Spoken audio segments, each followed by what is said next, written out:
and welcome to the San Francisco Planning Commission regular hearing for Thursday, March 16th, 2017. I'd like to remind members of the public that the Commission does not tolerate any disruption or outbursts of any kind.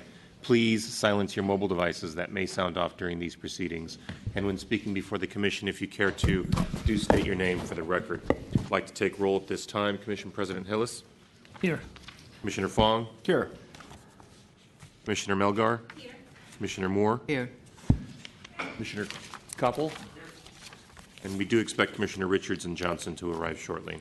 Commissioners, first on your agenda is consideration of items proposed for continuance. Item 1, for case number 2016-00814 DRP at 1058 Mississippi Street. Discretionary review is proposed for continuance to April 27, 2017. Further, Commissioners, under your discretionary review calendar, we have a request for item 17 for case number 2016-000017 DRP at 43 Everson Street, discretionary review for continuance to April 6, 2017. I have no other items proposed for continuance, and I have no speaker cards. Okay, thanks, Jonas. Any public comment on the items being proposed for continuance? Great, seeing none, we'll close public comment, open up to Commissioner comments. Commissioner Moore. Proposed to continue item 1 as noted and item 17 to April 7th. April 6th, sorry. Second. Thank you, Commissioners. On that motion, then, to continue items as proposed, Commissioner Fong. Aye. Commissioner Koppel. Aye. Commissioner Melgar. Aye. Commissioner Moore. Aye. And Commissioner President Hillis. Aye. So moved, Commissioners. That motion passes unanimously, 5-0. Commissioners, that will place us under your consent calendar. All matters listed here under constituted consent calendar are considered to be routine by the Planning Commission and may be acted upon by a single roll call vote of the Commission. There will be no separate discussion of these items unless a member of the Commission, the public, or staff so requests, in which event the matter shall be removed from the consent calendar and considered as a separate item at this or a future hearing. Item 2, case number 2016-006642 CUA at 423 10th Avenue, conditional use authorization. And item 3 for case number 2016-011789 DRM at 49 Kearney Street, mandatory discretionary review. Commissioners, I do have one speaker card for item 3 at 49 Kearney Street. Did you want to pull this off of consent then? Did you want to pull this off of consent to speak to it? So right now, all you can do is request that this item be pulled off consent and heard during our regular calendar. Would you like to do that?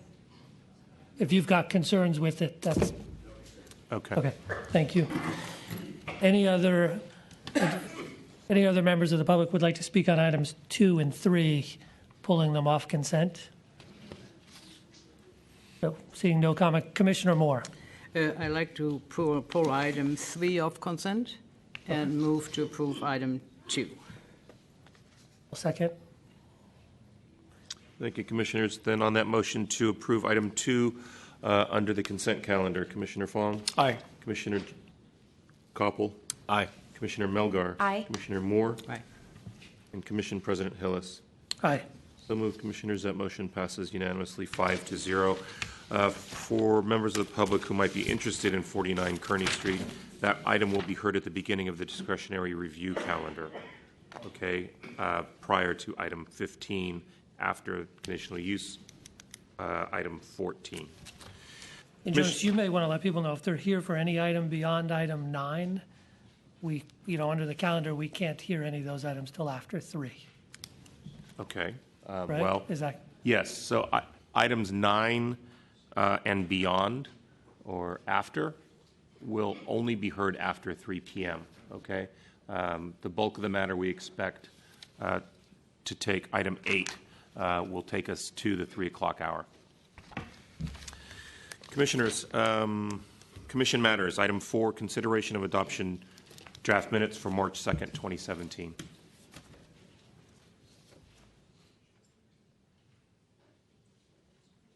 Any public comment on the draft minutes? Seeing none, public comment is closed. Move to approve. Second.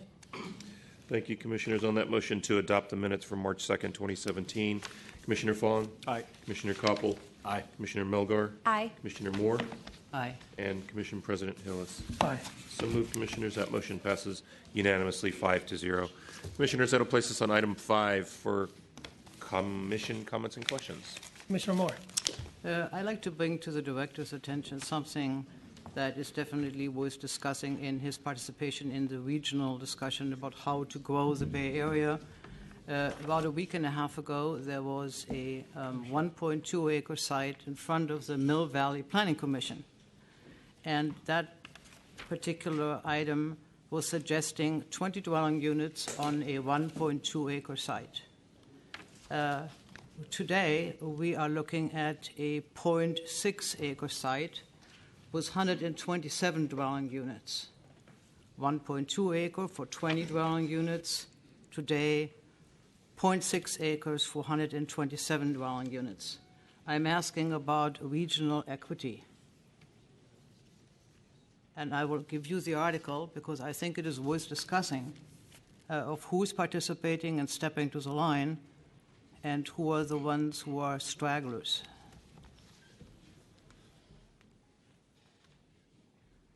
Thank you. Commissioner Richards. I read that there was a court case that the Supreme Court decided on in San Jose on personal electronic devices, and we got a very, very large and all-encompassing records request recently, and I would ask that we have a closed session with the city attorney on exactly the ins and outs of this ruling and what it means for us and whether or not we need to get issued cell phones by the city, et cetera. And I don't know if I have any other commissioners who are concerned about that as well, but I'm requesting that we have a closed session with the city attorney. Thanks. Commissioner Moore. I ran across the same email. I did my sunshine training yesterday, and that gives us really an hour's worth of very insightful explanations of what to do or not to do. I could not recall anything which gave me instructions relative to what Commissioner Richards is just saying. So I would strongly support that we consider such a session. Okay. We will put that on the calendar. Any other speakers? Thanks. If there's nothing further, Commissioners, we can move on to department matters. Item 6, Director's announcements. Thank you, Jonas. Good afternoon, Commissioners. 2 announcements today. You may recall that today was a placeholder. We had a placeholder on today's calendar initially for discussion on progress report on the Academy of Art actions. The reason that we did not include this in today's calendar is that we're still working through some issues. The Academy's DA application is so far not fully complete, although we're making progress in that regard. There were several items that we had asked them to submit to support their application for the development agreement. Some of those are in progress and are being met, and some of those are still in progress. So we're hoping that that will be resolved soon so that we can move on with the next round of discussions and move into more detail on the development agreement. The next hearing that we have with you on your calendar regarding AAU is April 27th. Secondly, just an announcement of an event coming up that we're co-hosting on this Saturday, the 18th. San Francisco Planning and the San Francisco Public Works Department are hosting Arbor Day Eco Fair, which is an event at Warmwater Cove Park from 9 to noon. It's open to the public with activities and informational booths about urban tree care and environmental sustainability. We will also be celebrating at the fair Chloe Weiland, who is a San Francisco resident who will get a tree planted in her name as a winner of a How Many Trees contest, which is the city's first citywide street census, which took place a few months ago. This is a collaborative effort between Public Works and the Planning Department. The program identified the exact location, species, and current condition of every street tree in the city, in addition to identifying potential vacant sites for future street tree plantings. And in total, there were almost 125,000 trees that were surveyed throughout the city.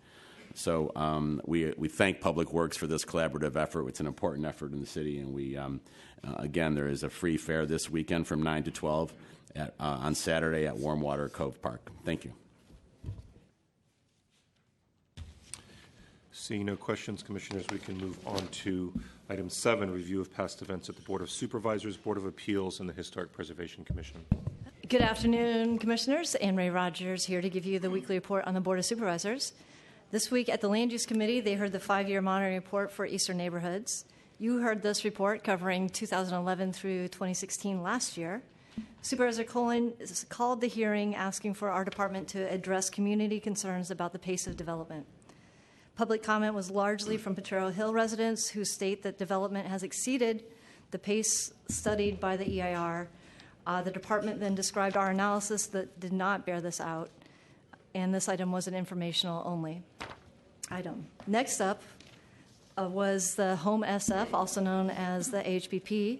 Supervisor Katie Tang amended the Affordable Housing Bonus Program, now renamed as Home SF. This program incentivizes private developers to provide up to 30% on-site affordable housing by offering up to 2 floors and other zoning incentives. This commission forwarded the legislation to the board last year. Since then, as you remember, the board did adopt the 100% affordable bonus program, and they continued the rest of the program. This week in committee, Supervisor Tang proposed the following amendments: renaming it, as I described, also adjusting income levels to ensure more equal distribution of low, moderate, and middle income units, adding family-friendly amenities, adding enhanced protections for commercial tenants, and other clarifying language. During the hearing, Supervisor Peskin said it was time to revisit this program, especially given the changing state laws around density bonuses. He also stated that this could be a great complement to the ADUs and other housing tools, while expressing some concern about density equity. Supervisor Tang described how the program provides density equity by incentivizing housing on the west side and in including her district, where not that much development occurs. Public comment was overwhelmingly supportive of new housing and keeping middle-income families in San Francisco.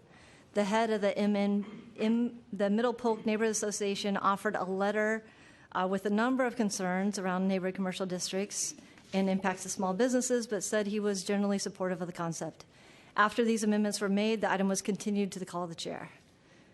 Now, at the full board on Tuesday was really the main planning event at the board for us. It was a committee of the whole on our family-friendly housing report. This gave the department the privilege of addressing the entire board and the public at an informational hearing, which I haven't seen in my 18 years with the department. Commissioners, you heard a presentation on this report in the design guidelines January 31st of this year. Our director and staff provided an overview of the report with demographics, unit mix, and the characteristics of child-friendly housing, as well as solutions for families. Board members were appreciative of the work. The board generally acknowledged the complexity of the issues, particularly around this definition for middle income. Supervisor Ronan expressed disappointment that the report did not include more specific recommendations to address affordability. She also questioned what the city can do to improve the pace of development. Supervisor Peskin objected to the focus on middle-income housing when a segment of the population is decreasing. And Supervisor Kim stated that we need to focus on building for middle income because that population is decreasing due to the lack of affordable housing. Supervisor Tang described how family-friendly amenities have been integrated into the Home SF, and Supervisor Safai was particularly interested in the missing middle. He asked Director Ram about the lack of smaller multi-unit developments, and Director Ram described the economics for these buildings and suggested that strategic rezoning could encourage this scale development. Supervisor Fewer discussed allowing more senior housing in Richmond and the problem of them in large units. And Supervisor Kim said that she was eager to move forward with the recommendations for amenities. In response, Director Ram said, first, we need to better understand the economic impact of these amenities. Public comments was largely in support of the report's recommendations and focused on housing costs. Several mothers spoke out about the struggle of being a single mother and looking to escape domestic violence. Other folks discussed the elderly and how housing costs may push families into long commutes and stress their children, as well as teacher family housing issues, and I think that's largely it.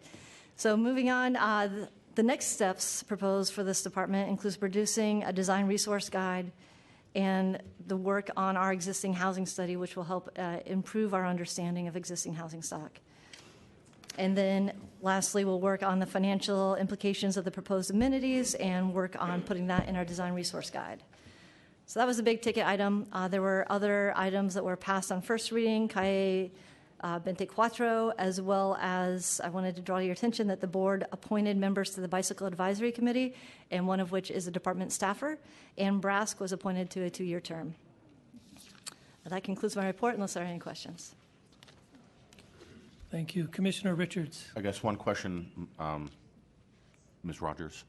Will the Home SF come back with us because of the amendments, or we're done with it?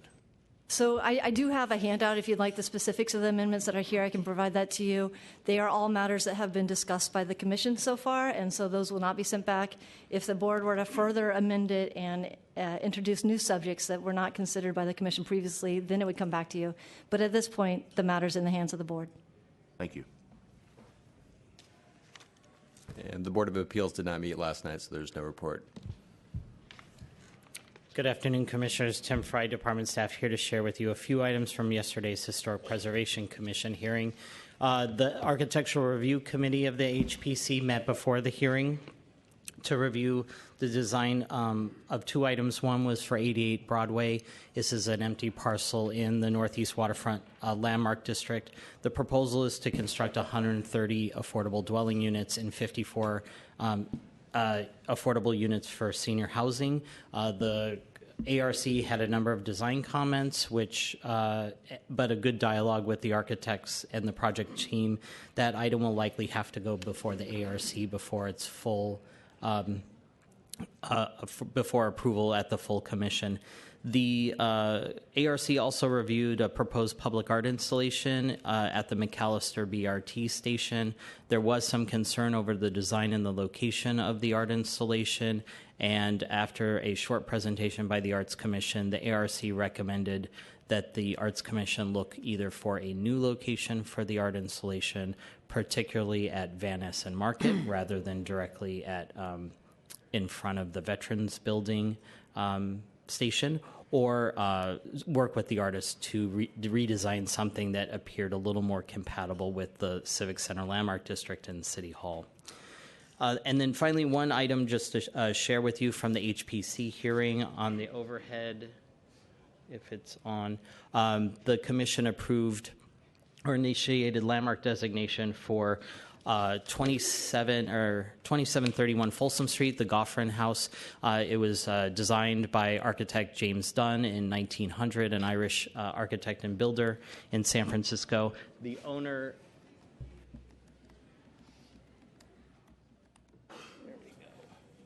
the owner initiated the landmark designation, requested the HPC initiate, which the commission agreed to. It appears that the owner is interested in applying for the Mills Act program in the following year. That concludes my comments, unless you have any questions. Thank you, Mr. Fry. Any questions? Commissioner Richards. Just want to say thank you for showing the landmark, because you get up there and you describe them sometimes, and I'm trying to imagine what they look like. So thank Great. you. Appreciate it. Commissioners, if there's nothing further, we can move on to general public comment, not to exceed a period of 15 minutes. At this time, members of the public may address the Commission on items of interest to the public that are within the subject matter jurisdiction of the Commission, except agenda items. With respect to agenda items, your opportunity to address the Commission will be afforded when the item is reached in the meeting. Each member of the public may address the Commission for up to 3 minutes. I did have a couple of speaker cards. We have 2 speaker cards, Anastasia Yavanopoulos and Laura Clark. And if there are others who would like to speak, please line up against the screen side of the room. Good afternoon, Commission President Hillis and fellow commissioners.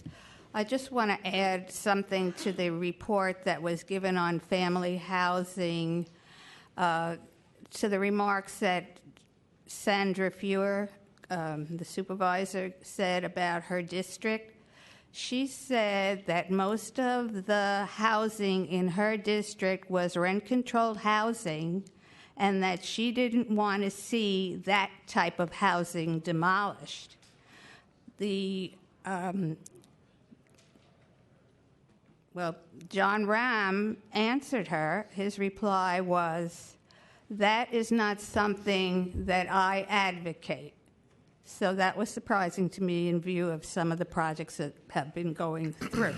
So if that's the policy of this commission not to demolish rent-controlled units and the director advocates it, I just wanted to say that was left out of the report. Okay, and then I just came here because today I just wanted to remind President Hillis and the commission that the last time a joint hearing between building and housing was held was October 2014, and that there are a lot of issues that you have, that you bring up, that overlap between building and housing. And I know your calendar is really full, but you should allot some time. It's going on 3 years now for a joint hearing to occur. One of the topics that I know Commissioner Richards brings up, and I've spoken to Deborah Walker on building, is the fact that alteration permits turn into demolitions, and this has to be fixed in the code. Thank you. Thank you very much. Next speaker, please. Hello, my name is Sarah Sherburne Zimmer. I'm the Director of Housing Rights Committee. Thank you, commissioners, for listening to me today. I'm here about Carl Jensen, who is at 3932 26th Street by Church. And as you had heard, that he recently passed away in a building. He was in his 90s when the landlord seek to demolish his building, to demolish the rent-controlled units, and lied to this commission and lied to other bodies that there weren't tenants, and went to push and harass him to move out. This landlord has a long, long history of messing with tenants, including former homeowners and foreclosures, locking them out illegally, on and on. In this case, he came and told the tenants that they had to be out on Monday on the weekend, and it was only because a neighbor of Carl's called and had one of our phone numbers, and we could talk him down on a Saturday evening. I'm sorry, I'm just sick of seniors dying in buildings because of our policies in San Francisco. We can't be demolishing rent control units. We can't allow landlords like this to do this. We need to, make it so that this landlord can never do this to this building and not profit over Carl's death. But we also need to have policies that we're not demolishing rent-controlled units in San Francisco. It makes way too much of an economic incentive for landlords and speculators who prey on the elderly to be pushing them out. And I just wanted to come and speak about this building again. I know it's not being heard for a little while, but I just wanted it really on your thing, because as long as landlords think they can get away with this and can make millions off the deaths of seniors or the evictions of seniors, we're going to keep seeing this. So thank you. Thank you very much. Next speaker, please.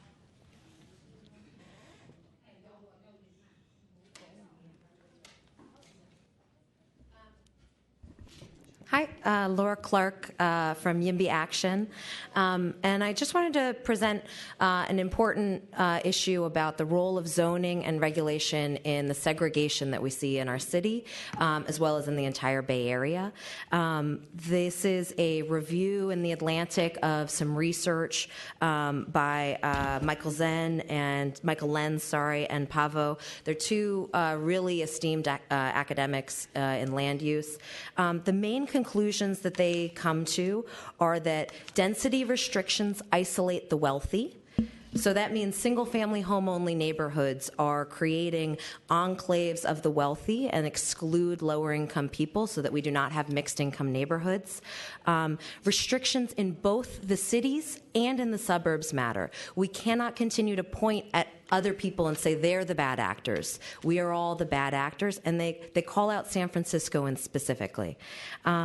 Local government restrictions contribute to segregation. The really important thing that I want to highlight is places that require multiple levels of approval to get housing built are more segregated, largely because such regulations hinder new housing development. Furthermore, segregation is higher in metros where local governments are more involved in residential development and feel pressured to restrict population growth. I hope that you guys keep this in mind in all of your decisions today and every day. Thank you. Thank you. Next speaker, please. Hello, my name is Fernando Martí with the Council of Community Housing Organizations. I wanted to riff a little bit on Laura's comments earlier. It is true that our zoning regulations can create exclusionary housing that segregates, and I think that is why you all will be considering later on inclusionary housing, housing that is the opposite of that kind of exclusion that Laura was talking about. Regulation can create inclusion. One of the things was mentioned earlier in your report from the board was a comment around the family housing discussion. We have seen how historically in San Francisco our housing stock was 60% for families. Today what we are building is 60% for individuals. Our family housing has been greatly reduced. And this is a historic stock that includes all our SRO hotels and so forth. And so I think one of the things that I'm hoping that you all will consider is what kind of requirements fight that kind of segregation and exclusion that says that our poor families have to live outside of this city by creating requirements for family housing, whether across the board or specifically in the inclusionary discussion that you're going to have later on today. You have members of the Mayor's Office of Housing here who can tell you when we build affordable family housing, what kinds of units we are building, what size of units, what percentage are for families. Typically, a family building will have 60% 2 bedrooms or larger, will have 20% 3 bedrooms or larger. These are based on requirements from our federal funding. This is the kind of thing we would like to see in our inclusionary housing and throughout the city if we are to be true to not create a segregated region where our poor families have to live outside of the city. Thank you. Thank you. Hello, Mr. President. Congratulations.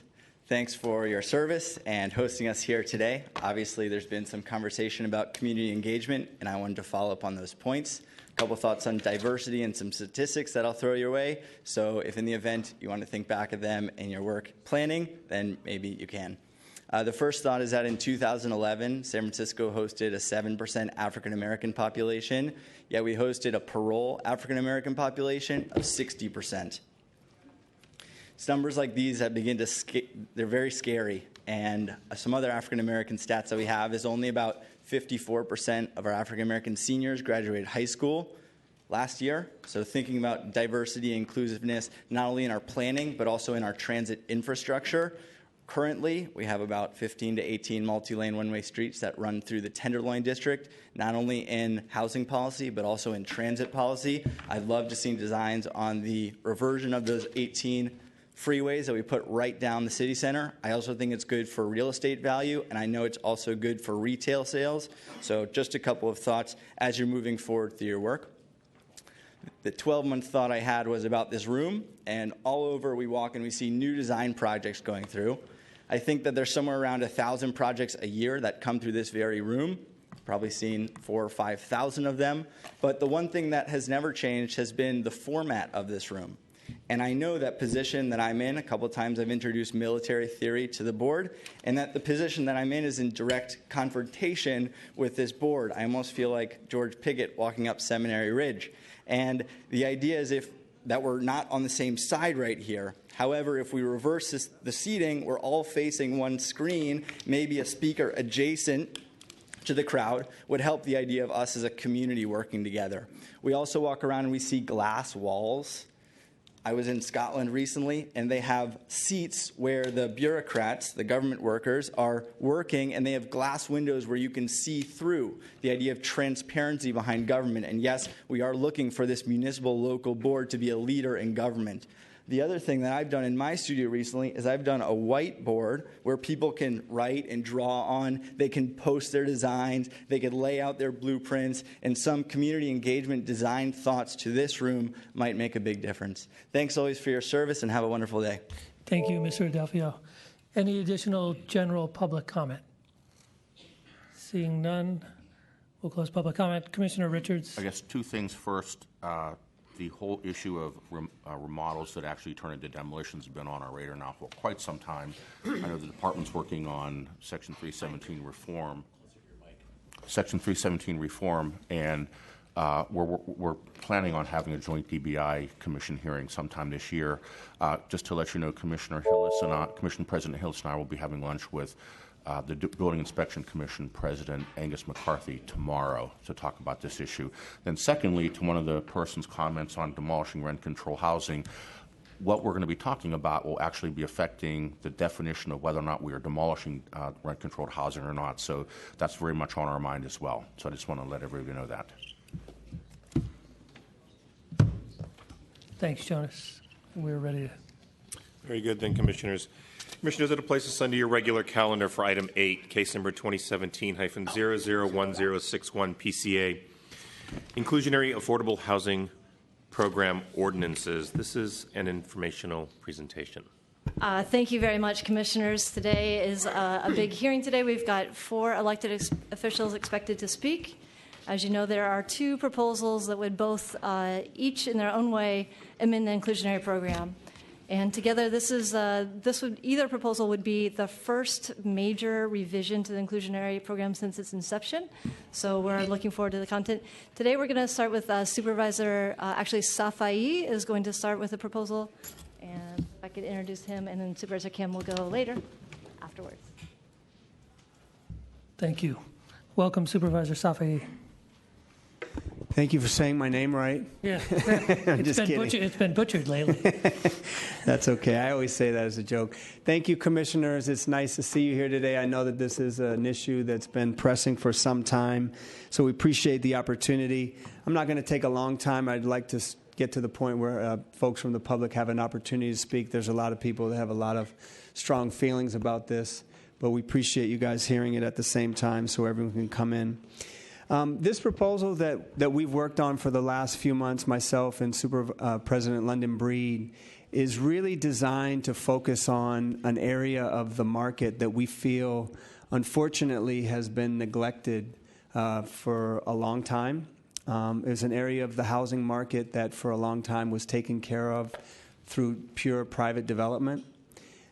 Prior to the Great Recession in this city, there were pockets of the city that were still relatively affordable to working people. The Excelsior, Outer Mission, Bayview Hunters Point, Sunset, Richmond. These were the parts of the housing market that took care of what I like to call working people. Moderate to middle income, lower middle income, but working families. We're talking about teachers, nurses, firefighters, janitors, hotel workers, electricians, people in the construction trades, folks that for a long time have been really the backbone of this city, and the housing market always took care of them. But after the Great Recession, there's been this major acceleration in housing prices and the rental market. And so homes in the Excelsior are going for $1 million, north of $1 million. Bayview Hunters Point approaching $1 million. Sunset, Richmond, north of $1 million. So the part of the market that used to take care of working families has disappeared. And so our feeling is, and the approach that we took is that, and this is a strong statement to make, but we fundamentally believe it, we will never again in this city build housing for middle income and working families. It will never again happen. The market will never again by itself take care of that segment of our population.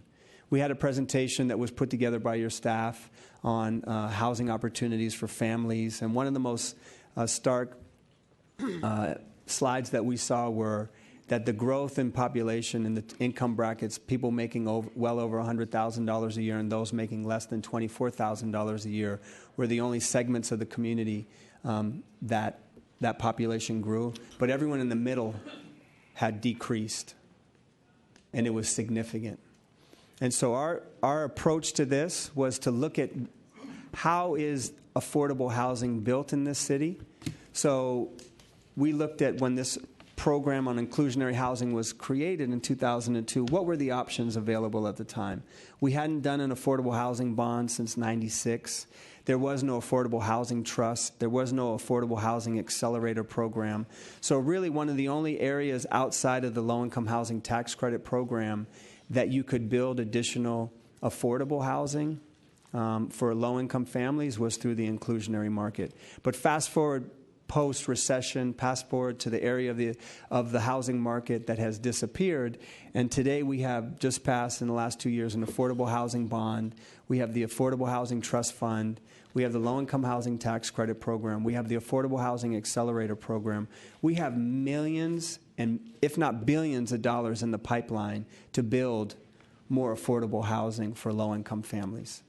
The only way that we can build housing for working people that we have discovered, at least right now, and because we know we're in a crisis, 22 schools in our city cannot fill teacher positions. Teachers start at around $51,000 a year if they're credentialed.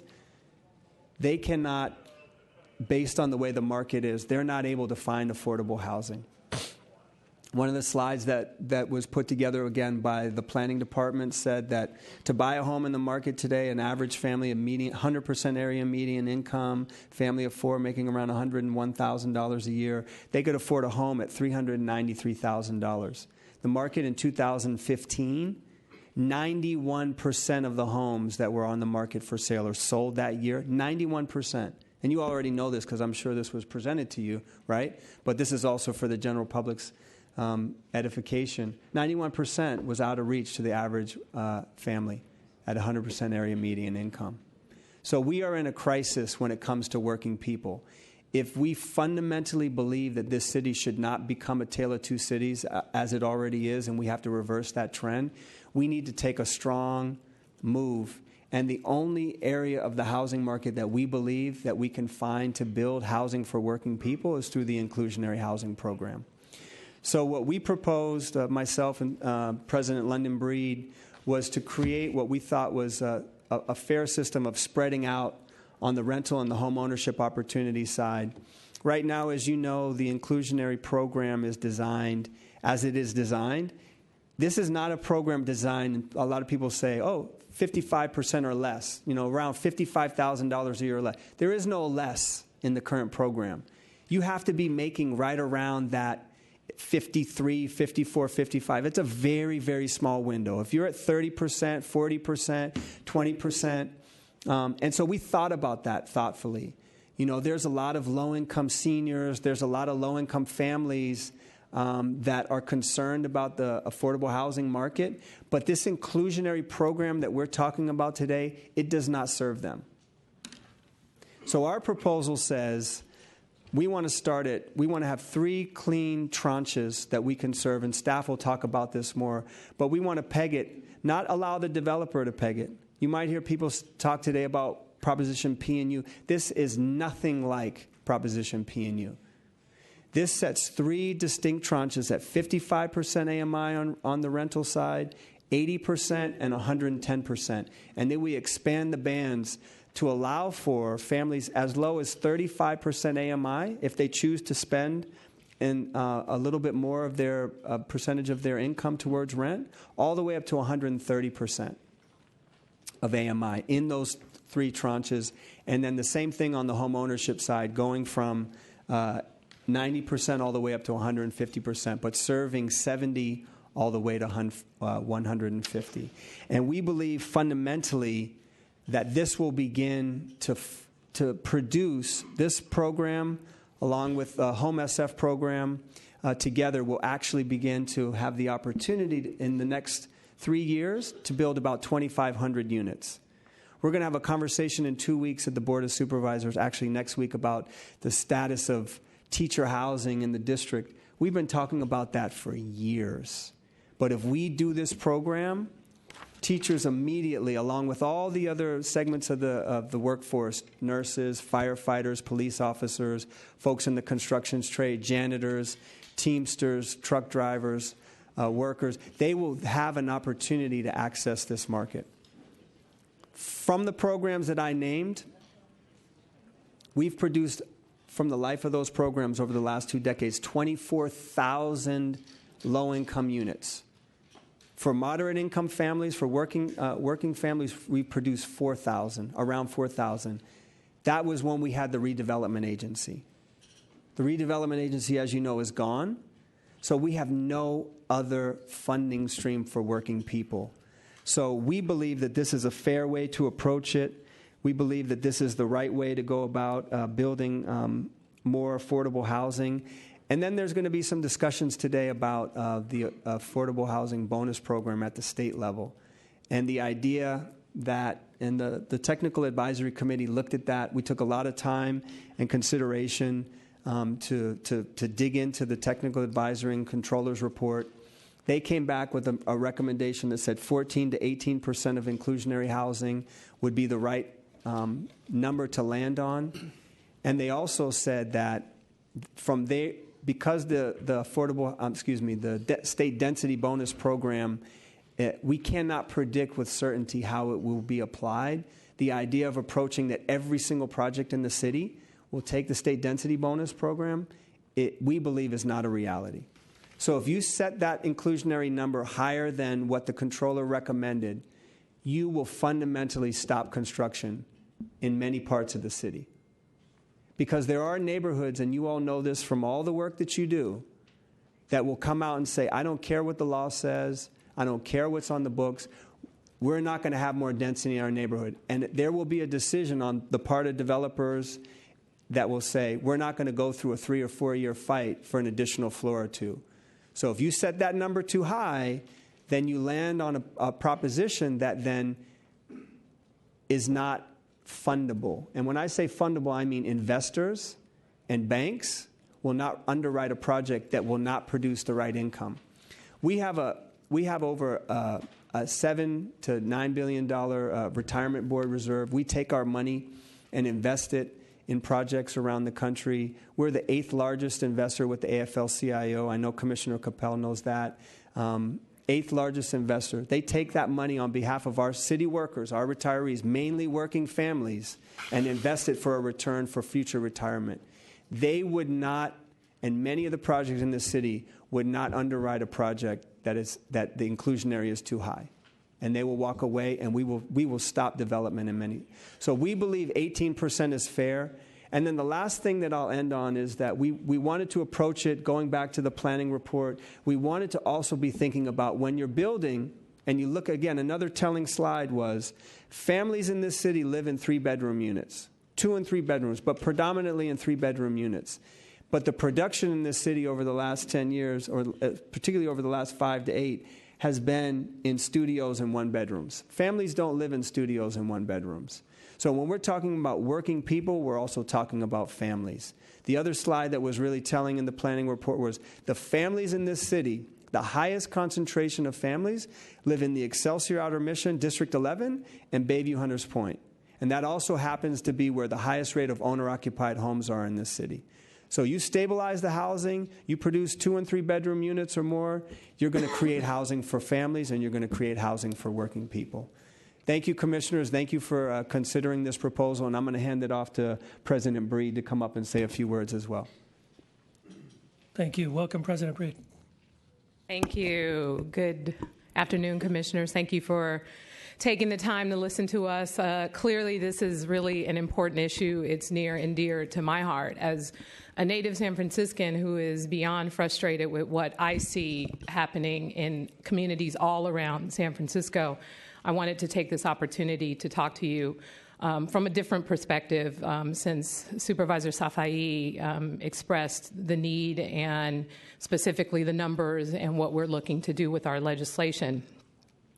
I'm proud to be partnering with him and just wanted to tell you, as a supervisor, and even before I was a supervisor, I've felt the pressure myself. I've seen far too many of my friends leave the city. In some cases, for example, when the public housing that I grew up in was torn down and over 300 units were torn down and only almost 200 units built, of course, there wasn't any anticipation that many of the folks I grew up with would be coming home. And in some instances, for example, one of my friends who got a job driving Muni, who tried to come back with her 2 kids, who basically just made $600 over what would have qualified her to come back to the place that she was promised after they were rebuilt that she would be able to. These are the kinds of things that this city has done in the past. People like my friend who works for the State Building, who works as an assistant, who makes just above an amount to qualify for affordable housing in this city, who has 2 kids as well. My friend who does construction, who's a single father raising his kids. I mean, the stories go on and on about native San Franciscans who I grew up with in low-income affordable housing, who basically are still low income. They make too much to qualify for low-income housing, but not enough to afford the market rate housing that we're building in this city. Who is looking out for them? Who's building housing for them? We're not doing that anymore. Who are the advocates roaming City Hall for those people? Who are the folks writing the op-eds and getting people to pay attention? We talk about displacement. We talk about the fact that there is no middle income. We talk about the fact that African Americans have left San Francisco. But what are we doing about it? What are we actually doing to make sure that the policies that we pass in this city actually work for the people that they're intended to work for? Because what's happening right now is not working for the people I grew up with. Low-income affordable housing is critically important. No one is arguing that. I grew up in it. I lived in it for over 20 years of my life. My grandmother raised me there with my brothers. I know how important it is. So is workforce housing. And we are not funding or building enough. As you well know, there are multiple sources for low-income affordable housing. The Housing Trust Fund, the housing bonds, as well as in lieu fees and job housing linkage fees paid by developers. That's why we are able to build more of the low-income housing. All of these can be compounded by federal tax credits and other tax credit dollars. This is why our city has done an okay job, not a great job, but a decent job at paying for and building low-income affordable housing. We cannot, however, use those same tax credits, those same resources to build workforce housing. And I find it sad and ironic when people insist on repeating this myth that building housing for teachers or workers is somehow a giveaway to developers. I don't care about developers. I care about the fact that construction workers who are building this city right now as we speak can't afford the market rate units they build and don't qualify for the affordable units. That's insane. I care about the droves of workers who are leaving this city.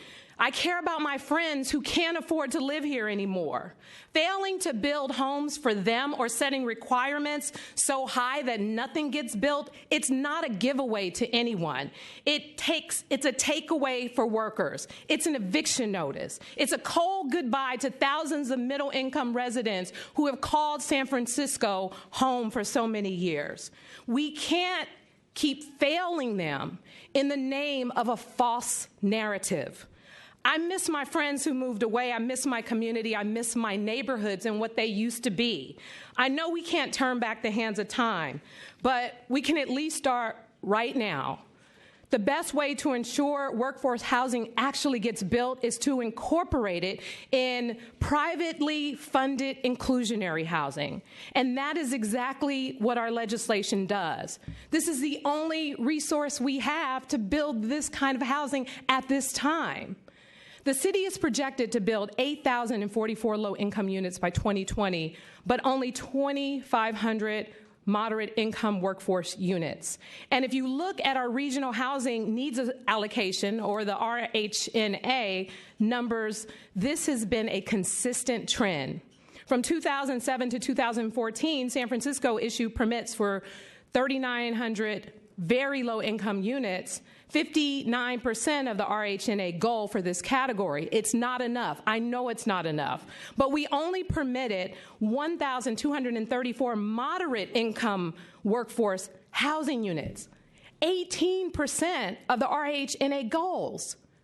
That is insane. Teachers, construction workers, union laborers, mechanics, janitors, bus drivers, cooks, we are failing them. We are not making a place for them in this city. We ask them to support all of the things we do all over the city. When a ballot measure comes out, we want them to go knock on doors for a ballot measure. When we want to be elected to office, we ask for their help and their support, and they can't even afford to live here, and we're not even creating a place for them. We are building market rate units, as I said before, consistently. Market rate units that, honestly, I don't want to keep building. But what choice do we have? What choice do we have? We have a choice. Yes, we can make the developers pay more. Yes, we can continue to let market rate units go skyrocket and out of control like they already have.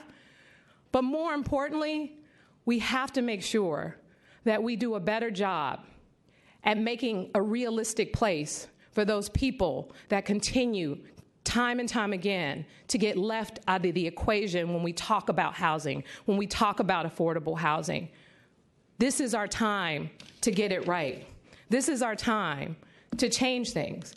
And what we're talking about is not even a whole lot of units. This is not going to change the past. This is not going to make San Francisco the place that I grew up with, that I know and love. But hopefully this can begin to change the dialogue. Hopefully this can begin to change what we are doing now here in the city, so that the next generation of San Franciscans don't look back like I'm looking back and wonder what happened to my community, what happened to my city, and why isn't there a place there for me? Thank you. This is our chance to get it right. Thank you very much, President Breed. So to welcome Supervisor Kim, and I see Supervisor Paskin is here also. Thank you, President Hillis, and thank you, members of the Planning Commission. We talk a lot about affordable housing and inclusionary housing policies, and I just want to appreciate all of your work and also conversation and dialogue on how we can make sure that we are building the maximum affordable housing for all of our households and workers here in San Francisco over the last couple of years. I should start out by saying that I have been not only the #1 advocate for building middle-income housing here in San Francisco, I'm also the first supervisor to actually win middle-income housing on site as inclusionary, as part of our inclusionary program versus redevelopment area plan. And we were able to do that with the giant Seawall Lot 337 deal, with hotel workers and teachers by our side, saying that we can build for everyone without taking away housing from others. And so that is the proposal that is before us today with Housing for All, which is our follow-up to Proposition C. Voters made an overwhelming case in June of 2016 that we need to maximize our affordability requirements amongst private market rate developers to ensure that we secure housing to keep all families here in San Francisco, including our most vulnerable populations. We have to ensure that we have the tools to continue fighting for housing balance work locally so that the majority of San Franciscans can continue to live here. Now, you have all heard me say this many times, and you have said it yourselves. 60% of San Francisco residents qualify for affordable housing under federal HUD guidelines. 60%. And we know that our current housing pipeline is not meeting that need. Now, while we have tools like previously redevelopment and, of course, our Housing Trust Fund and the Affordable Housing Bond that was graciously passed by the voters of San Francisco 2 years ago, we know that our private market rate developer community plays a very big role in ensuring that we are building housing for everyone. And that is why our legislation here today, Inclusionary Housing for All, is bringing our promised and much-needed update to the city's precedent-setting inclusionary housing law, bringing into line with current market realities.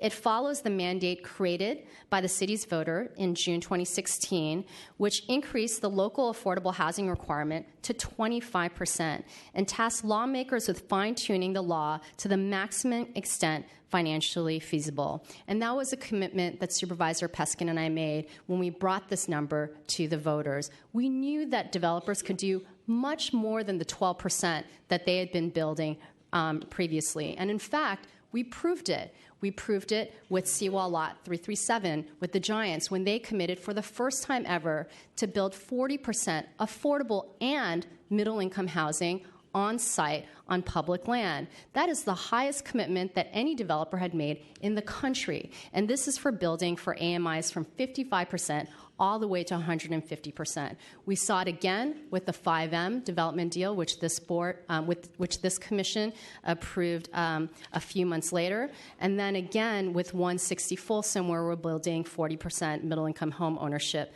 on site. Keeping in mind what we have been seeing on these one-off deals, we want to create a more consistent inclusioning policy that takes these realities and our market into account. We also want to make sure that we studied what was fiscally feasible for developers, because our ordinance is not about halting development here in San Francisco. And let me repeat that. Our ordinance is absolutely not about halting development. We know that we cannot build more affordable middle-income housing if we don't build market-rate housing along with it. And so we know that this market is incredibly important to building this need. So following the 6-month technical feasibility process convened by our city controllers, and I want to thank Ben Rosenfield and Ted Egan for leading that process, along with our technical advisory committee, members of whom I see here today, and after soliciting impact from many of our impacted communities, the measure that Supervisor Peskin and I have co-authored lay out the final rules for ensuring that development in San Francisco truly creates mixed income communities, benefiting residents at all income levels. The controller estimates that the city's inclusionary housing policy will contribute almost 6,000 affordable units to the city's housing stock. That is 6,000 households that we can keep here in San Francisco. The inclusionary housing for all sets the baseline inclusionary at 24 and 27%, keeping Supervisor Peskin's and my commitment to voters to both look at what is technically and fiscally feasible for developers to build here in San Francisco, but also taking into the account the changing landscape with a significant new state law, this density bonus proposal, which allows developers to build 35% more units using the state density program, and equalizes the financially feasible baseline standards identified by the controller. This approach ensures that on-site units with 40% affordable to middle-income families de-incentivizes fee-outs for the bonus units. Our ordinance also sets the off-site in lieu fee and off-site construction at 30 and 33%. As mandated by the voters, Inclusionary Housing for All restores the low-income requirements to the pre-2012 levels, acknowledging that advocates and families had fought to make housing built by developers set at 15% for households at an average of 55% of average median income. Our proposal expands that a little bit more, understanding that there are always households that are a little bit below and a little bit above that. So we adjusted that to define low-income housing to be for families that make between 40 and 80% of average median income, with an average at 60%. We also add a new category of middle-income housing, never seen before in an inclusionary policy ordinance. And we set that to be anything above the 15% that we had won many years ago with affordable housing advocates. Our ordinance acknowledges and encourages the building not only of more low-income housing, but the building of more middle-income housing, and also the building of more market-rate housing. In fact, we want our developers to take the state density bonus. We think that that is a good thing. We know that our city needs housing, and we hope that all of our developers take advantage of this incentive to build more market rate, and therefore also then build more middle and low-income housing without pitting people against each other. We want to be able to build housing without pitting teachers and nurses against janitors, paraprofessionals, and hotel workers. And we know that we can do that, and that is why we have proposed this ordinance before you today. Our Inclusionary Housing for All also implements a tiered fee system to ensure that developers who do choose to opt out of building on site pay their fair share of housing costs. And the controller made clear that these fees need to be increased to the equivalent of the cost of building on site units. We know that our off-site in lieu fee is woefully low, given the cost of construction today. And we hope that we'll be able to work with Director Olson Lee and the Mayor's Office of Housing to update those numbers to actually adequately represent what it really costs to build housing off-site today. The Inclusionary Housing for All also recognizes that the new category of ultra-luxury skyscrapers over 300 feet tall, many of which are built in my district, have a significant impact on our housing balance in the fabric of the city. And we know that they can afford to do more to create inclusive communities rather than resegregating our central city into exclusive residential enclaves. We also maintain our commitment to smaller developers, knowing that they cannot build as much as our large developers. We keep them at the 12 and 20%, the pre-2012 numbers. But we do recognize via the report that came from our controller's office and the TAC that land prices can absorb a graduated increase of 0.75% per year in the affordability requirements without impacting development outcomes based on the astronomical increase in land values identified by the controller's analysis.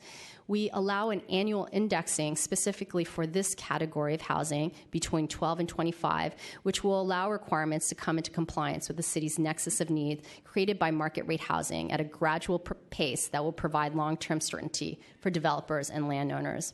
And finally, bedroom mix. This is a conversation that we've been having over the last year, and I do want to thank the Planning Department staff for the report on families and how we create more family-friendly planning ordinances here in the city. What struck me the most was, of course, as we all know, the immense production of studios and one-bedrooms here in San Francisco. I was heartened to see by the data that we are actually maintaining a constant line on the production of 2 bedrooms, but what is woefully low is a production of 3-bedroom, 4-bedroom, and above. Our ordinance acknowledges that and requires a minimum that developers build 40% of a 2-bedroom mix and 20% of a 3-bedroom mix. We are not a sustainable city if we are not building for our families, and we know that developers can include this mix into their development site. This is versus the competing ordinance put forward, which only requires 25% 2-bedroom and 10% 3-bedroom mix. Our ordinance does take into account the fiscal feasibility of what market rate developers can build, but our ordinance is not dictated by market rate developers. In fact, we know from past experience that they can do much more than they often say that they could.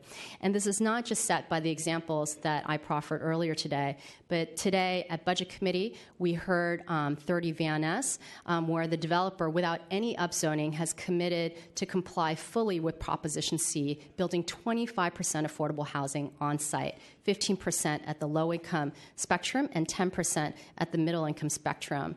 And while I think I mistakenly said a week ago that 30 Van Ness developer will be the first to commit to Proposition C, I actually was mistaken. The first developer to commit was actually 1515 South Van Ness. Lennar Multifamily months ago committed to building 25% affordable housing on site, complying fully with Proposition C without any upzoning. So we know that developers can do that. And I think it is particularly important, given the overwhelming percentage of voters that voted for Prop C, that we commit, that we keep to our promise to voters in maintaining the maximum feasibility that we believe is possible, while also taking into account not just the fiscal feasibility of our developers, but the fiscal feasibility of our families and San Franciscans to stay here in San Francisco. That is the balance when we look forward in negotiating this inclusionary proposal, inclusionary housing proposal before you here today. Finally, before I bring up my co-sponsor and partner in crime, Supervisor Aaron Peskin, I do want to recognize a number of community groups that helped draft this ordinance with us over the last couple of months. And I want to recognize the Council of Community Housing Organization, our Human Rights Committee, Bill Soro Housing Program, Mission Economic Development Agency, Chinatown Community Development Center, Tenderloin Neighborhood Development Corporation, United Educators of San Francisco, PODER, and TODCO. We could not have put this ordinance together without the input of so many of our housing experts, but also our organizers that work on the ground with our families and residents that are struggling to stay here in San Francisco. And Planning Commissioners, thank you so much. Thank you very much, Supervisor Kim.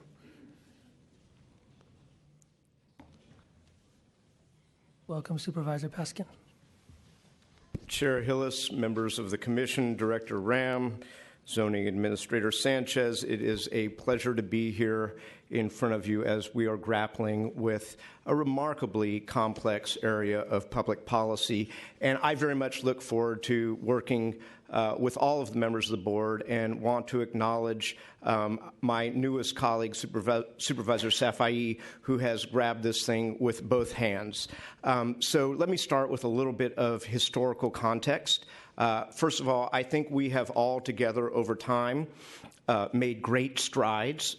I acknowledge what is absolutely obvious. We are in the middle of a housing crisis. I don't want to say at all income levels, because we do not have a housing crisis at the highest luxury income levels, but we do certainly for the middle class and for the lower income spectrums in the city and county of San Francisco. And I want to say one thing that is important, because I keep hearing the words working versus lower income, and let's be clear, lower income people are mostly working people. So there are many people in this town, many families in this town that make 55% of area median income or less. And we can quibble about who they are, and we can quibble about if you're $600 over, but the facts are the facts. And as a matter of fact, as Director Ram appeared before the Board of Supervisors on Tuesday with statistics about families, it said what we all actually know. The rich are getting richer, the poor are getting poorer. That line as to individuals and families making over $150,000 had shot up, and the line of individuals making less than $30,000 also shot up. So that's what's happening in San Francisco as our income inequality is, and I'm not saying this lightly, is rivaling the nation state of Rwanda. And we've taken many strides in fits and starts. I think 15 years ago, I introduced the first, we called them in those days in-law units. Later on, we call them secondary units. Today, we call them ADUs. But I introduced to a divided board the notion of creating more ADUs. I am delighted that many decades, or a decade later, we were actually able to pass it and continue passing it. I was president of the Board of Supervisors that adopted the Rincon Hill Plan, that adopted the Eastern Neighborhoods Plan, that adopted the rezoning of the Hunters Point shipyard, that championed residential development in the C3 district. Having said that, there is still a huge need. But as we look at the issue before you, and I very much look forward to hearing your conversation, which ultimately President Breed and Supervisor Safai and my colleague Jane Kim and the other members of the board are going to grapple with in the months ahead, I actually think we're not that far apart. We are actually not that far apart. And so let me do a little bit more historical context, which is, as I discussed with Director Ram yesterday, up until 2002, the Planning Commission, this is before Section 415 of the Code, had a guideline for inclusionary housing at 10%, which was a guideline. And when people who were connected didn't want to adhere to it, it wasn't adhered to. In 2002, my then colleague, in his incarnation as a member of the Board of Supervisors, Mark Leno, passed our first inclusionary at 12%. And let me just tell you, I was there the development community, the residential development community, said the world was going to end, the sky was going to fall, and nothing could have been further from the truth. When I left that progressive majority board 8 years later, we had actually dropped the unit threshold from 10 units to 5 units and increased the 12% to 15%. In 2012, in a grand bargain, coming out of the troughs of a recession, Proposition C was put on the ballot, created the Housing Trust Fund, and reduced inclusionary by 20%. And the reason I say by 20% is because it's not all 15 to 12%, because remember we had UMU and NCT that were at higher percentages. And that may have been the right thing to do. This should not be a static piece of law. This should be a dynamic piece of law. As housing and construction prices go up, as labor costs go up, as the cost of housing fluctuates in the market, the inclusionary numbers should move around, which is why Prop C, I actually think, was a remarkable thing, because as Supervisor Kim crafted it, it acknowledged that we should have independent, third-party, maximum economic feasibility study and review. And that, colleagues, is what we are grappling with today. And it gets more complicated because it's not just 18 for rental, 20 for sale. We have the other issue of density bonus. And the controller, and nobody's questioning the controller or the technical advisory committee's numbers, say if you do bonus, if you get that extra density or that extra height, the numbers are 24, 27. So how do we deal with that? And I believe that Supervisor Kim has dealt with that by saying, let's use those numbers. Let's assume that everybody uses density bonus. And if you look at your staff report, pages 30 to 32, you will see that that will actually build more affordable units. The question here is a question that will be revisited every 3 years as we do new economic feasibility assessments. But the question, the larger question over time, is what do we want this town to look like in 10 years and 20 years? And 50 years. I acknowledge that the middle class is getting squeezed, that the working class is getting squeezed, that the poor are beyond squeeze. That is absolutely true. But what do we want this town to look like in 10 and 20 years as it's becoming richer, as it's becoming whiter? I fall on the side of let us build the most what we call low-income housing as we can. This should not be a subtractive formula. This should be an additive formula. And indeed, in Prop C, where we returned that 20% bump, 12 back to 15, if you will, we layered in that 10% for middle income, which you now see is being shown as feasible. What drives the market? Land costs. You need predictability and stability in land costs. The reality is, if we stick to higher numbers, the market will adjust itself. I absolutely believe that if you set those numbers too high, we won't build anything. Not market rate, not low income, nothing. I would be happy to pass a law that says 50%, but I know that's not economically feasible, and that is why we created this mechanism, which we are now grappling with today. But the issue of density bonus is extremely complicated, and it is not yet settled, right? It is not yet settled, because remember, well, let me just take one step back, which is when we put Prop C on the ballot, the howls that came from residential developers about this was going to be the end of the world if we raise it from 12 to 15. Well, the good news is the controller says we can raise it 18 to 20 without density bonus, and I don't hear anything from the developers. They got an inclusionary free holiday for, count it, 5 years. 5 years. They made, excuse my language, a shit ton of cash. Okay? So now it's time to figure this thing out. And my hope is that we do not steal from the lowest income brackets, but we add to the middle income bracket. Ultimately, you want to know what? We're not that far apart. I think we're going to figure something out. Perhaps Assemblymember Ting's Assembly Bill 915, which would honor our higher local inclusionary, will pass, and we can actually do this in a way that honors buildings that are within our existing zoning at 18 to 20, and do buildings that have accessory dwelling density bonus at 24 to 27.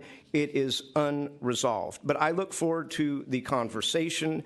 It is really, I have to say, as somebody who's been at this now for the better part of 20 years, something that I'm enjoying watching, and look forward to negotiating this with the community, with stakeholders, and with my colleagues. And finally, I would like to let you all know that you have a huge number of people for public comment in the North Light Court, and I hate to see them attrit, and would respectfully suggest, Mr. Chair, that you consider giving them the opportunity to talk before they leave, before you debate this, but it is obviously your and your colleagues' call. Thank you for the opportunity to address you. Thank you very much, Supervisor Paskin. And we do recognize we have a lot of folks who have signed up for public comment, and we're anxious to get to those. I do want to say this must be a weighty issue, because I don't think you've had 4 members of the Board of Supervisors in front of you on any one issue in my memory, which goes back 17 years. And just for the benefit of the members of the public, the North Light Court does not have any chairs. It does have a screen that you can watch and listen to these proceedings. I just learned that room 416 on this floor with chairs has also been opened up as an overflow room to accommodate those persons who would prefer to sit. Great. So we'll end the supervisor portion of our hearing and go to staff presentation, and then we'll get to public comment. Oh, maybe we won't end it yet. Mr. Chairman, I've just been informed that that room is full. Okay. Okay. Thanks very much. Commissioners, this is obviously a complicated question. Where there are a lot of people who want to speak, but we believed it was important for the commissioners to hear from staff on the 2 proposals and the differences between the 2 proposals. So we would like to proceed with that, and then we recommend then you open it up to public comment, and then after that do your normal commission deliberation. So our first speaker today, I believe, is Director Olson Lee from the Mayor's Office of Housing and Community Development. Okay. And we will hold all our questions and comments till after public comment. Thank you. I just saw Olson and oh, there he is. Okay, great. And I know this is complicated, but do we have a time that we can kind of set to get through this portion of the hearing? We're aiming for we scoped this as a 30-minute presentation. We're going to cut out one section that we can come back to if there are questions on some of those details. So we are going to make an effort to abbreviate it. All right, so we'll put up 20 minutes, and then if we need to go over a little bit, we will, but let's try to do that. And we will try to do it as quickly as possible. And I apologize in advance for my voice. One would just flick. Slides, please. Okay.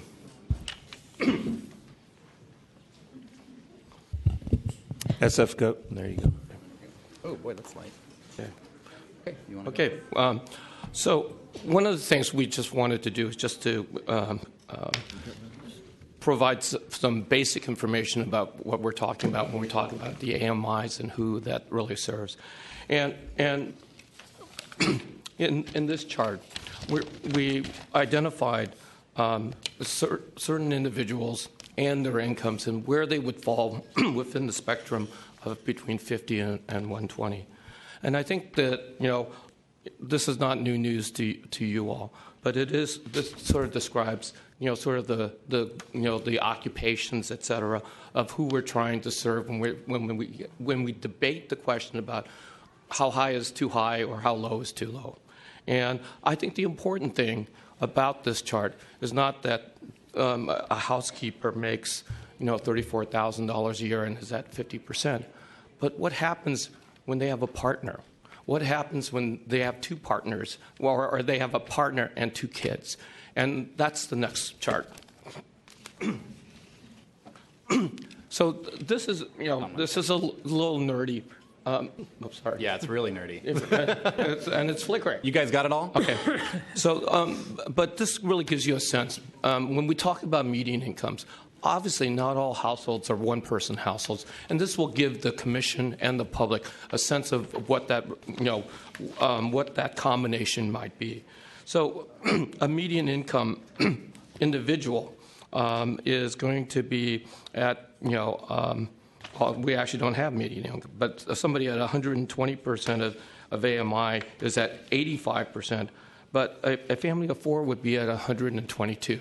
So again, the specific numbers, don't focus on the specific income for the household unless we understand what the household might be. Our next slide, the RHNA, affectionately known as RHNA. These are the goals that the Council of Governments sort of sets. And this chart really talks about what the RHNA goals have been and how close we have been to achieving those goals overall. People have debated whether the RHNA goals are the most reasonable goals for our housing production, and we're not going to debate that. But they are being used, and people do compare cities and ourselves to those goals overall. And as you can see, we have not reached our RHNA goals for our very low. We are very behind in our 50 to 80% median income, and we're even more behind in our 80 to 120, and in the moderate or known as above 120, we have exceeded our RHNA goals overall. Again, giving some context to where we have met this, this measure and where we have not. In terms of affordable housing needs, Supervisor Reed talked a little bit about people leaving the city. And this is sort of an example of where people have left the city overall and the changing composition of the city. It, again, is not new news to you all. You've heard these issues before, but this is a sort of an illustration of what where the losses have come in terms of the income groups overall. And it's very, very similar to what you may have heard in your family housing discussion. Excuse me. So what have we built? And, we, as a city, not just because I'm the director of the Mayor's Office of Housing, we have done an extraordinary job in creating affordable housing, and it's been done in part because the city has really put money where their mouth is. We have a wonderful network of nonprofit and market rate developers who do affordable housing, and we have all worked extremely hard to build affordable housing, which is the envy of cities across the nation. That said, what type of affordable housing have we done the most of? And we've really done, the majority of our affordable housing has been at the 60% of median income and below area. And that's for two reasons. One, the public policy goals of trying to serve extremely low-income people. And two, that's the area where we can leverage other resources. What we always say is OPM, other people's money. Because many of the programs that we leverage to bring those resources to San Francisco, whether it's the low-income housing tax credit, the state funds or other federal funds, really are capped at 60% and below. And we have tried to take the greatest advantage of that as possible in creating our affordable housing. Including in our portfolio is the work that we have done recently in our public housing redevelopment. And again, this is really an incredible achievement for this city overall, because most cities run away from public housing, and this city has embraced public housing. And through the rental assistance, and thank God we've done it at this point, because public housing is now going to get whacked under the president's budget, and our public housing is no longer public housing. It's funded by rental vouchers, and hopefully the administration doesn't cut rental vouchers. But we are in a better position to serve extremely low-income people than we would have under the public housing structure. In addition, this commission has worked on the entitlements for Sunnydale and Petrillo, and over time, we will achieve the redevelopment of the entire public housing stock, and we could not have done it without the support of the city family overall, and again, without the cooperation of our affordable housing developers.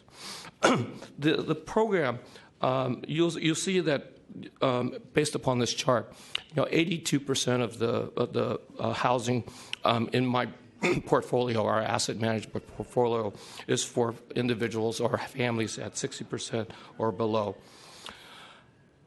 And we do have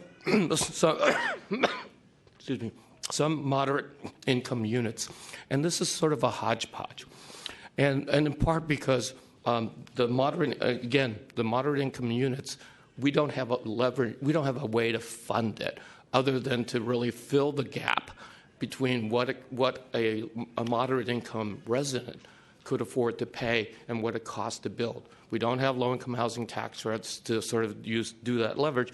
And so what we have done over the 30 years of affordable housing development, which precedes me, is that we've done inclusionary in some manner or form. The redevelopment agency did inclusionary early on at 80% of median income.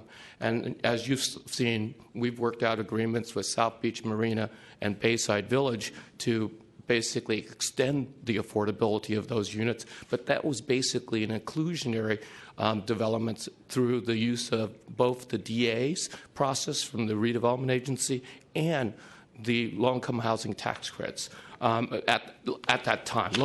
Actually, not low-income housing tax credits, but tax-exempt bonds at that time. So those were tools that are not available to us now. And really, what one of the issues that we're faced with is if we can't fund it directly as a city to make it work, or if it costs us a lot, the question is, can we put that responsibility on the development community to do it as part of their development? And obviously the answer is yes, and the question before this body is at what level? But this shows you what we have done, and clearly the moderate and middle income areas, we have not done as much as before. And this next chart is the question about affordable housing need. And again, this is just another reemphasis on those the areas that are least served. Lastly, I want to make the point about the question of subtraction or addition. And when I got to the mayor's office of housing, we were in the depths of the recession. We had just refunded all our inclusionary fees because of projects that did not go forward. And really, we had about $3 million in our coffers. Through the work of the city government and the voters, we've increased our the funding for affordable housing in our pipeline tremendously. The Housing Trust Fund, as people have referenced in the past, provides a steady source of funding for my office that will extend for another 27 years and create and allow us to leverage other sources in a tremendous way. And that amount of affordable housing funding will exceed what we typically have gotten in the past in an up and down cycle with the inclusionary housing fee. Not to say that the inclusionary housing fee isn't important, but it's additive. We have more money and we're spending more money than ever before on affordable housing. And so the question before this body is we're not taking away in terms of all that we are doing in terms of building housing for the very low or the middle or whomever. We have tried to increase housing production for all people who need affordable housing. And again, the question for this body is, really the levels in which the maximums and the minimums and the allocation between those two. But we have increased the level of affordable housing for all because this city talks the talk, walks the walk. Thank you. Thank you, Mr. Lee. Commissioners, thanks for having me today. Sarah Dennis Phillips with the Office of Economic and Workforce Development, formerly with the Planning Department, and for my entire career staffing the Inclusionary Housing Program. I'm here just to give a little bit of context, much of which you already heard, so I'll move very quickly. One note I'd like to put is our office, the Office of Economic and Workforce Development, is lead on many of the development agreements, many of which you'll see later this year, like Mission Rock and Pier 70. I think it was correctly noted that many of those projects are going to get to very high levels of affordability, 30%, 40%. We're very excited about those. We're pushing them as far as we can go. I did want to note that all of those include things like major upzonings and cross-subsidization, like use of a jobs housing linkage fee, just to set the record straight. Today we're here to talk about the base inclusionary program, which does not apply to projects with upzonings, but is rather bread and butter projects that in general are consistent with the zoning. Couple of points. It provides right now 20% of the funding for the low-income housing that MoCD is building, helping bolster the funds from the Housing Trust Fund elsewhere. It provides on-site units in real time, creating mixed-income neighborhoods, a lot of benefits there. It has a lot of flexibility in who it can help. Unlike the funds that Olson just cited, which are primarily wholly dedicated to low income, inclusionary housing is, whether it's on-site or in on-site revenue, is free of those restrictions. We can meet some of the needs that we can't meet through other sources. And lastly, it depends completely on market rate production. I think you've heard that from all the supervisors today, a critical function. I'm mostly going to skip this slide. You heard from Supervisor Peskin the detailed history of the inclusionary housing program. Happy to answer any questions if you have those, just because I worked on the last 12 years of it.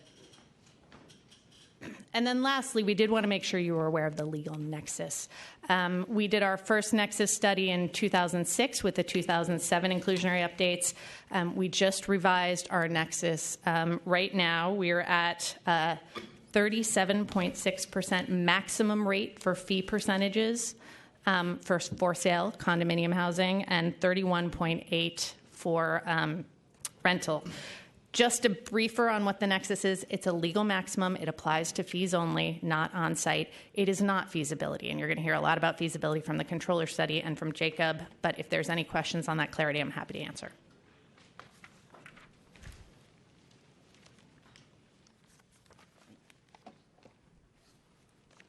Thank you, Sarah Olson, for the overview. So I hope everyone's feeling warmed up, and you may feel like you've already got all of those numbers and figures and percentages and tiers and tranches memorized, but we want to go through them a little bit with a little bit more comparison between the proposals so that we can get into public comment and have an informed discussion.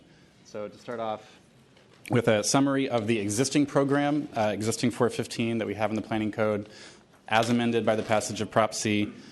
Where does the program apply? The program currently applies to projects that are have 10 or more units, and Proposition C established.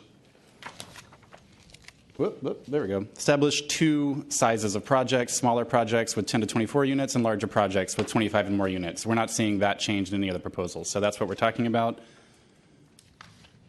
The program is a fee-first program, which means residential developments have to pay an affordable housing fee, or they can choose an alternative. There are several alternatives, namely on-site alternative, build the BMR units in the building, off-site alternative, build them somewhere else at another location. The requirements are different depending on which option you take. So this slide summarizes where we are right now with Section 415. If you're choosing to do the affordable housing fee and you're a smaller project, you're paying a per unit fee on the equivalent of 20% of the units in the project. If you're a larger project paying the fee, you're paying 33% of your units. You're paying a per unit fee. If a development chooses the off-site option, the requirements are the same, except of course you're providing the units off-site rather than paying the per unit fee. The on-site requirements are lower. For small projects, a project choosing on-site would do 12% on-site. That's the rate prior to Prop C that was kept for smaller projects. Those are all at low income. Prop C established for larger projects a higher requirement of 25% on-site. It also established a new feature of the on-site program that those units be mixed between low and moderate income units, 15% low, 10% moderate. But finally, the other key feature of the current program, who are we serving with those AMIs once we do have the requirement? As I said, we have a low-income tier. We have a moderate-income tier in the current program. Smaller projects only provide units, this 12% of on-site units at the lower tier, which is defined as 55% AMI, for rental or 80% AMI for condo developments.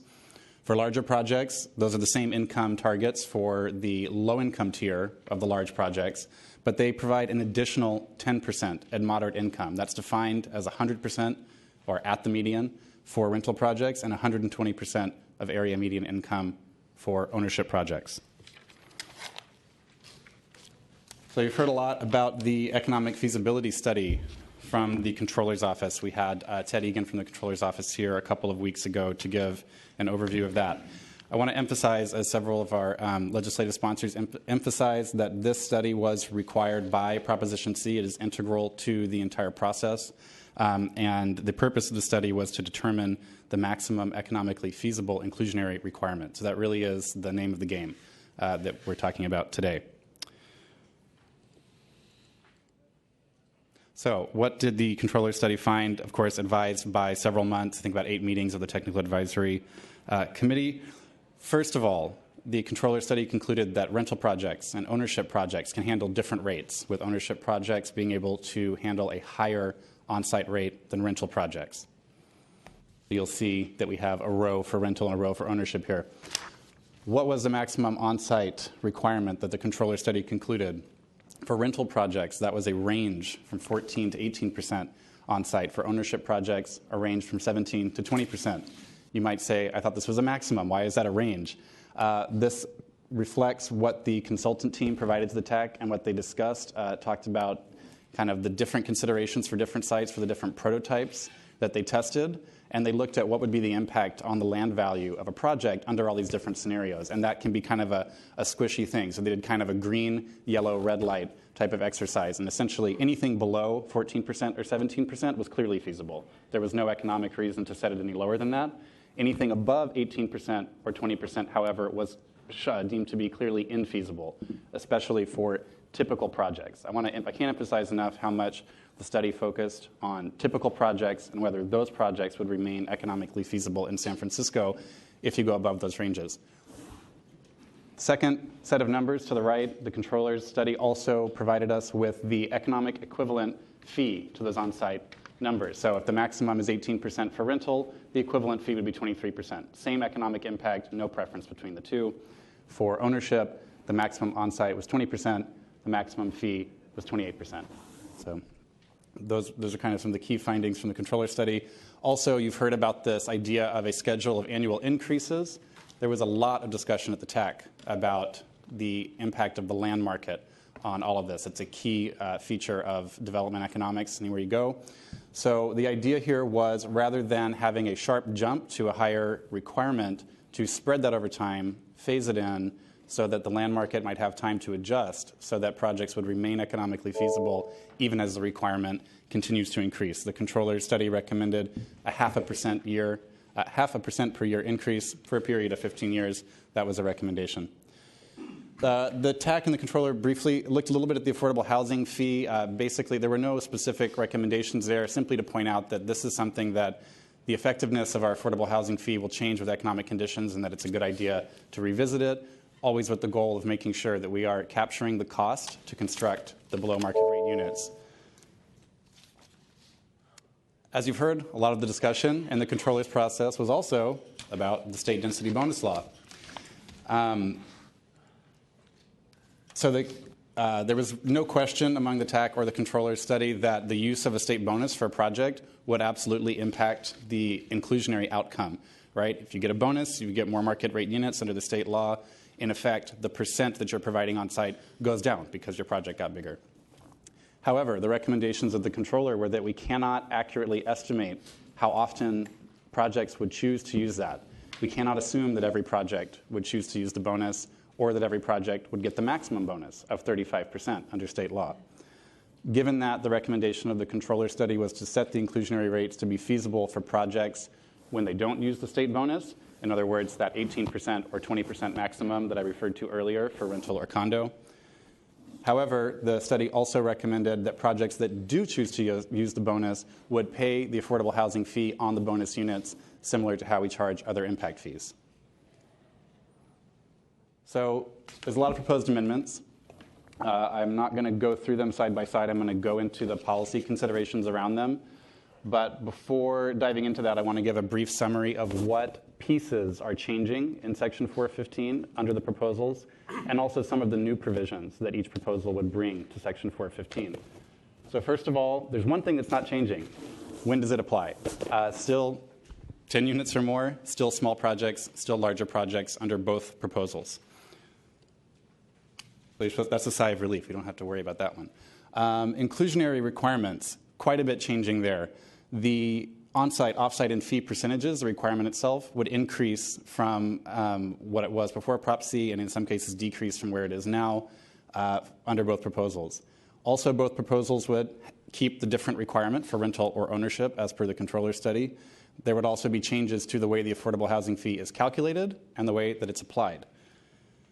Also, income levels, quite a bit of change there. As you heard from our legislative sponsors, there would be new definitions of those income targets, defining them as averages within a range of AMIs rather than a set number that's the not to exceed AMI level for the project.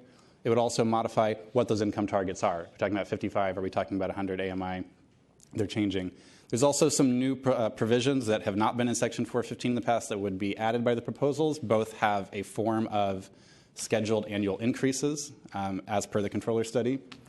Both have additional provisions regarding the use of the state density bonus law, and both sets of proposals have additional unit mix requirements. So with that, I'm going to skip ahead a little bit to slide 31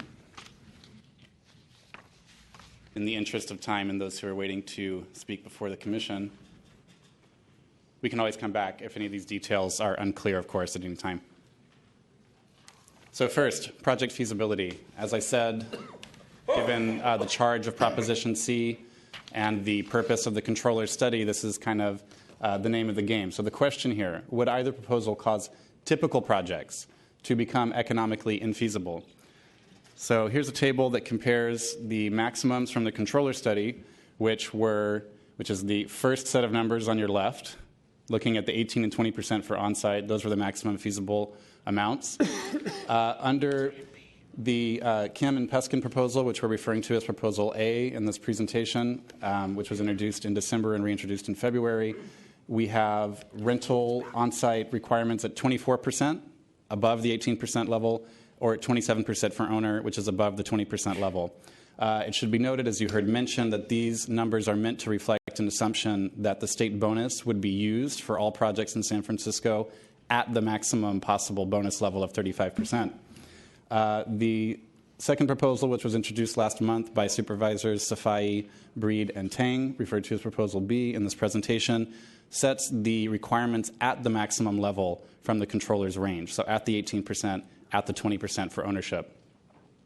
You can see the fee and offsite alternatives that would be provided for there. That's actually our next question is, okay, so if those are the on-site ranges, if you set your off-site ranges, as we have in the two proposals, would there be an incentive to pay the fee or to do on-site, a financial incentive? What this pretty much boils down to is for both proposals, for rental projects, there's not a clear financial incentive because the fees are pretty much set at parity to the on-site requirement. The economic impact is pretty much the same.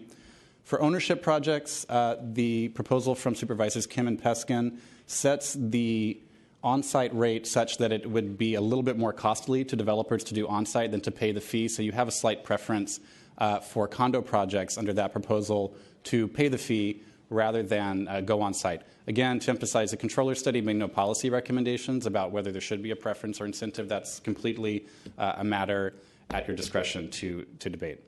Under Proposal B by Supervisors Safai, Breed, and Tang, as I've already said, there's no incentive either way for the ownership projects because we have the fee and the on-site set at pretty much the same economic impact. I want to also point out again, with the proposal from Supervisors Kim and Peskin, the use of the state bonus will, of course, impact this calculation, which we can talk about more. All right, another policy consideration for the Commission. What would be the impact on housing production and housing costs in San Francisco?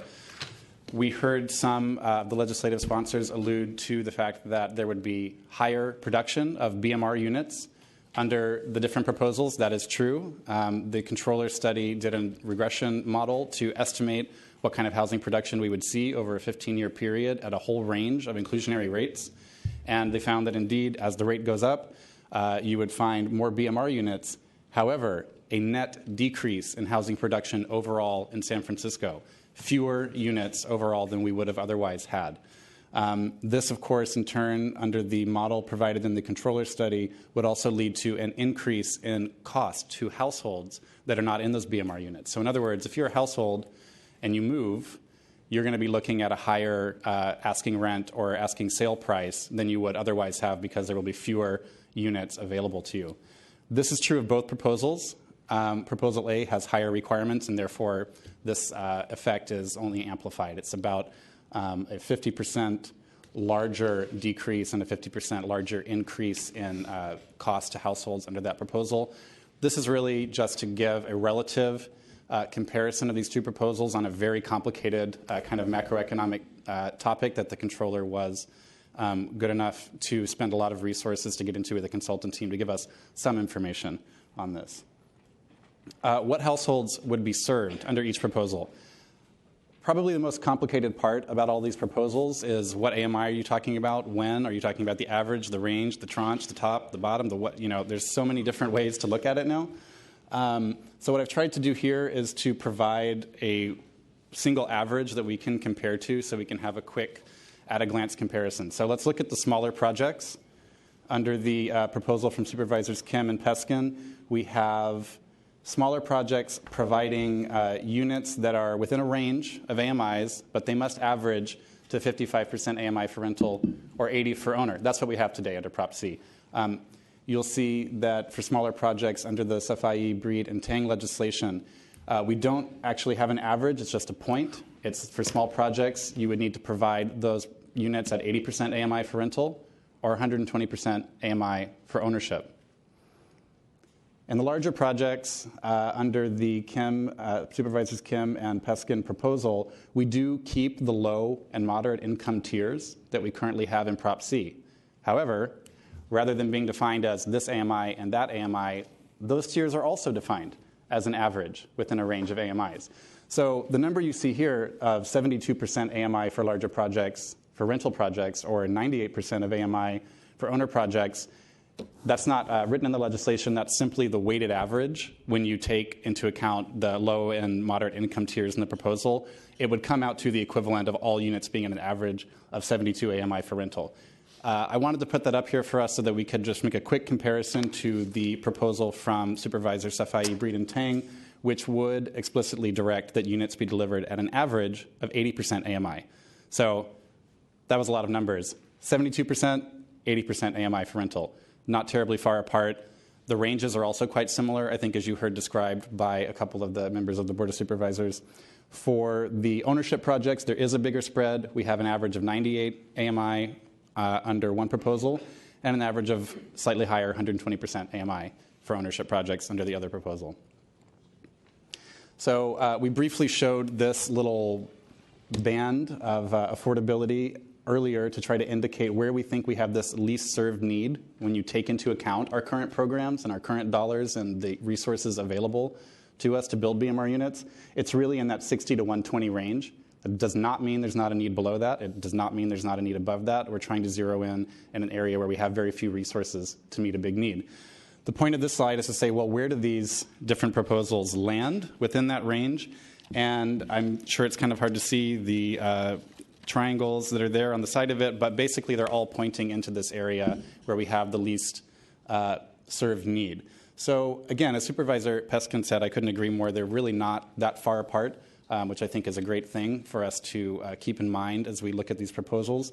You can see that they're all pretty much falling in the range. It is certainly true that Proposal B from on the bottom triangles there, Supervisors Safai, Breed, and Tang, does go further up on that scale to the 120 AMI level average for condos, while Proposal A has a bit of a tighter range. However, as you heard mentioned, these are the averages. There would be a permitted range around them, and as a matter of fact, the range goes from about 45% to 140 AMI for Proposal A, and 55% to 140 AMI on Proposal B when you take into account the full range. So they're really covering a very similar range. Proposal B is skewed a little bit higher. Proposal B is a bit more in the middle of this range if you look at the averages. The affordable housing fee changes to the way it would be applied. The proposal from Supervisors Kim and Peskin would keep it the way it is, per unit fee. Proposal B from Supervisors Safai, Breed, and Tang would actually have the Mayor's Office of Housing assess the fee on a per square footage basis, so that it would be proportional to the actual size of the unit rather than being determined simply by is it a 2-bedroom, is it a 3-bedroom, is it a studio. It would be based on the square footage itself. How would the dollar figure of the fee be calculated? I want to emphasize that under Proposal A from Supervisors Kim and Peskin, it would call for the Mayor's Office of Housing to calculate a fee for 3 different types of buildings, for 55-foot, 85-foot, and lower buildings. And it would also have that fee be calculated for rental or ownership. So there would be 6 different dollar figure fees, then multiplied by the number of different types of units. So there would be 30 different fees calculated by the Mayor's Office of Housing. I think the key policy and implementation concern here is that it would be difficult for the Mayor's Office to calculate that fee, not because there's so many numbers, but because the idea is that the Mayor's Office of Housing charges a fee that covers the cost to build below market rate housing that we actually build. If MOHCD doesn't have buildings in its pipeline that are over 85 feet, for example, which is not common at all for them to have, or if MOHCD is unable to say at this point in time what type of building I'm going to spend the money on 5 years down the road, it makes it very complicated to be able to execute this. So we need to look at this one more closely, and it certainly does raise some implementation challenges. In the Proposal B, we have, again, as I said, the fee. The goal of the fee would be to match the real cost to construct. There'd be a minor change in the text to give MO more flexibility to be sure they get that number right. And our understanding from the Mayor's Office of Housing is that this would generate slightly more revenue into the Affordable Housing Fund by changing that fee calculation. State density bonus. 3 policy questions before us. First of all, should we assume that everyone will use the bonus? As I said, the controller study concluded that we cannot assume that every project will use the bonus. There are a number of considerations. There's the construction type. Would they have to build a higher building and it would be more expensive to get that bonus? Environmental review. CEQA is also a state law. You still have to follow the same environmental review path no matter how you got to that type of building. So a sponsor might choose not to pursue the bonus for some reason or other related to environmental review.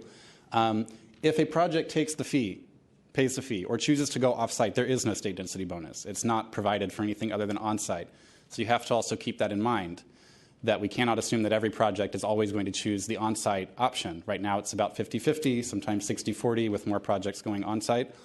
There's always the community context. There are particular site constraints. There is, we heard from some folks that if a particularly large project might be hard to sell it out in the time period that the developer wanted to, that might be a reason you wouldn't add 35%. We've also seen very few projects to date moving forward with this. Okay, but what if they did choose the program? Second question, would the project get the maximum 35% bonus, which is the assumption behind the numbers in the proposal we have from Supervisors Kim and Peskin? Planning staff took a crack at seeing what kind of bonus you would be entitled to under the 2 proposals. It's very mind-numbingly complicated, but basically neither of them would get to 35%, but a lot of fun to calculate it. Neither of them would get to 35%. Rental would get pretty close, 23 to 27%. Ownership does much worse in terms of getting to the maximum bonus. It's because it really has to do with those AMI levels being at the more moderate end, which is what we expect to see for condo. But the state density bonus law is set up to reward lower AMIs and higher on-site. So this is what you would see. So will projects all take the bonus? We can't assume that from the controller study. If they did, will they get the maximum bonus? We're showing that they would not if they followed the AMIs that are in the ordinance before you. The ordinances before you. Finally, third question, so what? How would this impact each of the proposals? Well, for the first proposal, as I said, a typical project to remain economically feasible would have to receive the maximum bonus. That is essentially a requirement in order to remain economically feasible, consistent with the findings of the controller study. Under Proposal B, typical projects would remain economically feasible whether they use the bonus or not, because the rates are being set at that maximum of 18 or 20% from the controller study. However, Proposal B also includes the recommendation from the controller to charge the affordable housing fee on those bonus units when a project does use the bonus. We're almost there. There's additional legislation which you've heard mentioned, Home SF, formerly known as the Affordable Housing Bonus Program. The goal of this program is to provide more affordable family housing in our neighborhoods. And it would have, we do have to ask ourselves the question, even though it's not before us today, how would it interact with these programs? So I want to quickly touch on that. I think the simplest way to kind of boil it down is that we have one proposal from Supervisors Kim and Peskin that relies on the use of the state density bonus to achieve basically the same goals, to maximize density, to maximize moderate income housing and family housing. Proposal B, on the other hand, does not rely on the use of the state bonus to meet those goals. It would pair with the Home SF legislation to maximize density and provide more moderate income and more family housing in our neighborhoods. Finally, speaking of families, unit mix requirement. Both proposals take a little bit of a different tact on this. The first proposal from Supervisors Kim and Peskin actually applies to only the on-site BMR units in a project that chooses on-site. So let's say that's 24%. That 24% of units needs to provide larger bedroom sizes. What are they? 40% 2 bedrooms and 20% 3 bedrooms. Total of 60% large bedroom requirement for those on-site units under Proposal A. The proposal from Supervisors Safai, Breed, and Tang, sorry, it's not right there. It would actually apply to any residential district that's not already covered by the unit mix requirement in our plan areas. So everywhere else in the city, you would see a requirement for 25% 2 bedrooms or 10% 3 bedrooms. And that would actually be done by adding a new section to the Planning Code 207.7. So that would technically live outside of Section 415, just to make you aware of that. So what are the considerations around this? The goal is to provide more family housing. We don't have any recommendations on this at this time. This is kind of some food for thought. We do have the following information. Most 2 and 3 bedroom units in the city that were built since 2005 are not occupied by families. We can't actually control whether a family moves into a unit, no matter how big it is, right? Larger units are less affordable, whether it's a BMR or a market rate unit, so that's always a consideration for the household that's thinking about moving into that unit. And we have quite a bit of anecdotal information and just, I think, lived experience that families often choose smaller units to economize. Also, the market, just as a point of reference, seems to be generally producing about 30% 2 bedrooms, 10% 3 and larger, so about 40% 2s and 3s. There would be some implementation challenges, particularly with the proposal from Supervisors Kim and Peskin, because it applies only to those on-site units. It says you have to have bigger units in just your BMR portion. Well, we have another piece of 415 that says there needs to be comparability in distribution, size, features, what have you, of the market rate and the BMR units. So that's just something to keep in mind. It might need, be in need of cleanup if that's the route that the board goes. And finally, as the Board of Supervisors and the Committee of the Whole just heard on Tuesday, there's a lot more to family-friendly housing than just unit size. Both of these proposals focus on the unit mix, while there are other features that could be included to try to get more family-friendly housing. So, very briefly, implementation considerations. I think we've heard, I don't know if anyone has said it yet, but this is pretty much the most significant change to the program since it was created. All the levers are changing, the definitions are changing, the numbers are changing. So there's a lot for us to keep our eye on to be able to provide clear information to the public and to project sponsors. Some of the things that we're most concerned about that we're looking forward to talking to you more with in advance of and at your adoption hearing, which is scheduled for 3 weeks from today, are how are we going to designate all of these different units at their different tiers and averages and ranges, and also how are we going to designate BMR units within the correct dwelling unit mix. Another key thing to keep in mind, because we're doing the rental and ownership rates, we have to track that very closely, and we have to be prepared to have some kind of conversion fee. If a project were to go from rental to condo, we'd want to be sure that they are meeting the condominium inclusionary requirement and not the rental requirement. Proposal A does have a conversion fee provision included in it. There's the affordable housing fee calculation. We just need to keep a very close eye on that, of course. The annual requirement increasing, we're basically put the whole thing on a ramp. I'm sure we can handle it mathematically. It's just something we may want to make sure there's no unintended consequences. And finally, we're keeping a close eye on the implications of the quote-unquote grandfathering provisions and on the sometimes higher requirements we have in districts like UMU district. So we're keeping our eye on the stuff. We're looking forward to answering any questions and talking to you more about it as we move forward. But with that, that concludes our staff presentation, and I would like to hand it over for public comment. Thank you very much, Mr. Bentliff.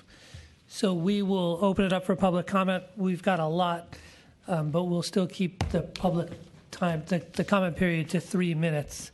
If I call your name, you can line up against the screen side of the room and speak in any order. I'll call the first batch, but we have a bunch. Paul Weber, Wing Hu Long, Peter Cohen, Jen Fujioka, Rodney Hampton, Gail Hampton, Ted Hunt, Mark Gleason, Eloise Patton, David George, Pei Juan Zhang, and Lorraine Petty.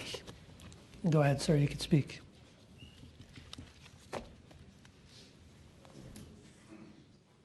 First of all, I want to object to this discriminatory practice and tricking device of claiming affordable housing for people in the city and county of San Francisco. This has been going on for years. Every brand new apartment building complex that's put together by the Mayor's Office on Housing, and also every brand new apartment building that comes through the Board of Supervisors, they always set the requirement of the affordable medium at 50 and 60% of the HUD income scale. Now, earlier, the spokesman for the housing said that the 50% of the medium is at $34,000 per year, when the truth of the matter is 50% of the medium is $37,700 per year.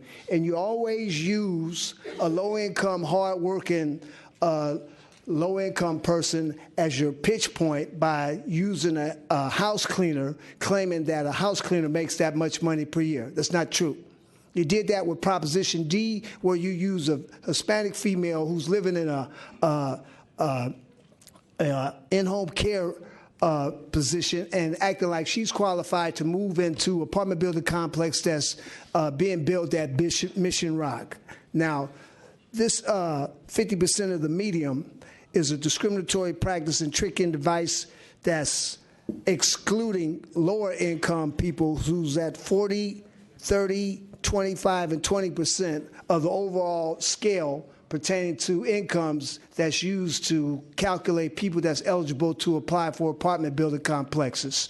Now, the Board of Supervisors and the Mayor's Office on Housing, attention, Mr. Olson, does this repeatedly. Even when you have a brand new apartment building complex and you advertise that it's below market rate, you make the requirement at 60 to 70% of the medium.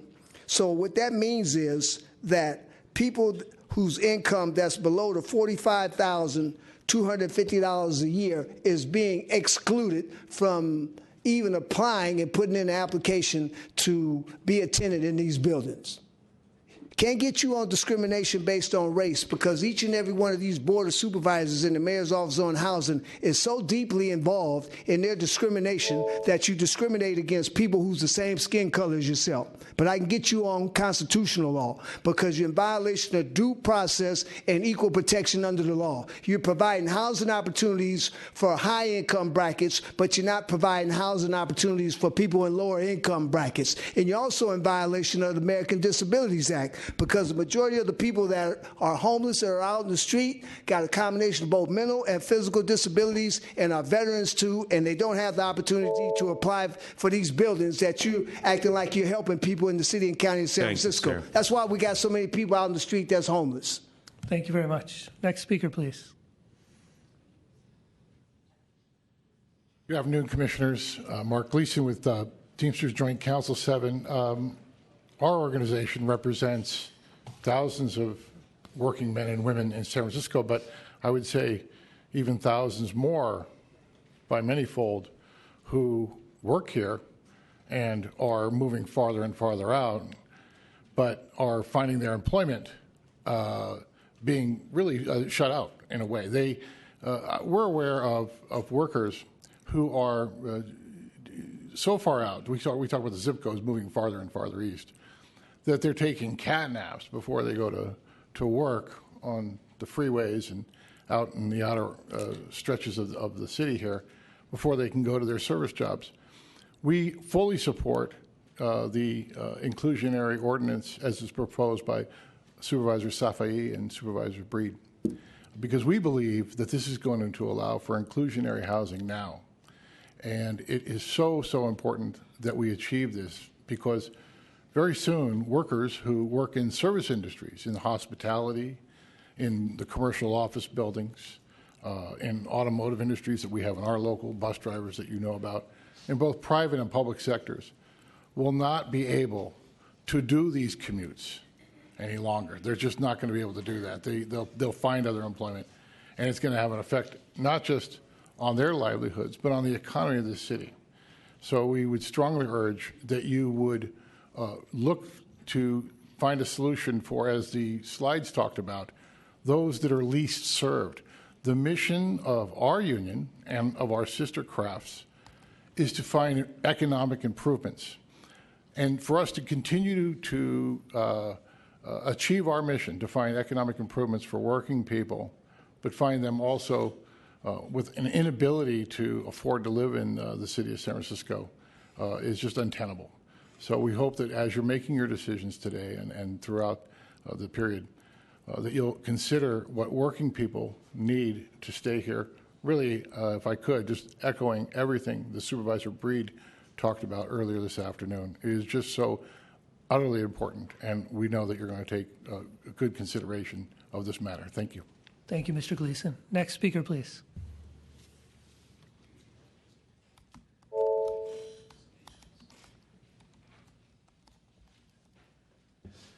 Good afternoon, Commissioners. Peter Cohen with the Council of Community Housing Organizations. And I think the brother who just spoke made some good points. And, you know, there's a very troublesome narrative at City Hall on this policy. It's interesting. I was also there in 2002 when the original ordinance was passed. But now it seems to be we're using inclusionary housing as just one tool to create this very divisive kind of class conflict. And it's very, very troubling. What I'm handing out to you is a statement of principles on inclusionary housing, which doesn't propose policy solutions, but addresses this conversation that seems to be happening about who deserves affordable housing and who needs it more. And essentially what it says is it calls for unity rather than divisiveness, because that's how we're going to find a solution that's going to work for everybody, is when we have a unity narrative, not this kind of polarization. 25 signatory organizations are on that letter. Just a number of them: the California Faculty Association, SF State, Cal Nurses Association, Community Tenants Association, many of whom will speak today, Faith in Action, Home Ownership San Francisco, Episcopal Community Services, Mission Economic Development Agency, Poder, United Educators, Swords to Plowshares, Veterans Equity Center, and the list goes on. Folks, we have a labor community coalition opportunity here to figure this out. But to the extent that we're going to use this as a device to pit folks against each other, it's a terrible environment to come up with good policy, and we suggest that just stop. A few highlights from this statement. We should not be pitting low and middle income San Franciscans against each other. They are, as Supervisor Peskin said, a lot of them workers. There's no reason for them to be pitting themselves against each other or be pitted against each other. And there is no question, a lot of us agree, there's no question that the affordable housing crisis is now expanded to middle-income workers. That's a new reality, folks. But we have to solve it. We don't solve it by simply taking resources away from other people. So what is the solution? I think we think of this in terms of expanding the pie. A lot of the immediate political conversation is, how do we cut up this thing in front of us? One of the key pieces that your staff talked about is the indexing. We actually have a built-in opportunity to grow the inclusionary resource over time, and you can set that as aggressively as you want. The controller's analysis is that it's a 1% increase in value every year. 50% was just an arbitrary number to give half to the landowners and half to the city. You could make it 1% if you wanted to. The Peskin-Kim proposal is 0.75. You can also decide when to start that. The Safai proposal doesn't start until 2020. We have 3 years of a flat inclusionary. You could start it in 2018, as Kim Peskin says. Think about the dimension of growing your pie and spreading it to all the folks in this room and elsewhere. That's how we get the both and for low and middle, not by simply quarreling over what we have now and robbing one for the other. Thank you. Thank you, Mr. Cohen. Next speaker, please.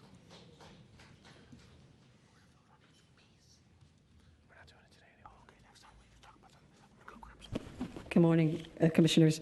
My name is Lorraine Petty. I'm a senior, and I'm one of the legions who voted for Proposition C. I feel like we set the inclusionary housing goals. We wanted to see in the larger developments 15% affordable for low-income residents and 10% for middle income, both. I think we voters clearly wanted more of the units to be affordable to lower-income people than for the higher income.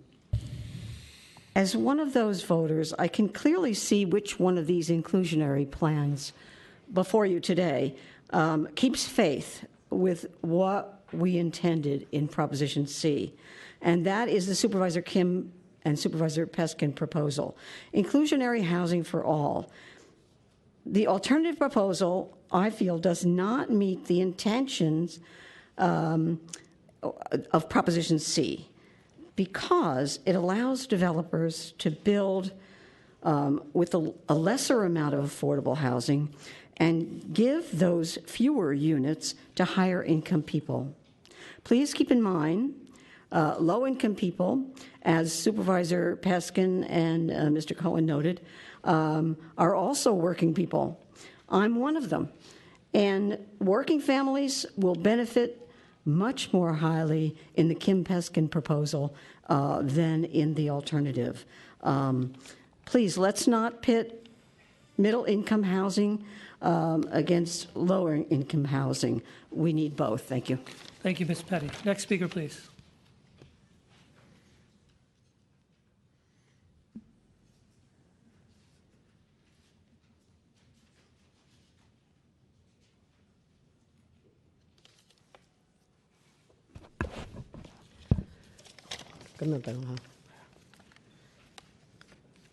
Phối hợp委員會你好，我叫鄭佩堅，係代表社區住客聯誼會，三藩市最大草根階層住客機構。我哋今天大同40多名會員，全部都是低收入和租客，居民7席規劃委員反映對於市參事安世輝、市參事長布里德及湯海泰提出市府包容性可負擔房屋，要求得調整法案。Good afternoon, Commissioners. My name is Ms. Pei Zhonjiang. I'm representing the Community Tenants Association today, one of the largest grassroots tenant organization in the city. Today, we have brought over 40 members here with us today.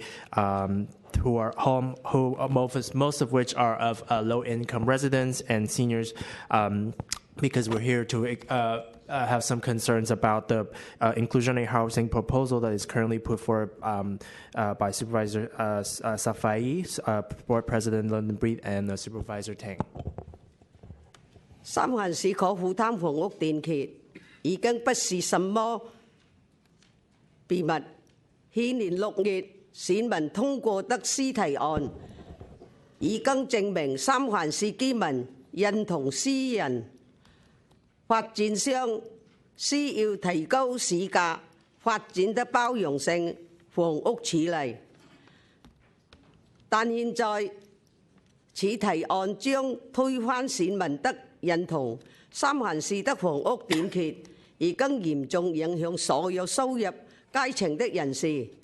最低收入的家庭和長者在面對住房屋危機中嘅困難，所以市府更加不應該減少低收入家庭的房屋資源，而是應該想如何為不同收入階層擴展更多房屋。Affordable housing shortage in San Francisco is no secret to anyone, and Proposition C that was passed by voters in last June had already proved that voters and residents in San Francisco all agree that developers need to have a higher inclusionary percentage when they're developing their projects. But now this proposal that's being put forward will potentially potentially put away the proposition that was passed. Housing shortage in San Francisco is not something that just affects one level of income or the other. It's an issue that affects all income levels of residents in the city. But at the same time, those that are hit the hardest in this housing crisis are of those that are of the lowest income of families and seniors.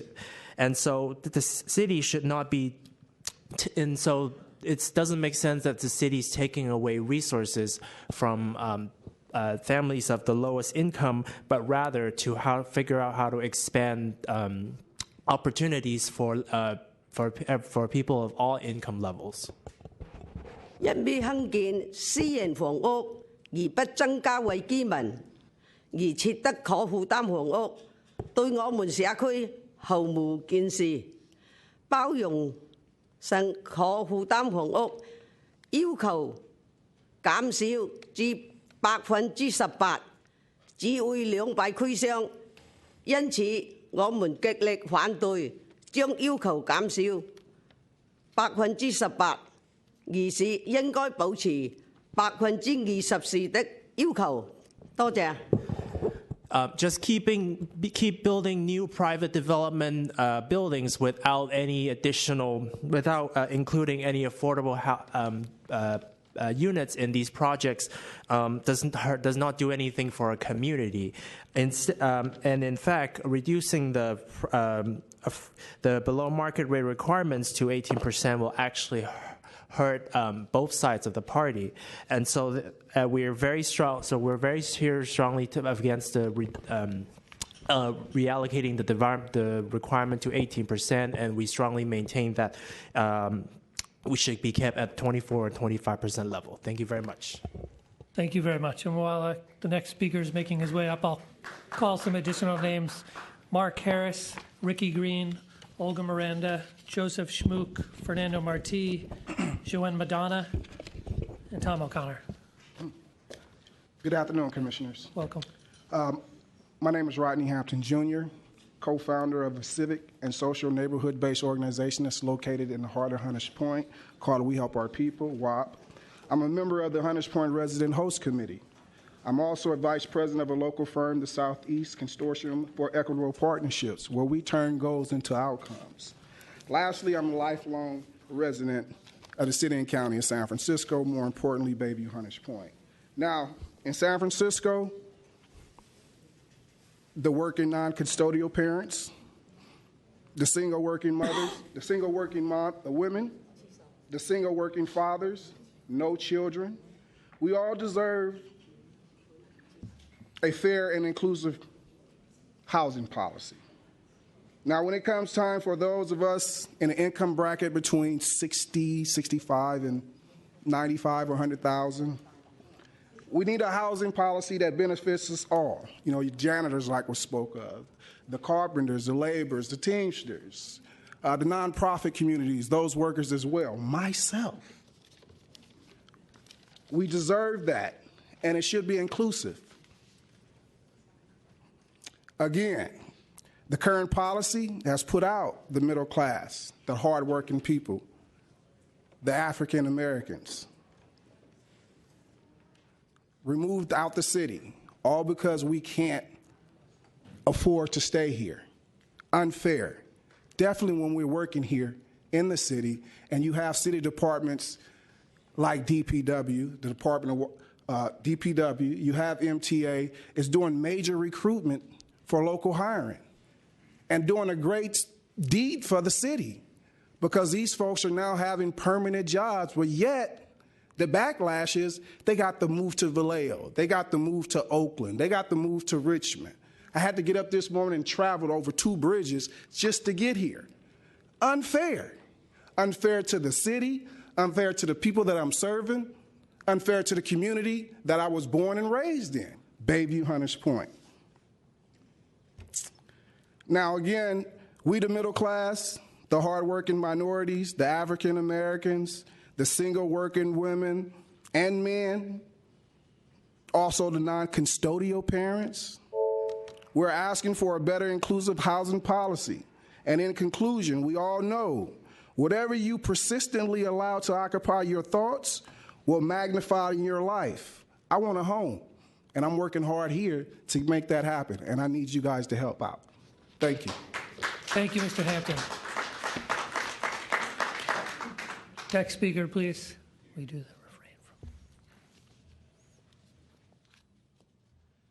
refrain. Good afternoon. My name is Gail Hampton, and I'd like to say I would like to see my kids, children, and others live and work here. Okay, and so please make housing policy be fair. Thank you. Thank you, Ms. Hampton. Next speaker, please. Excuse me, folks, if we can refrain from the clapping, please. Good afternoon, Commissioners. I want to thank you for allowing me the opportunity to come before you. I would also like to thank Supervisor Safaid, Supervisor Breed, and Supervisor Tang. This is a conversation that we have had in silos only too long within this city, while we have watched it bleed people of color. We have watched it bleed single women that have children.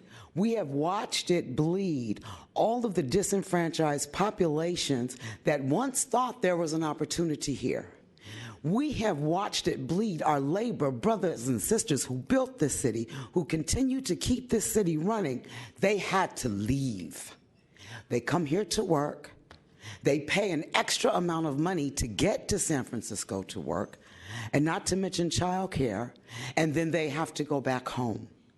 All of us that call San Francisco home, what we see here is not what the vision held for us many years ago, even 20 years ago.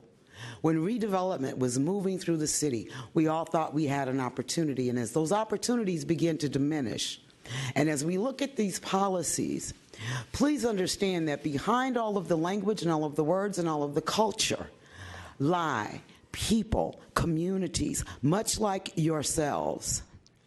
Everyone in this audience would love their children to be able to grow up, and if they choose to stay in San Francisco, to work and to live in San Francisco, as we did. As it stands now, that simply is not possible. AMIs of $101,000, and we look at a two-family household. If one person leaves, then we've got another person that becomes homeless, and there are many that have. My daughter, once she got on her feet, she's now in the medical profession doing quite well. However, she makes too much to be able to benefit from a program, but not enough to afford a home. To afford a home in San Francisco, it takes an annual salary. Action is necessary, and action from the people that actually have had to endure the policy and the culture of lack of housing within San Francisco, I think is worth moving forward and working on. I want to thank you for your time, and I implore you to keep in mind that we have done many things in this city that we have never followed through that came to fruition because of infighting. Let's stop that. Just like the African American out-migration panel came up with some very reasonable and solid solutions, housing among them, nothing was done. So I implore you to keep that in mind and to listen carefully. You hear pleas of passion, pain, and hurting. Thank you. Thank you very much. Next speaker, please.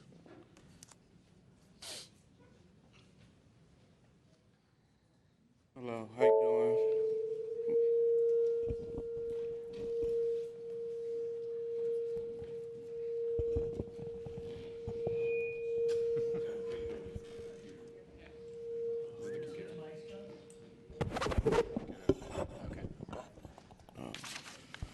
Once again, how you doing? My name is David George. I would like to ask you guys to please make San Francisco housing policy inclusive. I would like to continue to be able to work and live in San Francisco. The current programs that's in effect right now seem like they're either for the rich or for the struggling black poor. You know, and I think, what about me? You know, when I was working for the labor union, you know, I'm a lifetime member of Bayview Hunters Point. When they started rebuilding over there, you know, I just always used to think, like, man, it'd be great to tell my daughter, you know, the place we live in is a place that I helped build just to find out at the end of the day, the promises that was promised to me wasn't kept. Like they say, I make just enough not to get affordable income, but can't afford to buy market rate value there. I would like to see that change. I ask you guys to please think about the middle class, which is quickly disappearing. When you look up, it's really no more middle class no more, or places affordable to them. So, when you guys go into these meetings, please continue to think about us and let San Francisco housing policy be inclusive. Thank you. Thank you, sir. Next speaker, please. Commissioners, Gen Fujioka, Policy Director at Chinatown Community Development Center, and I just want to acknowledge the fact that when I left, there were about 50 people in the light court downstairs. They just got chairs, and so hopefully the next time we're able to accommodate the audience that will be attending the next hearing on this matter. I don't want to miss words. I want to be clear. This, from our perspective, this proposal that Supervisor Safai and Breed and Tang have put forward is a step backwards. It is a step backwards from the standpoint of an inclusionary housing program that has expanded opportunity. It shrinks the total amount of inclusionary housing. I agree with everything that people said before about the housing crisis, and we got to serve the middle class, but we should not, as other people have said, do it in the backs of the poor. And I think that we can move in that direction with Supervisor Peskin and Supervisor Kim's proposal. And I hope we have a conversation for those who are maybe on the other side of the aisle for the moment. Let's try to come together in the coming weeks, because I think that we need to make our policy stronger. We absolutely agree. We need more affordable housing for low and middle. And I want to mention, so I think, again, without, again, repeating some of the previous speakers about we cannot do it. With the line we draw is that, and the voters have made it clear, they want to expand affordable housing for lower income people, not go backwards. They defeated Proposition U overwhelmingly, and that was a measure which was basically very similar rhetoric about that the housing crisis, the problem is that our affordable housing programs do not set income levels high enough. That's not the crisis. That's not what is causing the shortage of housing in San Francisco. But if we're going to move forward, I also want to, we will follow up with a more detailed letter with respect to other elements within the legislation. But let's do it across the board. There are a lot of specific items in here which are very troubling in the legislation that comes from Safai and all. For example, we are very concerned on the projects 25 units and below that they're raising the income AMI level to 80%. In many neighborhoods, that is gentrifying our community. Those rents our existing residents cannot afford. So let's not move backwards on that. If we're going to have infill housing, let's make sure it's affordable to the residents who live in the neighborhood.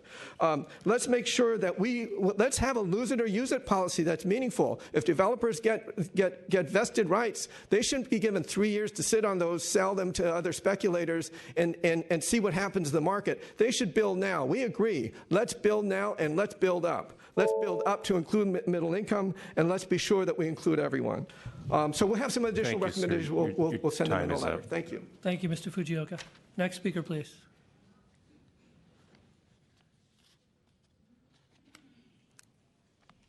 Hello, Commissioners. My name is Joan Madonna. I'm the Executive Director of Artspan. I represent about 1,200 local artists who are trying to make a living here in San Francisco. I don't necessarily envy you. It's a very difficult task you have in front of you, but I say that we are one community and that either plan will improve the status of what's happening in San Francisco. However, the controller's data seem to speak for itself that the proposal put forward by SFAI and Breed is more tenable. I think that it's interesting that we look at one of the problems with what's gone on in San Francisco is that we're using federal standards in order to apply to what happens here because of the funds that come in. Everybody can acknowledge that. And I think that it's important to think about San Francisco has been a unique place, and we do things our way, and we have a really great economy in many, many ways. And if we think of new voices and new ways of solving our problems, it will help us immensely. I have a lot of respect for Supervisors Kim and for Peskin. Peskin says himself he's been around for 20 years, but here we are 20 years later, and we're in a similar situation in which our best ideas, we make hopeful goals. We vote in Prop C, and then we still don't even hit the goals that are in that.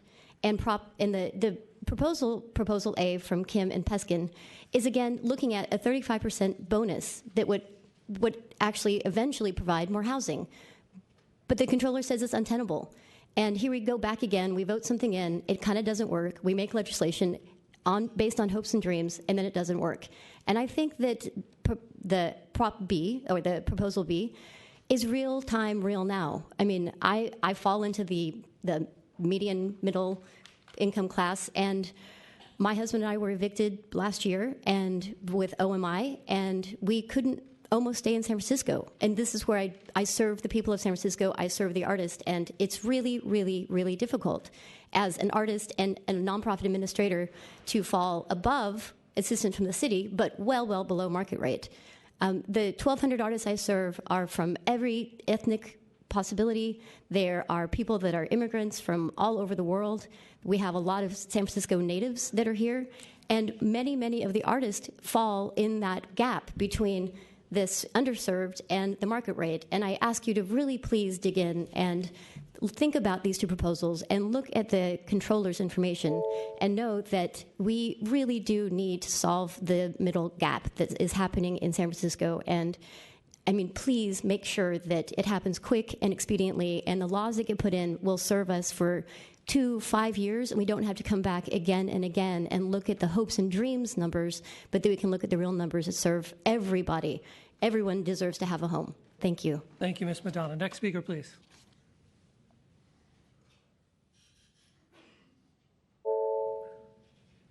Hello, and thanks for taking the time for comment. I really appreciate it. I have a newfound respect for what you all do, and listening to everybody, I don't know how your eyes don't glaze over constantly. So I'll be really quick. I'm an artist living here in the city.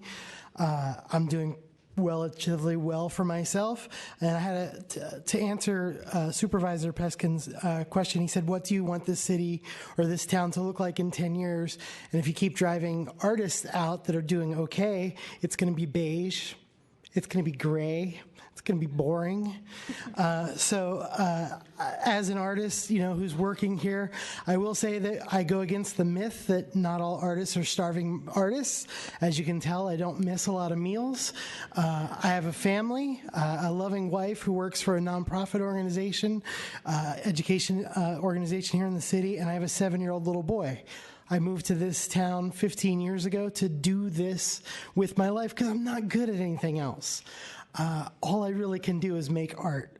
And so I turned it into a business. I found a way to do that with the help of ArtSpan, the local arts organization that was just here talking. And today actually is my 3rd year anniversary of doing this for a full-time job. Now I want to own a house here. I make just too much to qualify for low-income housing, and I'm kind of in that dark, forgettable spot. I think if my wife wasn't working for a nonprofit, we'd probably really be okay. But we're just barely scraping by, and we're just barely scraping by in a town that is constantly pushing more and more challenges and feels more and more hopeless that we'll ever be able to own something. So I am here speaking for the SFAI and BREED proposal. I feel like that really addresses a dark spot, and I don't feel like it robs Peter to pay Paul. So thank you so much for your time. Thank you. Next speaker, please. Good afternoon, Commissioners. This is Fernando Martí again from the Council of Community Housing Organizations, and I'm also an artist. Our first point that I think we want to reiterate is that we cannot be pitting one workforce against another. When you take away from some to give to the other, that is simply not fair. And it's been raised before, is this similar to Prop U that the voters rejected? It looks like a skunk. It smells like a skunk. It kind of might be a skunk. I think that there is a possibility here to move towards something that really tries to address different workers' needs. But in order to get that, we have to understand who we're talking about. So here's some general numbers. I might be a little off, but hotel workers earn on average $38,000. Paraprofessionals in our school district, $34,000. Janitors, union janitors downtown earn $34,000. Labor, somebody can correct me. So I would love to hear where that is, a little higher, a little lower. Laborers earn around 48 to 50,000. Apprentice carpenters might be around 43,000. What does that tell us? Those are the folks in that income range, and I might be a little off, so might add another 5%, who earn 40 to 50% of median income for a 1 to 2 person household, one income earner. 2 income earners might earn from 60 to 90%. I think the question facing you all and the supervisors as they look at approach A and approach B is, are you going to be able to look those union members in the face and say, I'm going to vote for a proposal that takes away half of the units that we were building up until now so that we can build more units for a higher level? I think that before you there is a possibility to do both, to continue to serve the workforce that is represented by hotel workers and janitors and paraprofessionals in our schools, and to add to that additional levels for our teachers and our nurses. And the way you do that is by inviting the density bonus program, saying this is how we are going to do it. And I think Jacob might correct me if I'm wrong. What I understood from the controller's report is that it is absolutely feasible. What they didn't, they had a hard time figuring out how to do it. That is what the Kim Peskin proposal does. It assumes, and I think all of you were faced last December with a density bonus proposal. I believe all of you raised the question, how can it be that our hands are tied? What can we do? This is what you can do. And you would not be the only city to do that. West Hollywood, Santa Monica assume in their inclusionary programs that a density bonus is going to be taken. So I think that is the right way to proceed so that you can serve the entire workforce. Thank you. Thank you, Mr. Marti. Next speaker, please.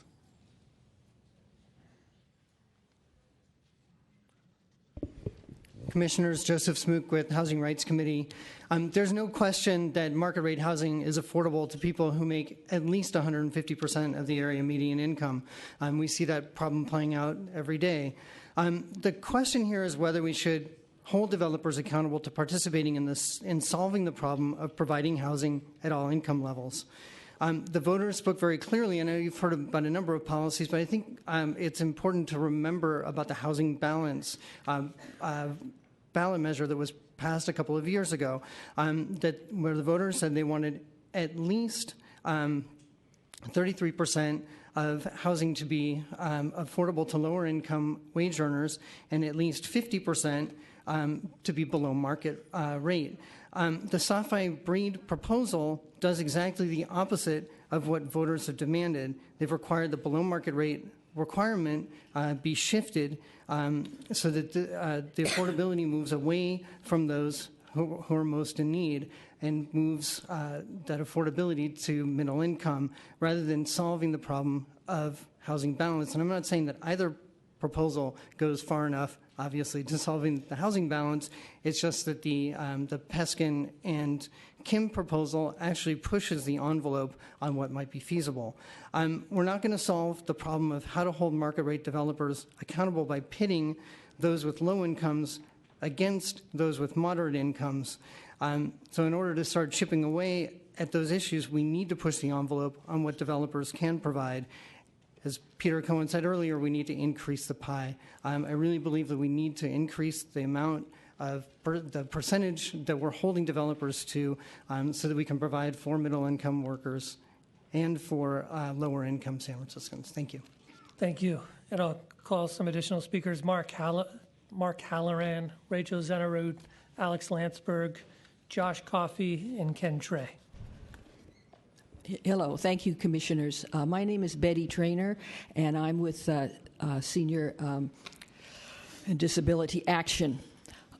We represent low-income seniors and people with disabilities. And this is a group that is being evicted at the highest rates in San Francisco. Why? Because our seniors are aging in place. They're in units that maybe are low income, and a speculator comes in and they want them out to the point that it's reaching elder abuse. You heard very compassionately earlier today about a man in his 90s facing potential eviction who literally, after the stress of it, died in his bed at home. 100-year-old women that are being evicted. You certainly know about that. And you have now two proposals before you, one for inclusionary housing, one of them at 18% maximum, and then divided into three parts, which would make the lower one just 6%, while the voters, as you've heard numerous times before me, saying that they wanted, through Prop C, at least 15% for the lowest income. So I think it's very plain before you that we need to keep at the minimum 15% for our lowest income people. And also, if these developers, as Supervisor Kim said, can be pushed, I personally think if they can build $1 million plus condos, they can add another 100 to 200,000 to those condos and give us the affordable housing inclusionary that we need here in San Francisco. Thank you. Thank you. Next speaker, please.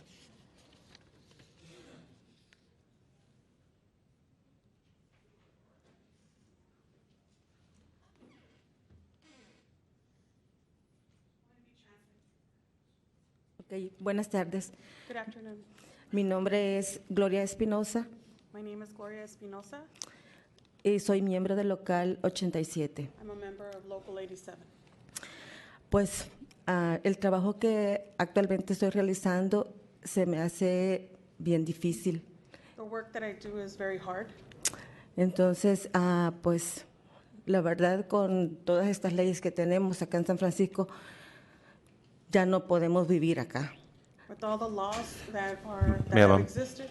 I'm sorry to interrupt you. Could you use the other mic? That way they can pick you up on TV. Okay. With all the existing laws, I can't live here. Entonces, la mayoría de los janitor o más compañeros de las personas que trabajamos en San Francisco, como que nos estamos corriendo para los lados de Richmond, Oakland. So the majority of my colleagues and other janitors like myself were being pushed out to Oakland or Richmond. Y es una de las cosas que ahora actualmente yo las estoy viviendo. And that's something that I've just had to recently experience personally. Por esta razón, pues no se puede estar trabajando y para estar nada más pagando renta. It's really incredibly difficult to work only to pay rent. Y pues la verdad que es muy injusto que estemos, que no califiquemos para viviendas de bajos recursos. It's so unfair that we don't qualify for low-income housing. Necesitamos ahora mismo un acceso para que nosotros como janitor y como otros miembros que trabajan para el gremio, como decir de que sean carpinteros, que sean pues como los de seguridad también. We need a path, an opportunity or access to be able to have that type of housing, such as not just exclusively for janitors, but carpenters, other construction workers and other industries to have that pathway.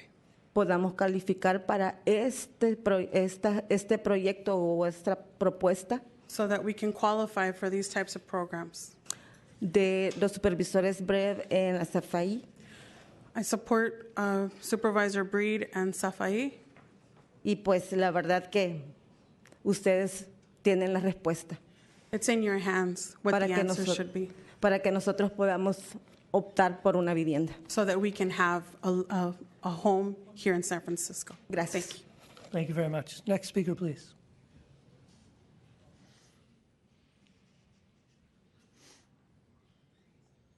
Good evening. My name is Sergio Estrella. I'm 37 years old. I grew up in San Francisco. Recently, I had to move out.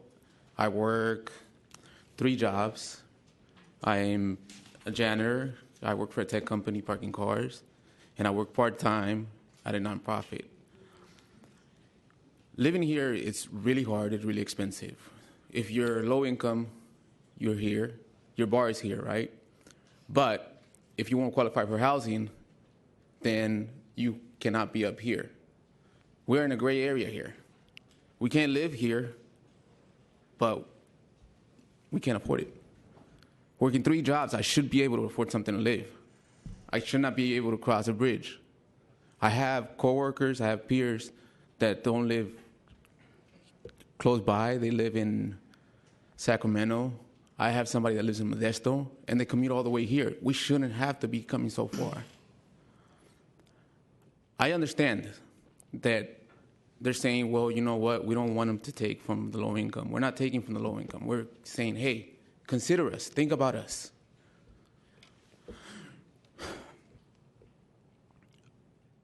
I support workforce housing, and I support Supervisor Breed and Safai's proposal, and I wish you guys consider it. Thank you. Thank you very much. Next speaker, please.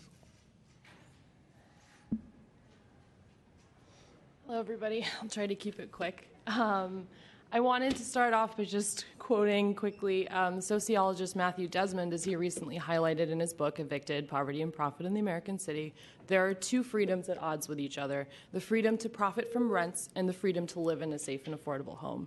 My concern with Supervisor Safai and Breed's legislation, or Proposal B, shared by the CCDC, and, sorry, 1 second. Yeah, no worries.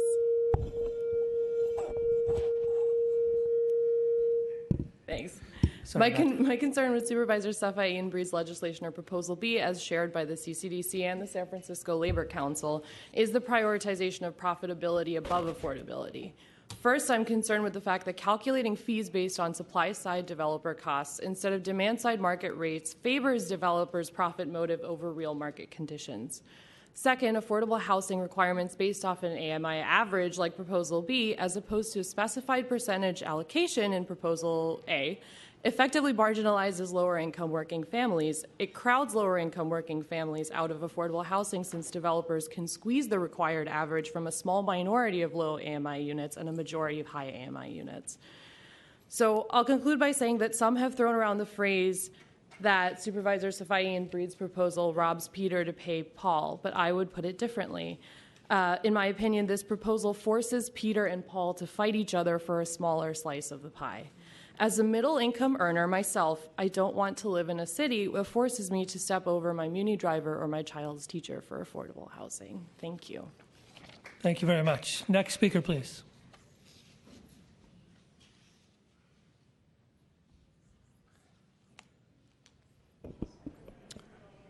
Good afternoon, Commissioners. My name is Jeffrey Torres, and I am 20 years old. I am a full-time janitor, and I work part-time at flea market.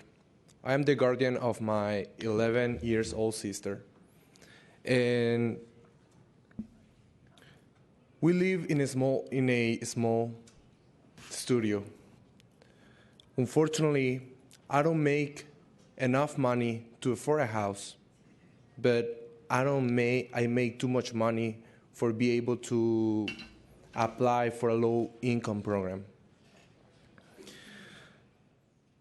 I feel ashamed because I cannot provide a house or a place where my sister and I can call home. And I hope this commission gives the support to the proposal of President London Breed and the Supervisor Asha Safai, because I believe this proposal will be a solution for me, for working families, and for San Francisco needs. Thank you for your time. Next speaker, please.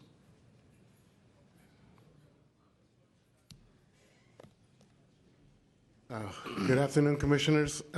My name is Tony Rodriguez, and I represent Local 43 of Fire Sprinkler Union, I'm also a native and a resident of San Francisco. My parents came here in the late 40s. Both worked hard. One was a warehouseman here in the city. The other one worked the Slage Lock. They were able to buy a house, raise 4 of us.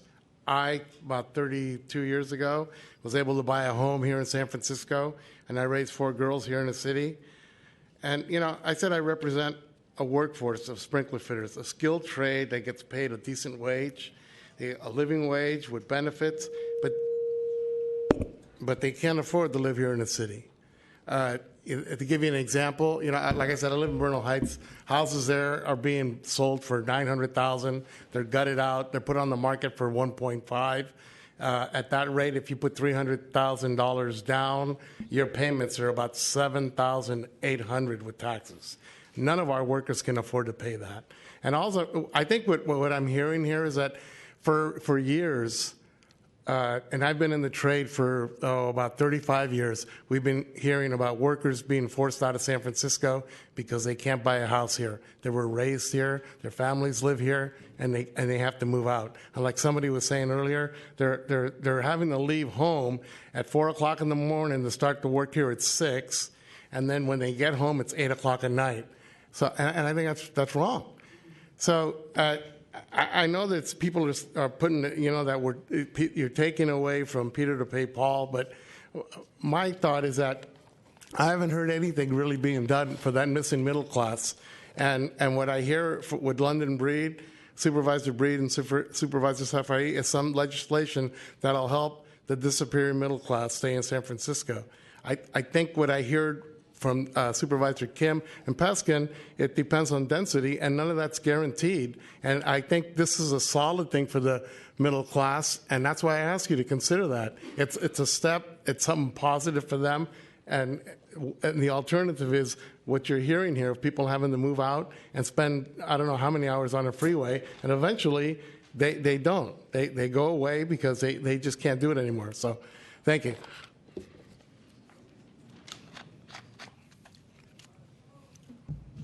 Good afternoon, Commissioners. I'm here to point out a minor issue that has surfaced for projects of 25 units or less.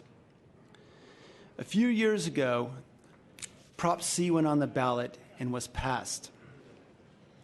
In the discussions around Prop C, there was supporting documentation and data to suggest that those smaller projects could stay as status quo.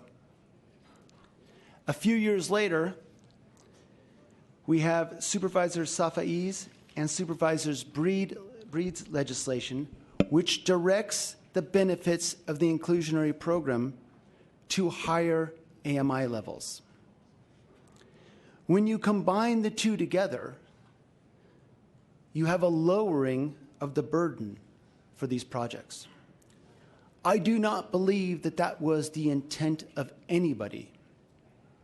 I'm here to say that we are dedicated and committed to working with the stakeholders and the elected officials, and that once this dust settles, and once we know what the final AMI levels will be, we will A, quantify this difference, and then B, establish a mechanism to contribute that to the small site acquisition program. Thank you.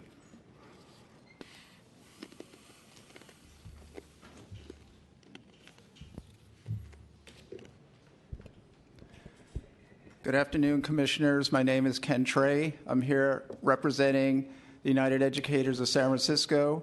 We are the teachers and the paraeducators of the city. We've heard a number of folks speak for the interest of the teachers, and I just want to tell you a little bit about where the educators, that is teachers and paraeducators, stand on housing in San Francisco and the issue of affordable housing. Years before the battle over inclusionary housing appeared on the landscape, just as the housing crisis was breaking and UESF was dragged out of necessity into the housing fight, we decided back then that we are all in this together.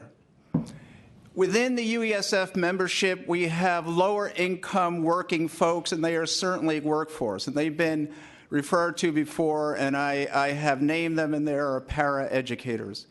We refuse to have teachers and other professionals in the schools pitted against the interest of our lower income sisters and brothers working alongside us in the classrooms and the hallways of San Francisco. Furthermore, the meaning of we are all in this together, that there is no way, there is no moral foundation, certainly not for the work that my sisters and brothers, the teachers of the city, can abide by, in which we will pit classroom teachers against the very low-income students and their families that sit in our classrooms.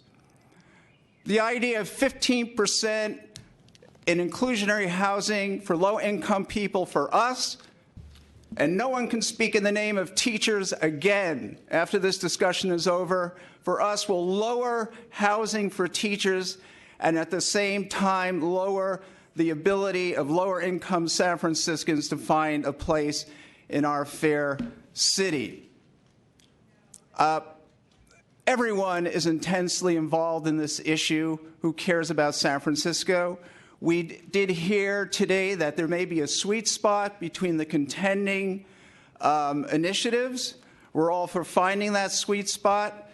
But let me give you an example of when people talk about teachers in our schools. We have a member, Nora Forsberg, who was just named, who just won the Human Rights Teacher Educator of the Year award. She's a para-educator. I don't know what she's exactly making, but it's in the 30,000s. So the teachers at Galileo High School, where she works at, certainly don't want their housing needs pressed upon hers. And what a loss it would be to lose her or the other hardworking para-educators in the city. You guys have a tough road ahead, but we all do trying to survive here. We hope you make the right decision and do not lower the amount of housing available for lower-income San Franciscans. Thank you. Next speaker, please. Good afternoon, Commissioners. Alex Landsberg with Carpenters Local 22. We're not here to take a position on the legislation, but we do want to bring up a couple points that I hope you all consider and that the Board of Supervisors will consider as this goes into the record. First of all, the great unspoken thing throughout this, or maybe it's been mentioned a couple times, is that we just simply need more housing. Part of what the Peskin-Kim legislation is based on, the numbers that it's based on, are what should we call it? Wishful thinking is probably a little bit too incendiary, but it's very prospective and it's very hopeful. The fact is that the resistance that any developer in this town gets, generally speaking, layer a density bonus on top of that. We know what's going to happen. This commission has seized what happens when any project comes in, the fights that come in, and ultimately to model legislation and outcomes based on 100% take-up is just simply technically just not the way to go. At the very least, conduct a sensitivity analysis to figure out what's it going to look like if only a quarter of the developers take this. Do a sensitivity analysis to see what it would look like if we look at specific corridors where it'll happen. Let's try to be a little bit more thoughtful about it. Second of all, what I've noticed among both proposals is that the 10 to 25 units continue to be pretty much hands-off. And here's the thing. The larger projects that we're tagging these higher impact fees on, they hire union workers, they pay area standard wages, they pay into healthcare, they pay into training, they develop these people, they work with City Build to make sure that the people who our entire workforce development system is trying to lift up get opportunities. While these 10 to 25 unit projects pay less for their land, are a scourge of wage theft, pay way below area standards, and don't contribute anything to their workers' retirement security, to their health security, and ultimately put that cost back on the city. But we're keeping them clean. We're keeping our hands off of them.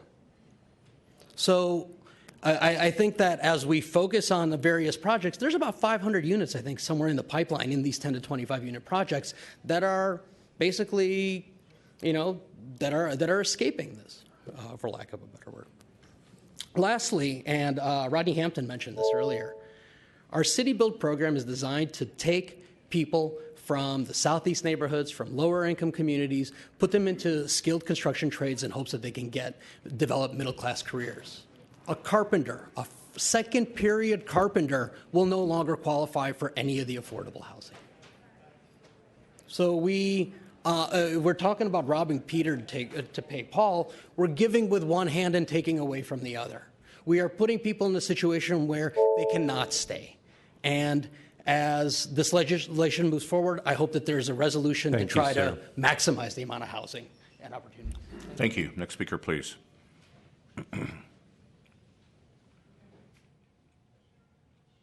Good afternoon, Commissioners.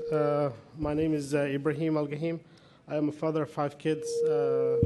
I'm a husband, a full-time student seeking to be a filmmaker. I'm a full-time janitor at night. I used to live here in San Francisco, but having 5 kids within 700 square feet was a nightmare. We tried to apply for affordable housing, but they kept rejecting us, saying that I make so much money, according to what they say. I need 2 to 3 jobs to afford living in San Francisco. I wish I could come back and live in this city where I grew up riding my bike through Market Street all the way to Embarcadero. I missed being close to work, not crossing the Bay Bridge every day. The kids missed going to the Golden Gate Park every weekend. I wish I could come back and live in the city and be surrounded with the kind and warm, great society. We need workforce housing. It's a solution to my family. I strongly support Supervisor Breed and Safai proposal. Thank you. Thank you. Next speaker, please.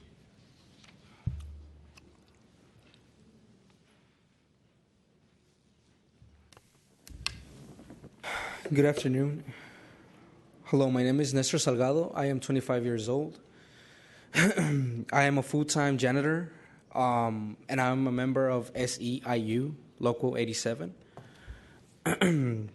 It's hard for me to stand here before you and share what any man my age with full-time job would be ashamed of admitting.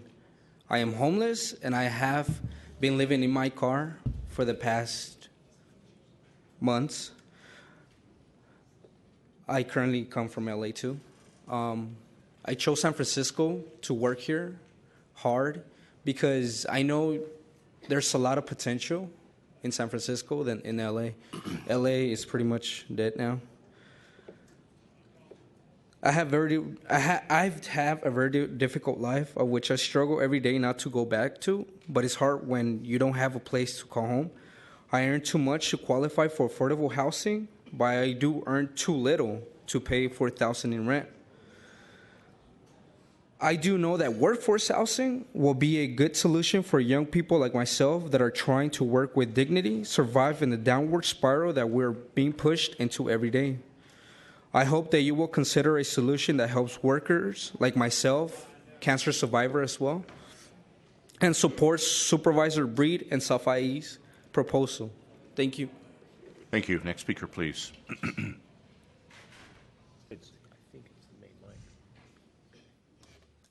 Good afternoon, Commissioners. I'm Teresa Flandrick, and I work at Senior and Disability Action, as well as live in North Beach. What I do know is that we voted for Proposition C. What I do know as a city, this is what we voted for. As a city, we also voted down Proposition U, and I'm sorry, but the Breed Safai, Mayor Tang proposal sounds too much like you. What I do know is also living in North Beach, I see that the workforce there on the wharf is now traveling from the East Bay and beyond in order to get to their minimum wage jobs, many of them, and that the wharf is also having a harder time hiring people because people cannot afford to live here. So we're talking about a workforce that is working class. I know that 40% of those people that once lived in my neighborhood and had a 10-minute commute are now having to commute for a much, much longer time and paying the additional fees that that involves. What I also know is the seniors continue to be displaced, to be evicted because they're long-term tenants, and that there's nowhere for them to go. That many of them want to live in buildings that are intergenerational, that are mixed incomes, but that include their incomes being low.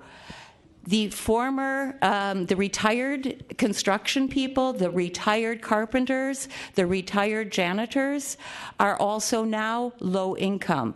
So we need to think about also in the future, those same people that are here today as Teamsters, as carpenters, et cetera, that when your time comes at retirement, we need to make sure there's also that same housing for you. Let's make sure there's the housing for those who are retired. Again, I am very concerned and support the Peskin-Kim legislation above all and do not want to pit one group against another. So please, please think very carefully. Thank you. Thank you. Next speaker, please.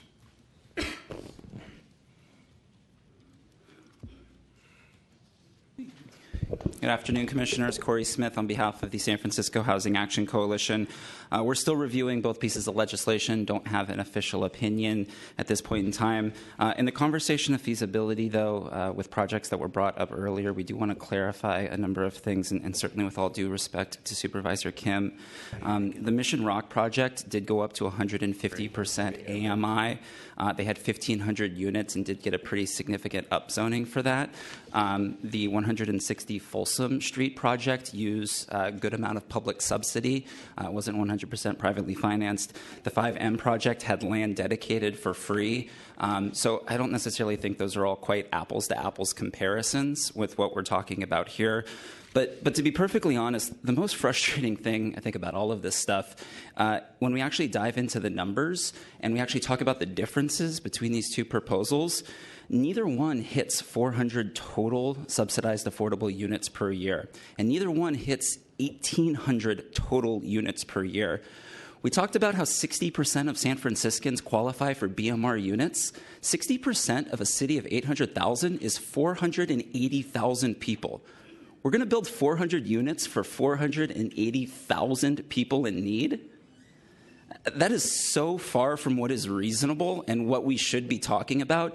The total difference between their two proposals are predicting 72 BMR differences between each year.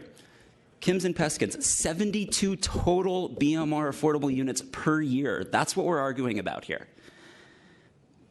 What does success look like? What are we trying to actually get to out of all of this? You know, we've always circled the number 5,000 units per year because according to all the data, that says that housing prices will go up at the exact same rate as inflation. We need to be building 5,000 units per year. Consistent production is certainly a big thing. We have peaks and booms. I'd like to get to a point where we can have some sort of reasonable expectation about how much labor we need. In 1 year, we built 4,400. In 2011, we built 400. Huge, huge impact on jobs. Is this about density equity? Is this about building all over the city and making sure everybody plays their fair share and contributes to this? Or are we going to just put all the housing in one part of the city? I think we need to be tracking a lot of this stuff. I think we need to be quantifying what success looks like. One of the ways we can do that is looking how PPAs come in and quarterly updating, trying to make some sort of prediction about how much housing we're going to have in a year, in 3 years, in 5 years. So we can actually get ahead of this thing and be as smart as possible. You know, at the end, we really, when it comes to building homes for people, creating shelter for people, providing that basic right, we have to stop arguing over crumbs and figure out a better way to build a big-ass pie. Thank you. Next speaker, please.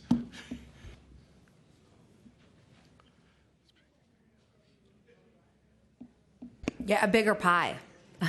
I'm Laura Clark, and I represent the YIMBYs, that's the pro-housing people. Neither one of these addresses the real fundamental underlying problem, which is that we are structurally not building enough housing. This is arguing over little crumbs left on the table and deciding whether it's going to be for middle-income people, a few crumbs, or a few crumbs for the lowest income. And we have to get through this argument in order to address the real underlying problem, which is that a third of this city is zoned single-family homes only and is untouchable. The real problem is that, of course, we can't address these problems so long as we're playing this game where we pretend inclusionary zoning could possibly address the need. We need a lot more housing everywhere. You know, we can get into the weeds about if you do the full density bonus under the Kim Peskin resolution, all of that 24% has to actually be at 55% AMI. It's a small technicality. I can send you guys an email about it. It's not really going to work out that can be used for multi-income if you're doing the full density bonus. But that's not even the point. The point is we're about to waste a lot of time arguing over peanuts. These are peanuts. And the faster we can get through this argument, the better, because we need to address the real underlying crisis, which is chronically underbuilding housing for decades. Decades. Every time we spend more time at these hearings arguing with each other about the 3 or 4 units on any given project, that's another few months that we are adding to the housing crisis. People need homes. They need them now. The entire process needs to be sped up dramatically. And I want every single one of you to take it as your personal mission to do everything you can to speed up the production of housing. And that doesn't just mean in communities that are already dealing with a lot of gentrification and changing. That means it is your job to demand that our wealthiest neighborhoods take their fair share and see some physical changes, that we purposefully create mixed income neighborhoods. Thank you. Thank you. Next speaker, please. I'll read some more names. Gloria Espinoza, Sarah Sherban Zimmer, Sergio Estrella, Japri Torres, Nestor Salgado, Ibrahim Alaghim, Gina Dacus, and Pei Huan Zhang. Please. Hi. My name is Brad Chapin. I am on the board of the Harvey Milk LGBT Democratic Club, and we do not have an official position on this yet. But one thing I just wanted to ask quickly before I say all the things I was planning on saying is, what does it mean to be a pro-housing organization, and who is not pro-housing here? That just doesn't make any sense to me. It's housing for who? London Breed earlier said, quote, we can't keep failing people who are struggling in the city by selling a false narrative. But who pays for the money and the real estate speculators, the money that's poured into so many of our candidates' campaigns? Where does the money that real estate speculators pay into those campaigns come from? It comes from San Franciscans. It's being extracted from this city. It's being extracted from the middle and lower income people in the city. So if we don't want to promote a false narrative, we need to talk about supply and demand and stop promoting this idea of providing more supply will decrease demand. If we provide more supply, we always increase demand. You create more places for people to live. More people live here. More people have kids here. More people are going to want to keep living here. But who do we want to protect? Who do we want to keep living here? We cannot put middle class and poor people against one another. But the idea that we do that it's sort of interesting. No one's talking about the fact that we do need to sort of be not necessarily having unity. We should be having a critical discussion about sort of being at odds against those who are really benefiting from all of this real estate speculation, that are benefiting from quote-unquote middle class or middle income earners and low income earners. A single teacher is a low income earner. So many people who the moderates or the YIMBY people describe as middle class are actually low-income earners. And I think that when we, in the Peskin and Kim legislation, the idea that we are protecting more of the middle and low-income earners in the city means that we're protecting diversity, that we're protecting people who have been sold out by real estate speculation in the city for too long. So I'm really I want people to be critical of the idea that we need to have unity over critique, that when certain people say that we so firmly and angrily that we need to have unity, they're really asking for compliance with the moneyed interests of real estate speculators. And I just, please, please, please fight for middle class and lower class, and don't put those people at odds with one another. Thanks. Thank you. Next speaker, please.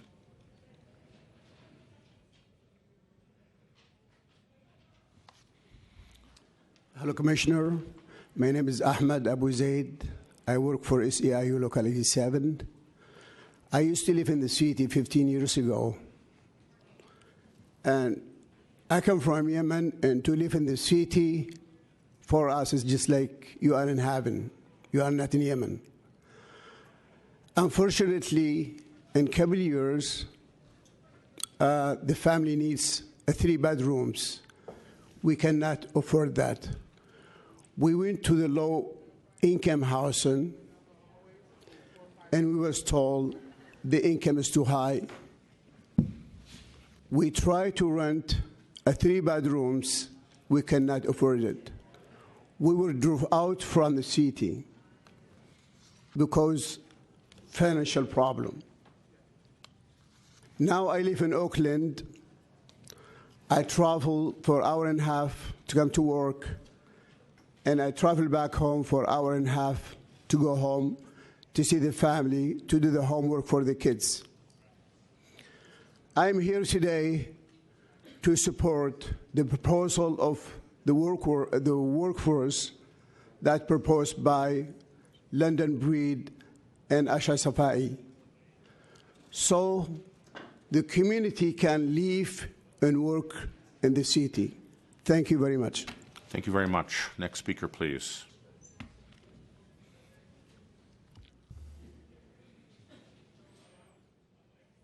Hello.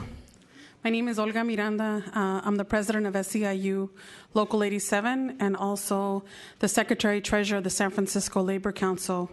About a week ago, we sent a letter to all of the supervisors involved that had both initiatives and to all 11 board members to try and come to some arrangement. I appreciate folks that have spoken today that there is the initiatives, although different, they're not too far apart.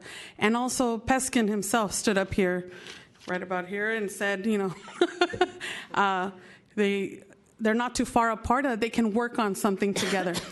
It's the key word is initiative, to want to work on something. Now, as a daughter of a single mother with 9 children, I represent 4,000 janitors, of which the crisis of not just the contracts we're negotiating and the obligations of organized labor, our obligation is no longer just ending at the bargaining table. It's now the crisis of housing has reached our halls, and how do we address and represent our members?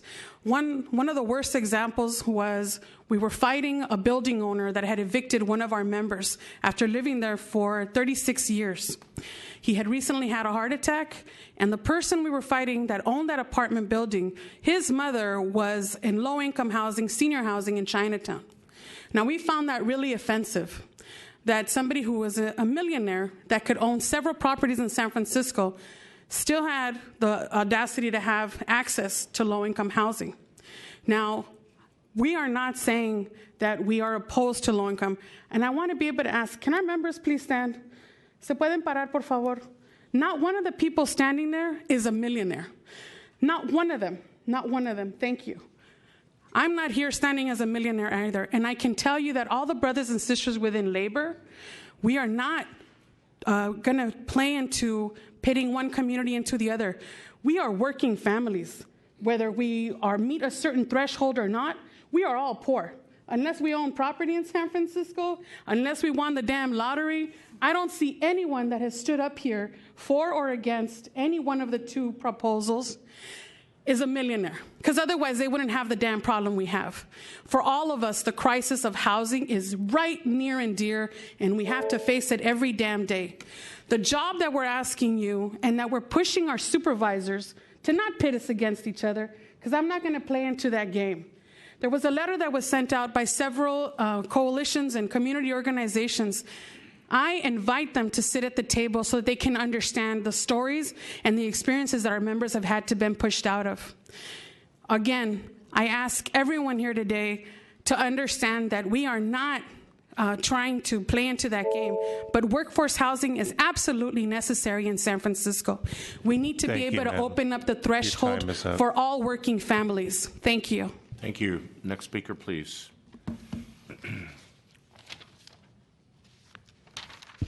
Commissioners, Michael Terrio, San Francisco Building and Construction Trades Council. I want right off the bat to thank Supervisor Kim, and I've done this in the past, for bringing the issue of workforce housing to the fore in her deal on 5M.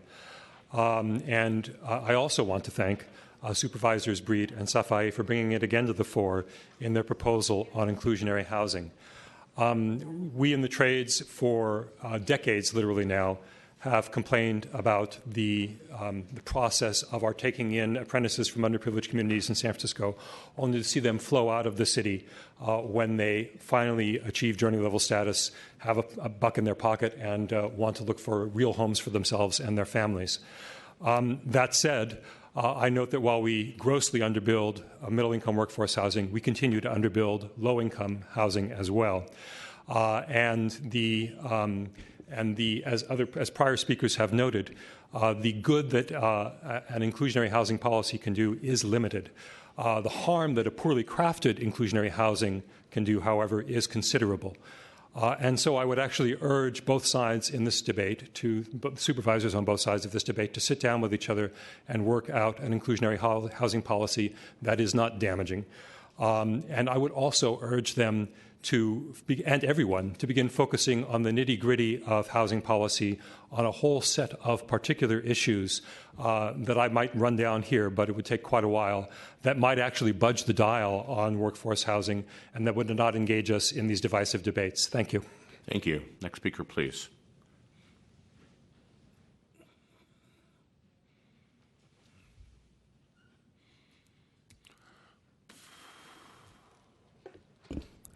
Good afternoon. My name is Gina Dacus, and I am the Executive Director at Bernal Heights Neighborhood Center.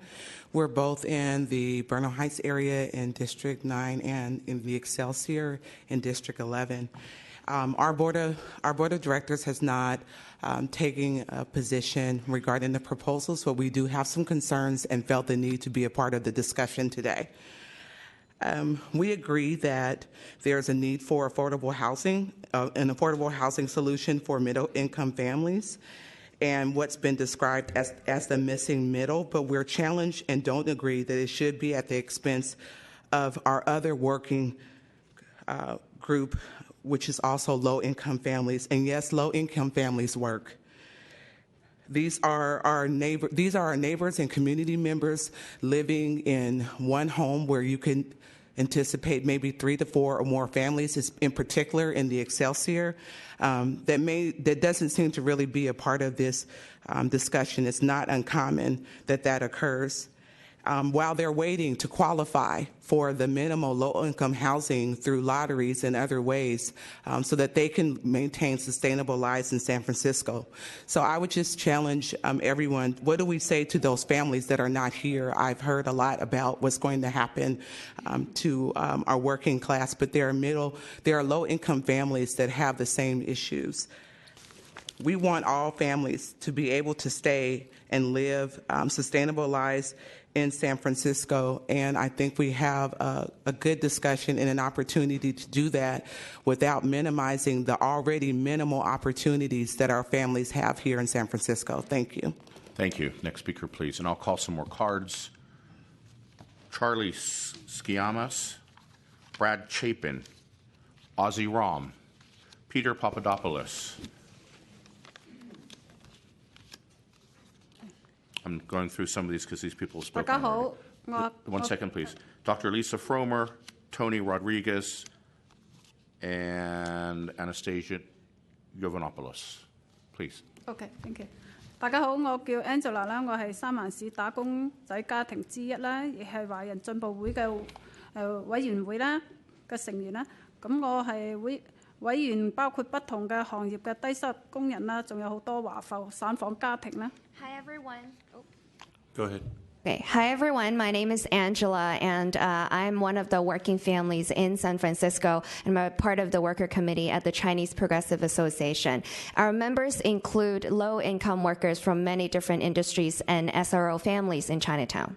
咁無論係一個餐館工人啦、清潔工人啦、教師啦、護士啦，甚至係一個試衫士。每個打工仔都想有瓦遮頭啦，同我哋自己嘅家庭喺三藩市安居樂業啦。Whether you're a restaurant worker, a janitor, a teacher, a nurse, or even a supervisor, every worker wants a roof over their head and want to stay in San Francisco with their family. 而家喺由試衫市安世輝咧提出嘅法案，分化不同收入階層嘅打工仔家庭咧，形成對立啦，對解決三藩市房屋危機毫無幫助，傷害咗我哋社區嘅感情。The proposal brought up by Supervisor Safai has been pitting working families in different income levels against each other and creates a lot of division. And it does not help at all in solving San Francisco housing crisis. It actually hurts the community. 咁剛剛聽完安世輝同埋布萊德講嘅需要打工仔嘅房屋啦，其實老師同埋護士都係打工仔，好似我哋打餐館嘅工啦，咁同埋又或者係幾份散工，亦係打工仔啦，一年收入都係5萬蚊，同樣需要可負擔嘅房屋。So earlier, Supervisor Safai and Supervisor Breed talked about workforce housing. You know, the workforce, there's teachers, there's nurses, there's also restaurant workers, minimum wage workers, or workers who had to work multiple part-time jobs like us who are making $50,000 a year that needs affordable units. 咁我哋嘅政府應該能夠有更好嘅方法去解決影響每一個打工仔嘅房屋嘅問題啦。例如咧，好似去年6月份嘅選民通過司提案啦，要求發展商付出應付嘅一份啦，讓低收入同埋中等收入家庭能夠留在三藩市啦。So our city should have better solutions to really solve this housing crisis that impacts every single worker, such as Proposition C, which was approved by San Francisco voters last year in June, asking developers to pay their fair share so that working families in all income levels can stay in San Francisco. 咁作為市政府一份子啦，我哋希望規劃委員會啦能夠聽到我哋嘅聲音啦，支持參市金精園同埋配司金嘅提議啦，維持低收入家庭有15%嘅單位啦，讓我哋各個階層嘅打工仔都有機會安居樂業啦。So as part of the city, I hope the Planning Commission can listen to us and hear our voices, support the proposal by Supervisor Kim and Peskin so that low-income families still have access to 15% of these units and that all working people have a chance to stay in San Francisco.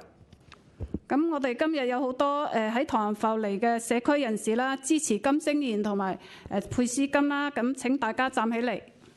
So today, there's a lot of us from Chinatown and more actually in the overflow that are here to support the Kim and Peskin proposal. Please stand up. 多謝，多謝。Thank you. Thank you. Next speaker, please. Looks like we don't have a lot of speakers, so I'll keep calling some cards. Jesse Fernandez, Marilyn Duran. Good afternoon, Commissioners. Kathy Lipscomb. My name is Charlie Shamas. I'm here with Poder, people organizing to demand environmental and economic rights. And I'm here to express my deep frustration at the proposal by Supervisors Safai, Breed, and Tang. I really see that as not a very bold vision. It reduces the pie, and it also is very divisive to San Francisco residents and workers. But I'm also very sad because I feel like that same politics of division is what we see every day in our city, day in and day out in our neighborhoods. Let me tell you why. Just last month, many of us were appalled by the sobering reality that over 30 individuals who had made a home in the basement of a laundromat in the Excelsior district, they'd been living there for 10 years, elders, working men, and children, No windows, no ventilation, just a labyrinth of makeshift partitions. And when the city learned of their housing situation, these tenants were evicted. The city even asked community agencies who provide case management and who provide assistance in navigating the city's affordable housing resources, but neither the city nor these community agencies were able to find affordable homes for these residents. Now they're in shelters because there's no permanent affordable housing. But the story doesn't end there. To add insult to injury, just down the street from this laundromat is a proposed development where 2 preschools are being displaced and a market rate housing project is being proposed. This market rate project at 65 Ocean Avenue is incredibly out of character with the surrounding working class community and is the exact opposite for the kind of development solutions that we'd like to see in response to our housing crisis. So while we are putting hardworking people out on the streets or into shelters 1 block away, we are building market rate housing and considering reducing the requirements for those developers to create affordable units. It doesn't make sense to me. This proposal waters down inclusionary housing. We lose the qualities that make our city, our neighborhood so special, a place for families, elders, working people, proud, generational San Franciscans, and a safe haven for immigrants from all corners of the world. So I'd like to speak to the proposal, the second proposal, Safai Breed. Why are we settling for the lowest common denominator? There's a lot of precedents for a much higher, bolder rate for inclusionary housing. And also, why are we pitting San Francisco residents and workers against each other? We should be expanding the pie to meet all of our affordability needs from all ranges of the spectrum. And in addition to that, I think that we should have higher considerations for sensitive and working class communities that are really on the front lines of these development pressures, and making sure that the community benefit is greater in those communities that are facing higher development pressures. Thank you. Thank you very much. Next speaker, please. Good afternoon, Commissioners. Ozzie Realm with Noe Neighborhood Council. We are in full support of Supervisors Kim and Peskin's proposal, while we're vehemently against what Supervisors Safai, Breed, and Tank have proposed. The reasons are obvious. First off, the citizens of San Francisco overwhelmingly passed Proposition C last June. And the proposal by Supervisors Safai, Breed, and Tank essentially will hijack what was passed last June. Another way to look at it is that what Supervisors Kim and Peskin are proposing is 15% for the low income and 10% for the middle class. Progressive governments are in the business of protecting the vulnerable citizens. Who's more vulnerable, low-income people or middle-class people? It is obvious that it is low-income people that are more vulnerable and they need more protection. Another way to look at it is this. The difference between what Kim and Peskin are proposing versus what Safai is proposing is 80% AMI for ownership versus 120% AMI. So I have some numbers for the 120% AMI in the Bay Area. $90,500 for one person, $103,000 for 2 people. These are the families. Obviously, this is more skewed towards middle-income people, while you're leaving behind the low-income folks, low-income working families that are more vulnerable. Today, you saw many people coming here testifying, a lot of them immigrants of different stripes. So on a personal note, I just want to mention that, like myself, Supervisor Safai is first-generation Iranian-American. And no doubt, he's seen many people come in here starting from zero upon arrival.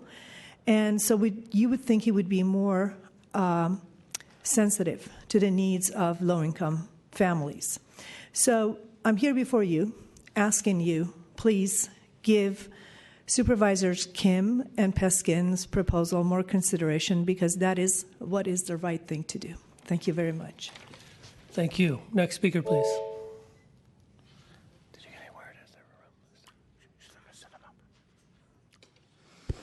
Good afternoon, Commissioners. It's a long afternoon, so I'm going to be fairly brief here. I'm Dr. Lisa Fromer. I'm president of the Liberty Hill Neighborhood Association.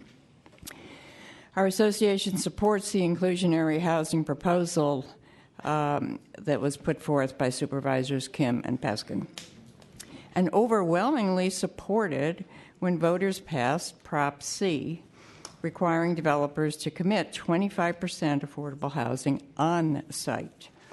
While it's not perfect, it does more to demand that developers provide more housing for our city's workforce and lower income earners. It does more than the competing and very divisive proposal by the mayor and Supervisors Breed, Safai, and Tang. We have already overbuilt high-end luxury units. City housing policy now needs to focus on the needs of those who live and work here, not giveaways to private real estate developers. The mayor's proposal reduces the number of units for low-income people. So we urge you and the Board of Supervisors to stand with Supervisors Kim and Peskin and support real housing diversity for those that live and work here. The proposal maximizes affordable housing for both low and middle income residents. Thank you. Thank you very much.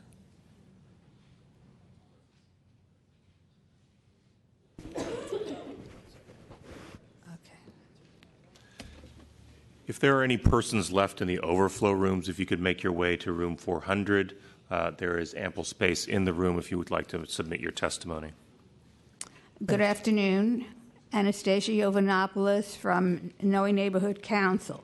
Prop C, Inclusionary Housing for All, passed in June, requires developers to commit to 25% affordable on-site housing. The inclusionary law has further been improved, as Supervisor Kim told you, with analysis provided by technical experts and community stakeholders. The mayor, Supervisor Bree, and Safi have a separate proposal. Here are the facts. Housing for All was crafted with the community to maximize affordable housing. The mayor's legislation was written by developers to maximize their profits. The mayor's measure reduces the amount of affordable housing overall. Here are the numbers. 5,875 units of affordable units is cut back to 4,775. That's more than 1,000 units. The number of units for low-income people are decreased from 2,360 units overall to 1,060 units. Developers can build 25% affordable housing. It's been proven already. It's happening. Housing for All incentivizes on-site housing by raising in lieu fees versus waiting for the mayor's office to piece together pockets of funds for a project down the road. Housing for All maximizes affordable housing for low and middle-income residents who need it now. Thank you. Thank you.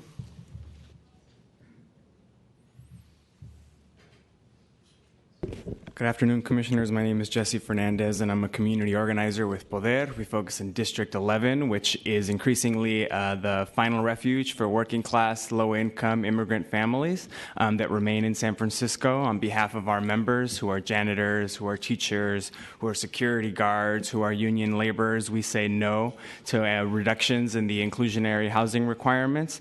This is a sentiment that has been shared by 65% of voters that gave us 25% inclusionary with the passing of Proposition C, and was also a sentiment that was doubled down on when they voted down Prop U just last fall.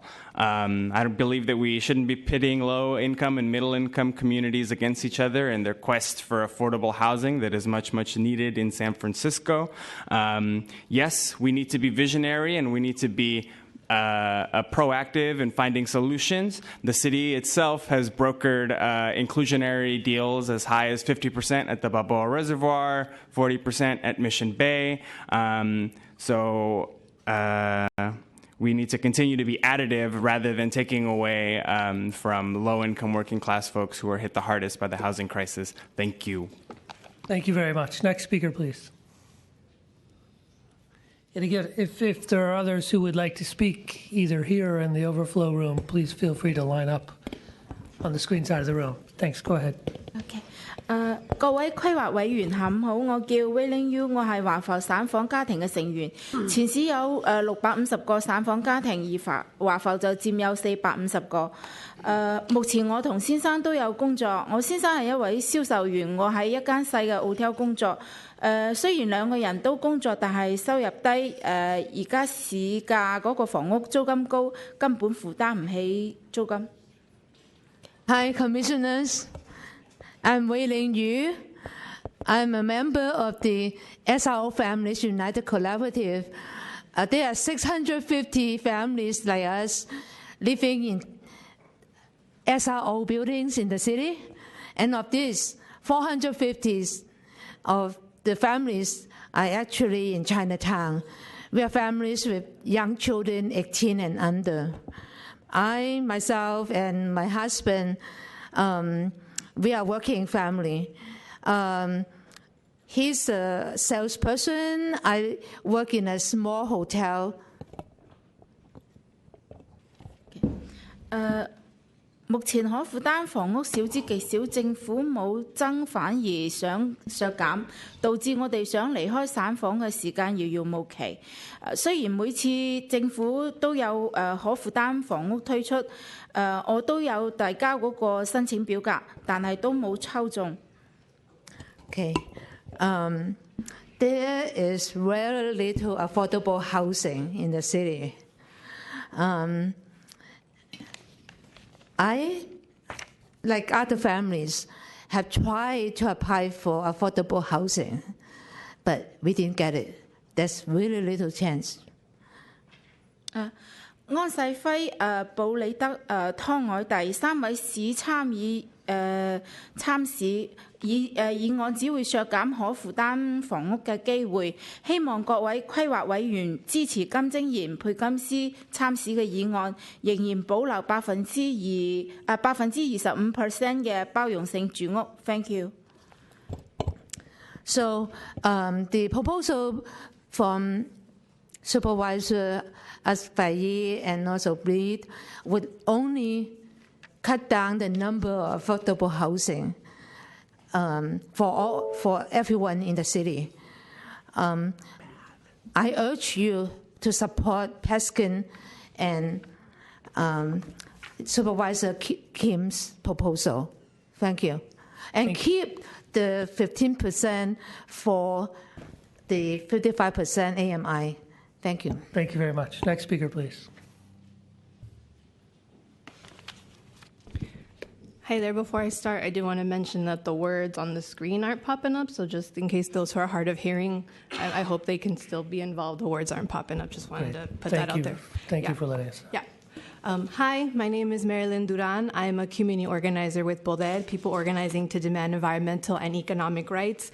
I am 26. I live in the Mission. I just want to thank a lot of the community members who were here addressing this issue of not having a place to live or afford in San Francisco. We heard from different age brackets, from 20 to our seniors and elders, parents, folks in their mid, 40s, 50s, et cetera. We have many people coming out because obviously this is a very sensitive, important issue to all of us here in San Francisco. So I'm also really disheartened that that the supervisors are putting these forward, and I feel like we're kind of fighting for which is better for each other. And voters overwhelmingly voted for Prop C, saying that we want housing for middle income and for low income. We don't want to pit housing against each other. We know we all need it. We know there are folks living in cars. We know there are people traveling from Oakland, Antioch, etc., to come here and work. So we're not trying to pit this against each other. We see that developers aren't prioritizing working families. They aren't prioritizing low income. They aren't prioritizing middle income. And the folks in this room are victims of that greed of developers. And they are always going to prioritize profit over people. And in this room right now, we're trying to prioritize people over profit. We're saying we need a higher percentage for low-income and middle-income families because developers... Oops, I'm passionate.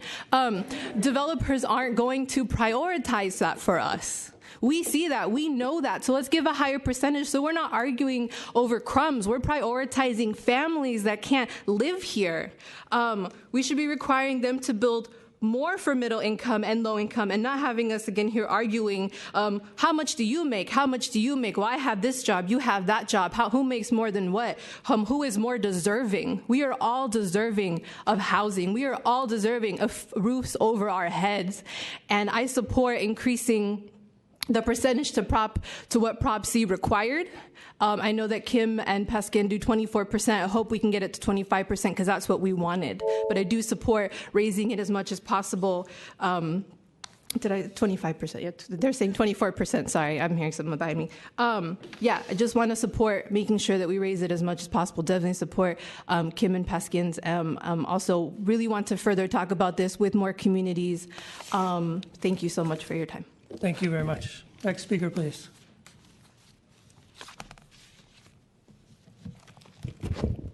Good afternoon, Commissioners, Director Ram. I'm Peter Papadopoulos, and I'm here today on behalf of the Mission Economic Development Agency. Well, you've gotten a lot of testimony today, so I'll keep my comments to a couple of specifics that I do want to, that I think will add a little to the discussion. I think that all neighborhoods are not the same, and we want to keep that in mind as we're looking at this, that there are neighborhoods like the Mission and others certainly who have different needs than other neighborhoods, and I think that a sensitive neighborhoods idea makes sense in terms of numbers. I think that, as you heard earlier today, there are already developers in the Mission doing 25%, so the discussion of feasibility, I think, should include what's actually happening on the ground and what is possible in certain neighborhoods. In terms of the overall picture, of course, we'd like to see the higher numbers, which we believe are possible. We're seeing them in the Mission already, and the market will adjust, as I believe Supervisor Peskin said. It does. It adjusts. It will adjust upward. There will be changes, possibly based on that request. But once it's factored in, we'll move forward, factored in together. We obviously don't want to see the very low income piece of the pie taken away from. The Mission numbers, like other neighborhoods, speak to why exactly that is. The recent Mission Promise neighborhood survey showed that 77% of Mission families are earning right now less than $35,000. That were taken into that survey. So that shows that a certain very large working class Latino client base is still there. And really, in each of those neighborhoods, you're going to have very critical cultural fabrics that are what we're talking about here. So we certainly like to see those protected in the legislation. When you look at the homeownership side as well, moving those numbers up would certainly decrease opportunity for that portion of the community by lifting that number much larger. And again, we're certain this is true in other neighborhoods. So as we go forward, I think that a solution can be found that the market can adjust to, and hopefully it would be one that takes into account the differences between each of these different neighborhoods. Thank you. Thank you. Next speaker, please.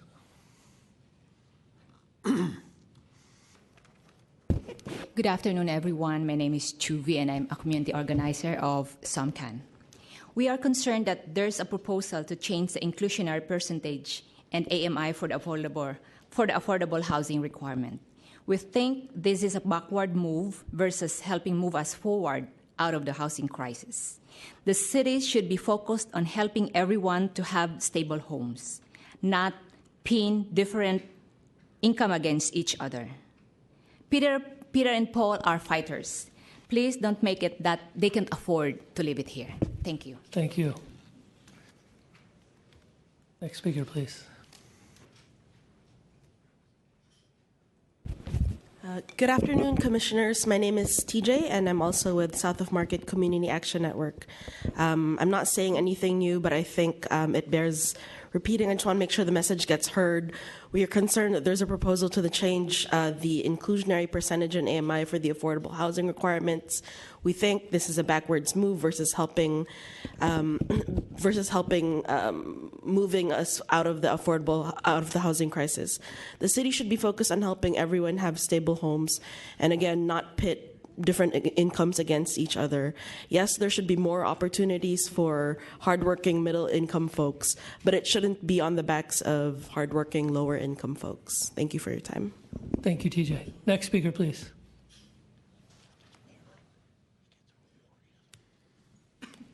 Hi, good afternoon. My name is Kathy Burek. I'm a 40-year resident of District 1, part-time teacher at USF for 19 years and at City College for 37.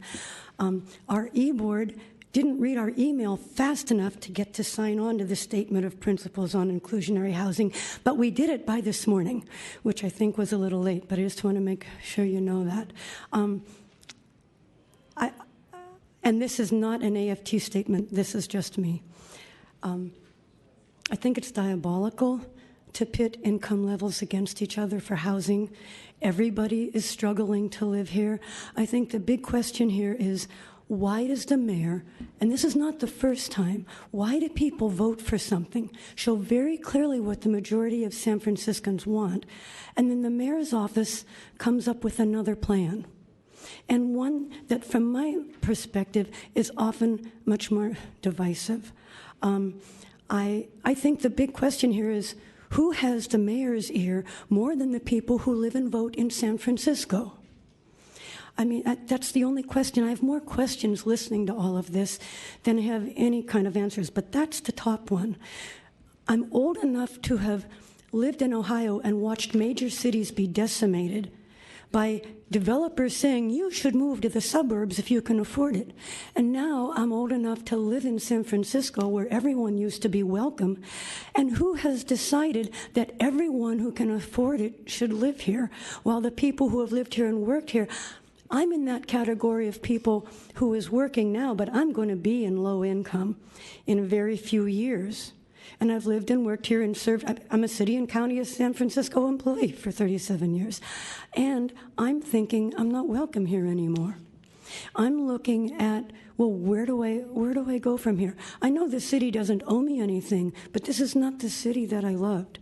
I think we've become so incredibly influenced by the incredible wealth that has flooded into the city that we're starting to lose our perspective. Like, who is our local government supposed to serve? Who is the mayor listening to? I support the Kim Peskin initiative because it doesn't pit anyone against one another, and I think we have to do a lot better than that.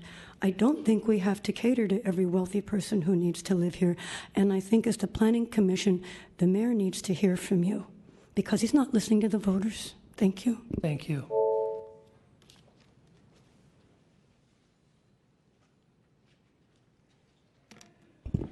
Good afternoon. I'm Chris Durazo from Veterans Equity Center, and I guess we still learn from our teachers. That's I'm here because, housing's complicated, and I know you've read about the president's cuts. I mean, we're going to be losing CDBG money. We're going to be losing home money. We're losing NeighborWorks that trains all of our employees to serve the communities. I don't think. I was supportive of the Kim Peskin resolution because it gave us ranges, and this is something that we've been struggling with as a service provider for people applying for BMR units. It gave us the range from not 55, but it gave us the range from 40 to 80, and then a staggered up higher for moderate income, and that's an important change in the bureaucracy. That really makes it open for people. But we need you as partners to hold the line, because when you allow grandfathering to kind of keep moving out, those units never get built with that goal in mind. When you look at changing the BMRs, there's thousands of people we serve, thousands of people who apply for these housing units.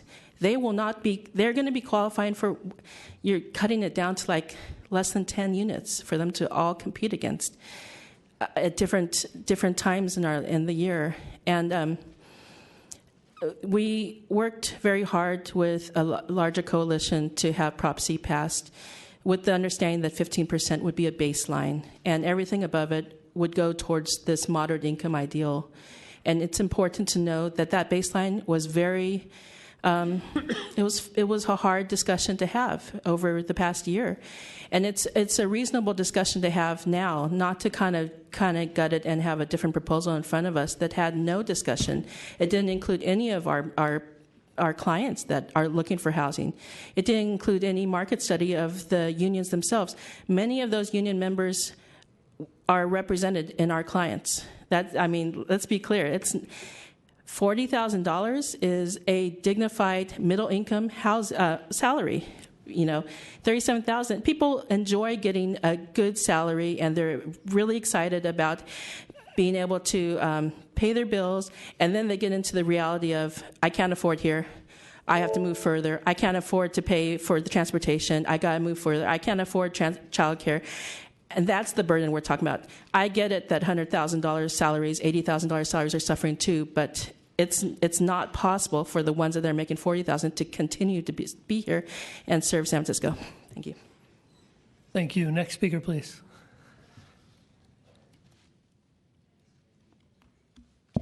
Hi, my name is Caroline Calderon. I work for the Veterans Equity Center. My job at VEC is to actually help people apply for inclusionary housing. I literally go drop off the applications of BMR applicants to the leasing offices, or I help them online, complete an application online through Dahlia. In this fiscal year alone, we've helped file over 1,600 applications, and to over 30 developments targeting applicants from 30% AMI to 120% AMI. And if you've never had to apply for inclusionary housing, or if you've never assisted anyone in applying, I recommend that you look at the lottery results, because the lottery results tell a story of how many people are applying. They tell you how many people are in need of what they consider to be affordable. It's really overwhelming sometimes to look at these lottery results. For example, L7 was a recent BMR development, 62 units at 55% AMI, over 4,100 people applied. Right, 21 clearance, a re-rental for a 2-bedroom unit, just one 2-bedroom unit at 30% AMI, over 560 applicants. One studio re-rental at Trinity Place at 55% AMI, 311 applications received. And most recently, 660 King, which had 6 studio units at 140% AMI, had 109 applicants. Right, so this is according to the lottery results that is posted on our Dahlia system. And so while these numbers may not necessarily reflect the number of qualified applicants, I feel that it does speak volume to the number of people who are looking for that level of affordability.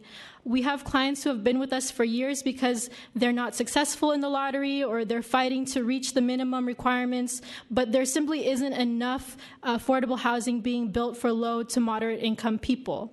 And to not advocate for more low-income housing would be a disservice to our clients. So we support Kim and Peskin's proposal because it does provide an opportunity for moderate and middle income to rent and own. At the same time, it doesn't take away from the thousands of people who have been applying for these developments, and it's not turning away from communities who have been fighting for affordable housing for decades.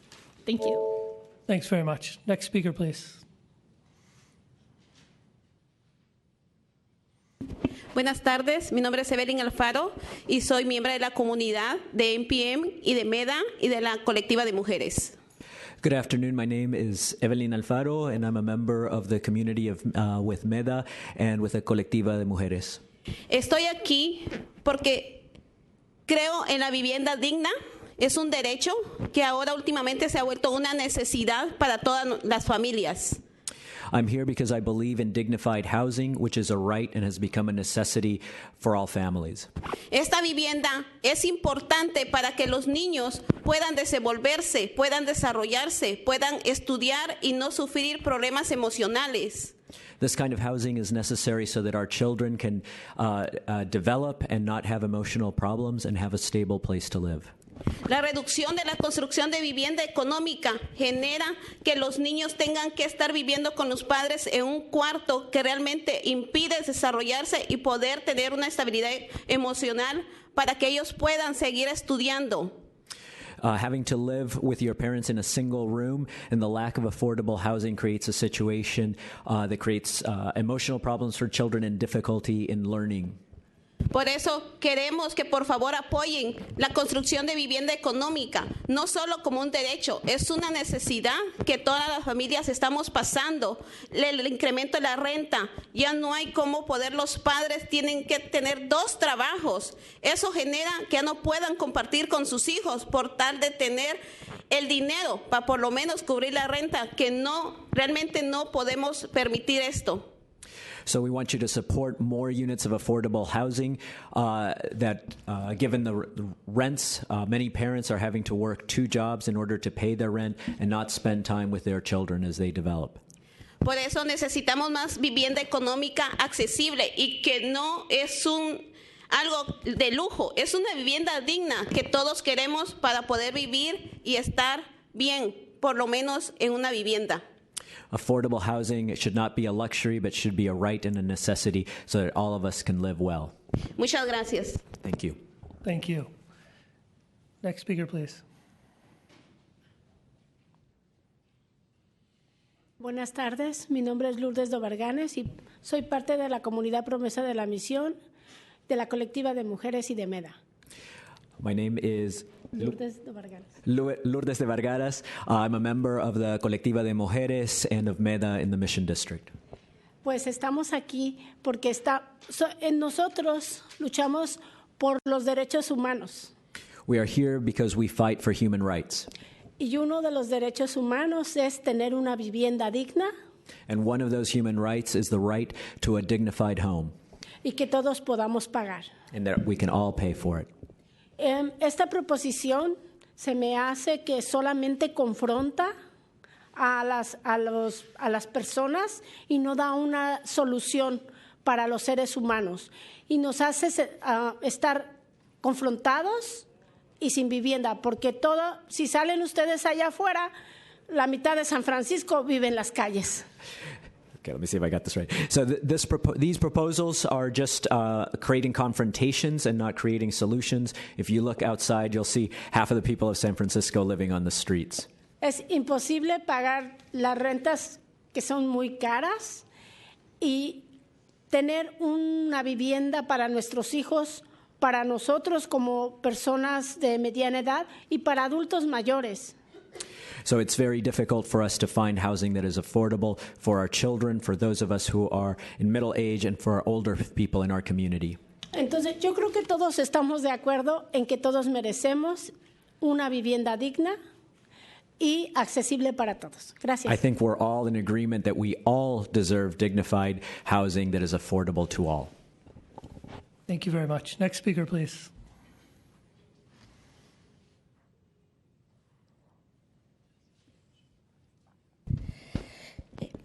Buenas tardes, mi nombre es Ana Alfaro, soy madre soltera y para mí es un problema poder encontrar una vivienda que cual pueda pagar. Good afternoon, my name is Ana Alfaro, I'm a single mother, and for me it's very difficult to find a home that I can afford. Les pido por favor que no reduzcan el número de viviendas para personas de bajos ingresos. I ask you to please not reduce the number of units for people with low incomes. Para mí ha sido un problema poder encontrar una vivienda por el cual pueda pagar. For me, it's been very difficult to find a home that I can afford to pay. Yo deseo poder tener una vivienda el cual pueda brindarle una estabilidad a mi hijo.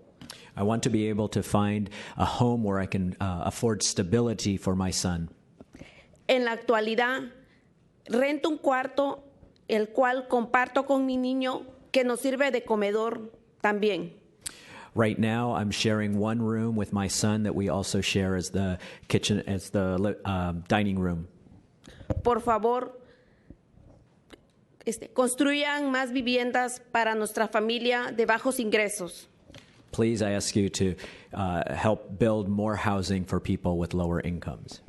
Deseo seguir viviendo en San Francisco y también poderle brindar a mi hijo una estabilidad emocional donde él pueda hacer bien sus tareas.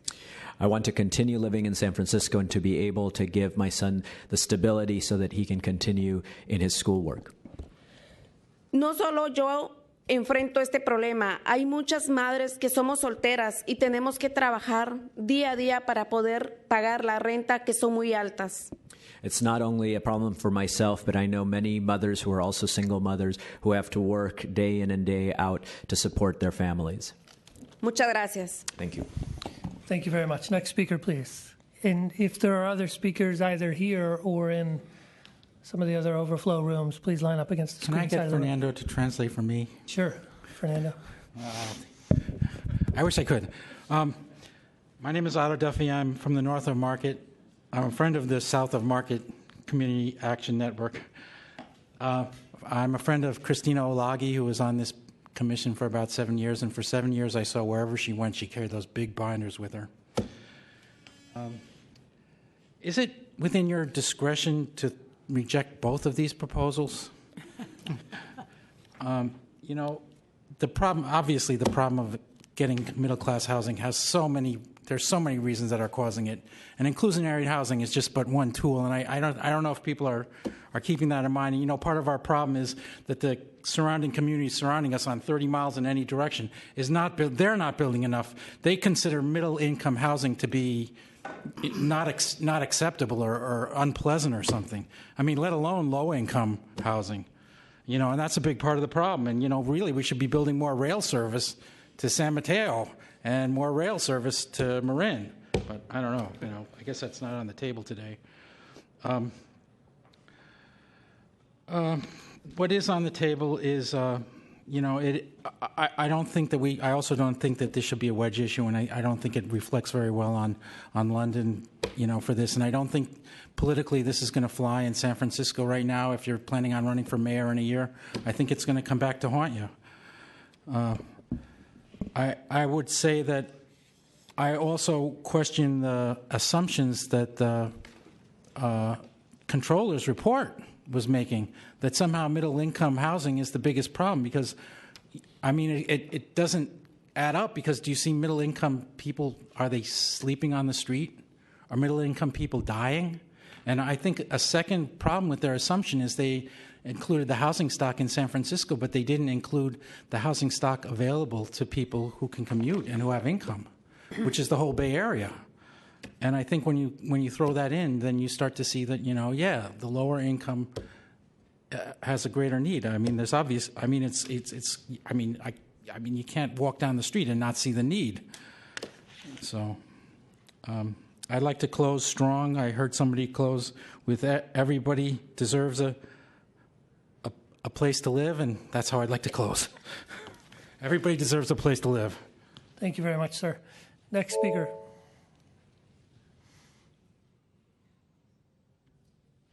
Good afternoon. My name is Mel Flores, and I'm a 30-plus year resident of the Excelsior District. I'm also vice president of the Excelsior District Improvement Association, although I'm just here speaking as an individual. I didn't have a chance to talk to them, although I think many of them would probably be in agreement with me. I'm here to speak in support of Supervisor Safai and Supervisor Breed's proposal for workforce housing. While I favor housing opportunities for all San Franciscans, obviously there are a lot of people supporting the lower income folks and a lot of people advocating for them, and I feel that the middle has been overlooked and squeezed out of the city, and that additional housing opportunities need to be created for these workforce families. Thank you very much. Thank you, Mr. Flores. Next speaker, please. Good afternoon, Commissioner Dairo Romero, Mission resident working from Mission Economic Development Agency. I am here in just making a question, like how many votes Proposition C got? I think a lot. And Proposition C mandate, because when people vote, it's a mandate, 15% for low-income inclusionary housing. I don't know how somehow two supervisors that don't get the number of votes that Proposition C is going to change the mandate of the people, of the voters in San Francisco. I don't understand how it's going to happen. But I am not in support of the London Breed and Safai proposal because it's not for our people, it's not for the working class people in San Francisco. Now I am helping Latinos to be applying for the rental opportunities. And in some Bishu program, had the number right. Like we had seen, like for 17 units, 680 Indiana, more than 2,000 applications. And what I see when I am helping the Latinos to apply for these lotteries, people are in the range of 50% MII. A few go farther, and there is a big majority that don't even get to the 55 MII. Why are we changing this percentage? We need more affordable housing, and this is a responsibility to respect the voters' decision on Proposition C. Thank you. Thank you, Mr. Romero. Any additional public comment on this item? Nope, seeing none, we'll close public comment and open it up to commissioner comments.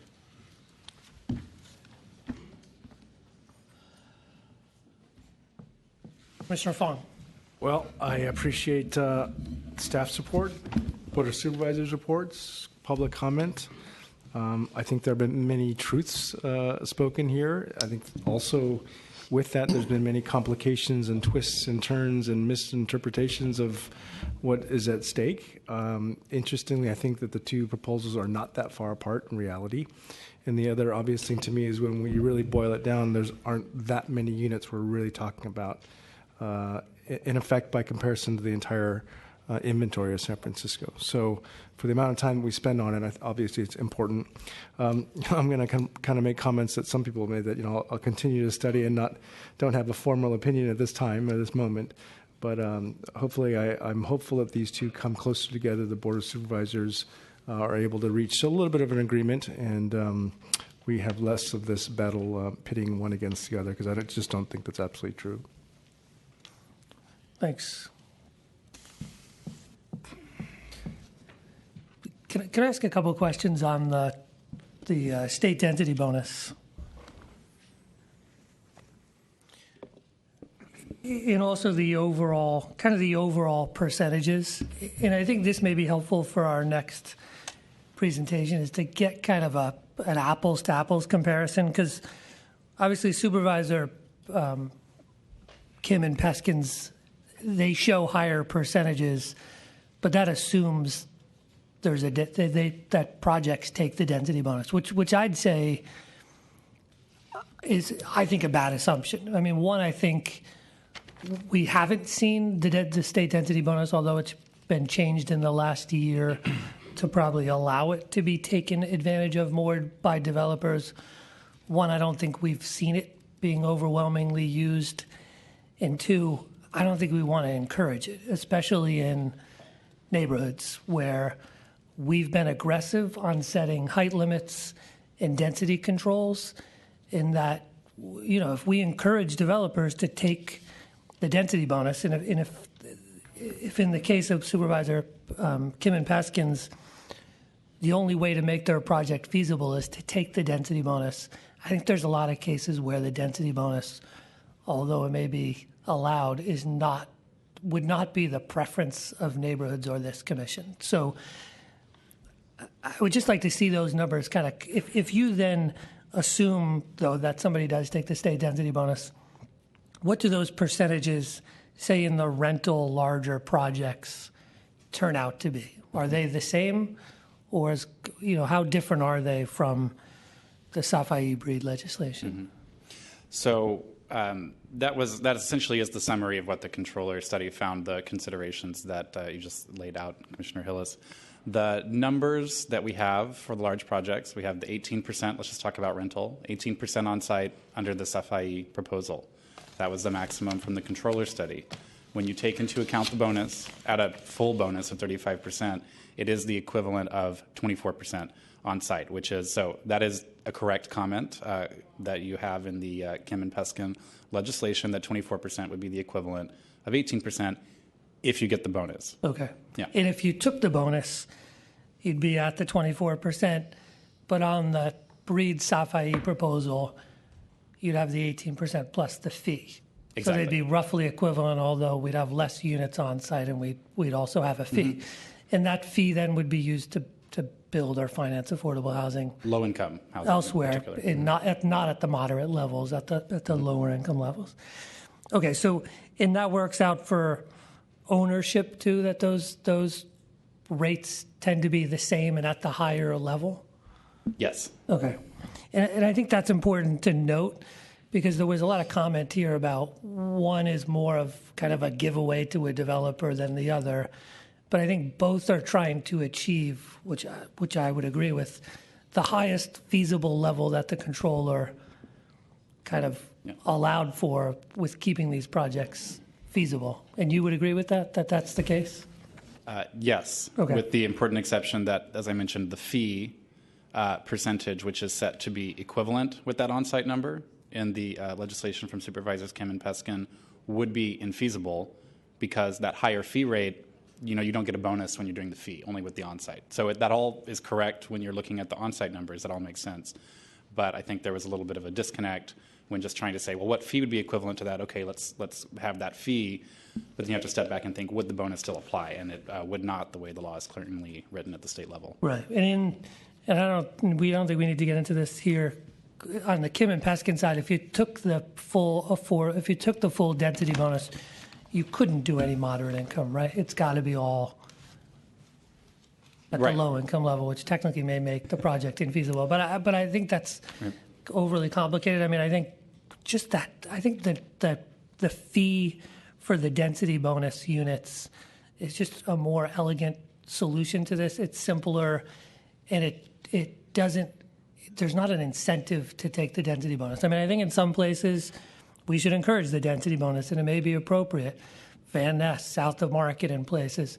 But I think on mid-block on 24th Street or in Hayes Valley or on Valencia Street, it may not be appropriate. And I don't think we want to encourage folks to take it. But again, it may be good. So, but going back to that, if they're roughly equivalent, the percentages, the Safai Breed legislation has more has more moderate income. Does that make it, is the burden on the developer then a little less because they're targeting more kind of 100% or 75% than the Kim legislation? Yeah, that's an important question. And so it's important to look at what did the controller study assume when they came up with these numbers. So the controller study ran with the income split that we have under Prop C right now, which is basically 60% low income, 55, 10% at moderate income, and they kind of kept that ratio no matter what on-site percentage they were doing. So that comes out to about 73% AMI, I believe, on the rental side, what we have under Prop C right now. So you see the Kim and Peskin legislation is still there on rental, and you have the SFIE legislation going to 80% on average. So yes, it would have an impact. We haven't actually run the numbers on that, but theoretically it would make it so that the on-site number could go up correspondingly. Could be a little higher. Right. On rental, they're not that far apart. And I would just also point out that at the TAC, the reason that we have that range, the way the maximums are expressed, is because there was a significant amount of discussion and there was consensus on that range, but not consensus on where in that range was the maximum, because different folks have different concepts of what typical projects are in San Francisco. So I just want to emphasize that it is at the top of the range as it is. Okay, thank you. And then on the issue of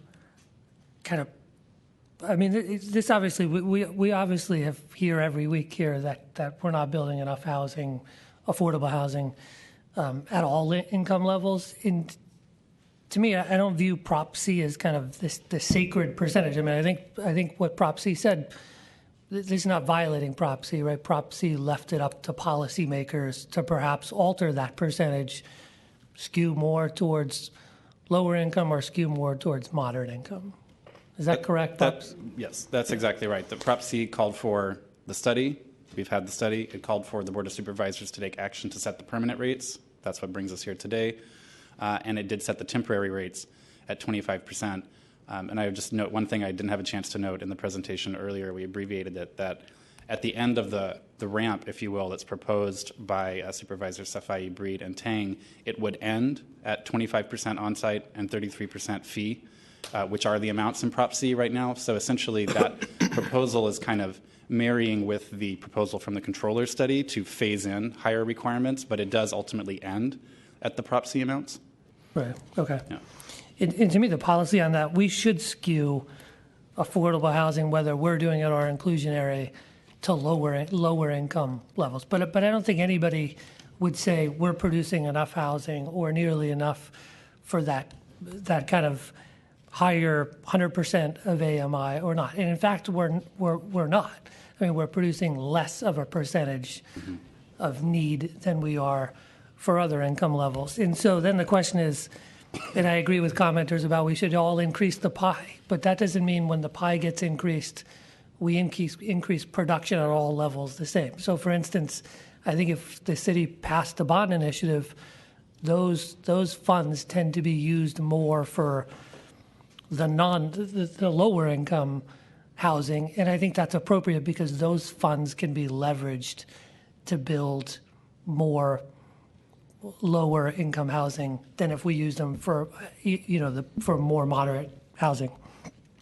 And that's just a function of kind of the financing tools that the city has available for affordable housing. Inclusionary is really one of the few tools that we have that get at that more middle income level. And I had a question on, and I don't know if this is for Mo or for you, where we showed kind of what we have in production, our current inventory of affordable housing.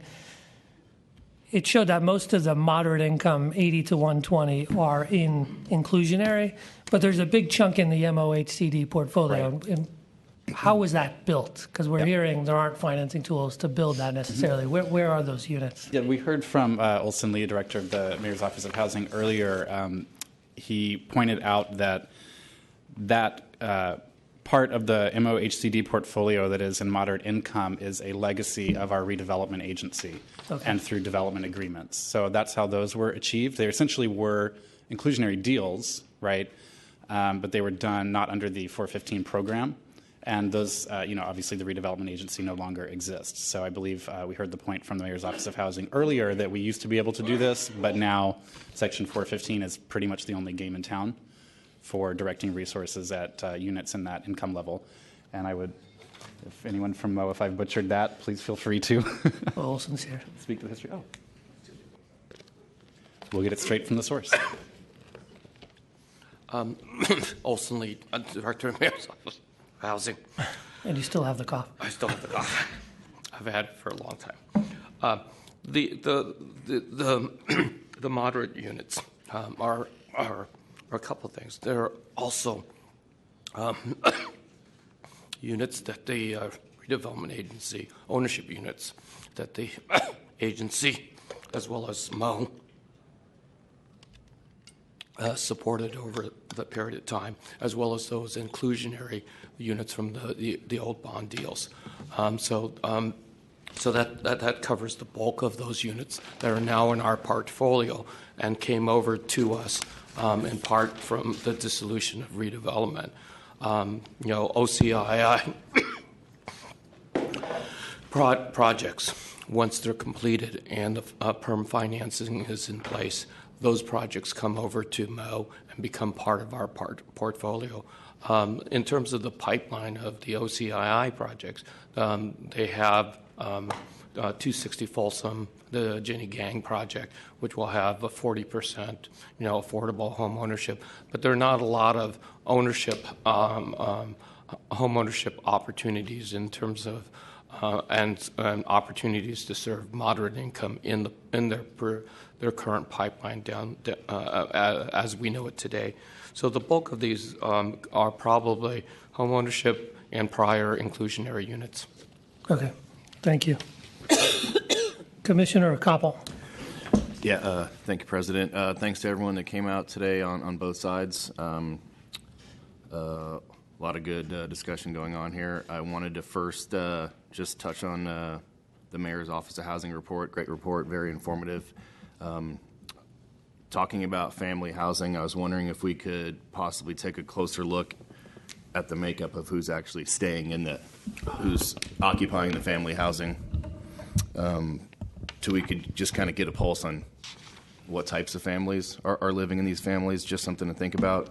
Are they more single parents? Are they married coupled parents? How many children typically are living in these units? Just something to look at so we could get some aggregated information to look at. But great report, thank you. As far as the proposals A and B, I've often thought that the middle income and the working class has been an overlooked part of this community. Decades ago, more people used to live here in San Francisco and take the train and bus to work, and it was a little more of a sustainable economy back then.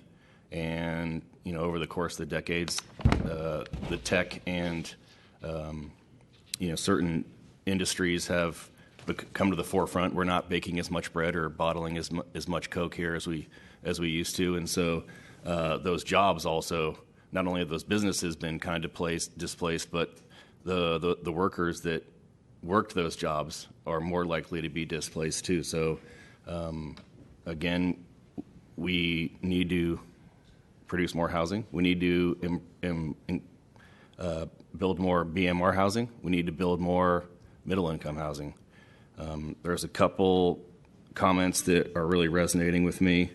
Alex Landsberg mentioned the point that a program like City Build, that is a very important, I think, workforce development program here in San Francisco, is trying to do the right thing and give people good paying careers so they can hopefully stay here in the city that they were sometimes born and raised in.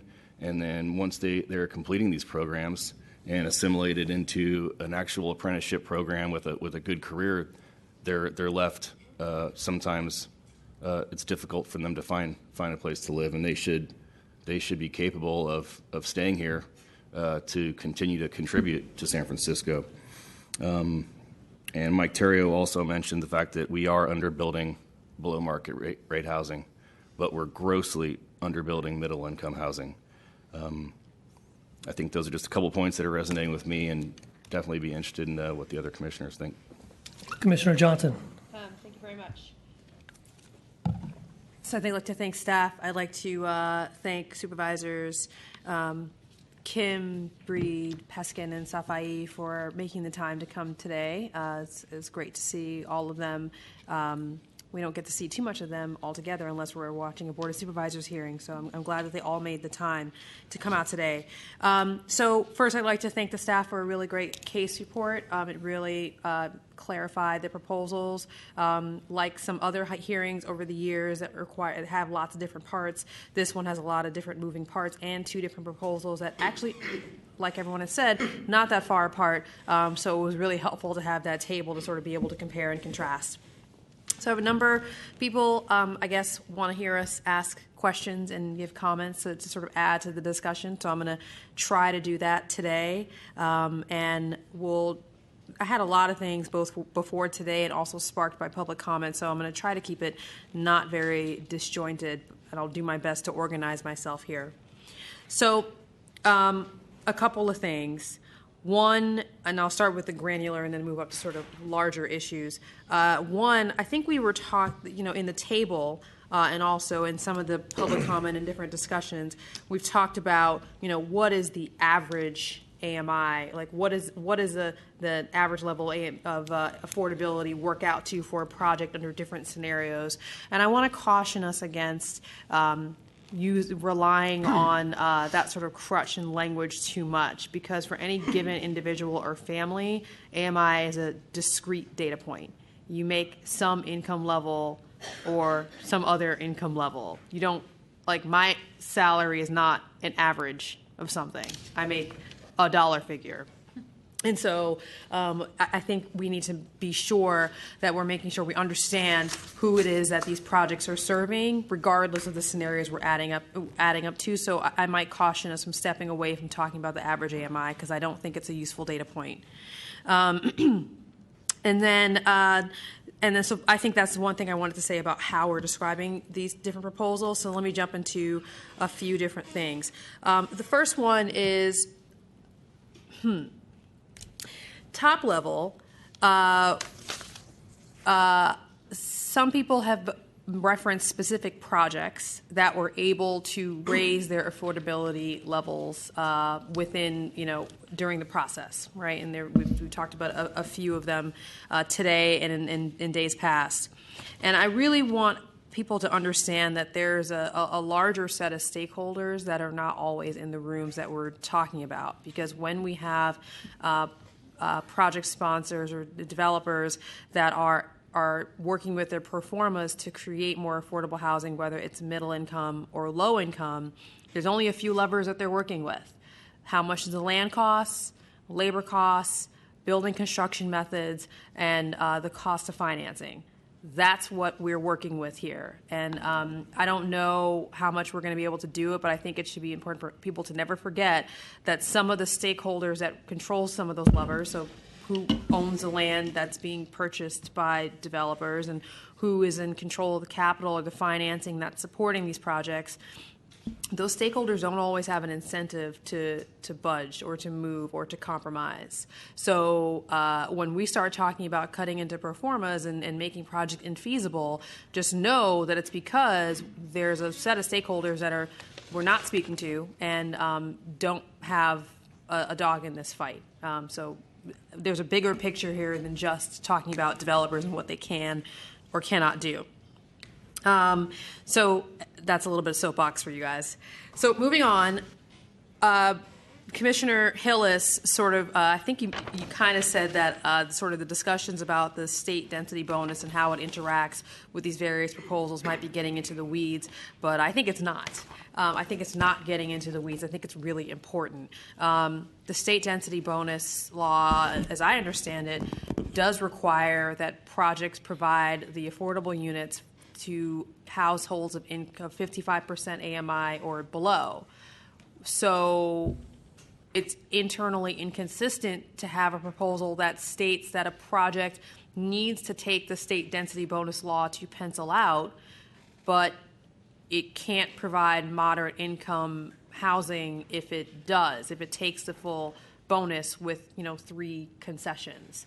So that's an internal inconsistency that I don't feel is in the weeds, and I think it's definitely something that needs to be resolved. And if I'm wrong here, I would love staff to come up, or maybe with the Board of Soups when they have more people who are supporting that discussion to clarify that. But as of current understanding from reading case report, from reading all the literature that we've talked about over months with state density bonus and how that works, to me, those 2 things don't make sense. How can you have a moderate income but also require that projects take state density bonus in order to be able to pencil out? Commissioner, because you asked, I think what you described does meet the gist of the presentation and the information that you have, is that but there is a nuance to it. It's that the state density bonus law, it actually does allow for additional bonus based upon a range of affordabilities. Okay. So you can get a bonus for other affordabilities, but the thing is that you can only get credit for 1 income category. So if you're offering affordable units at 2 income categories, you have to pick which one you want to use in order to get the bonus. Our local program allows you to get it for all the types, but the state law says you have to pick one. Right, and so here's that I understand, but I guess my question is for the state density bonus, if you are picking 1 income category, let me back up.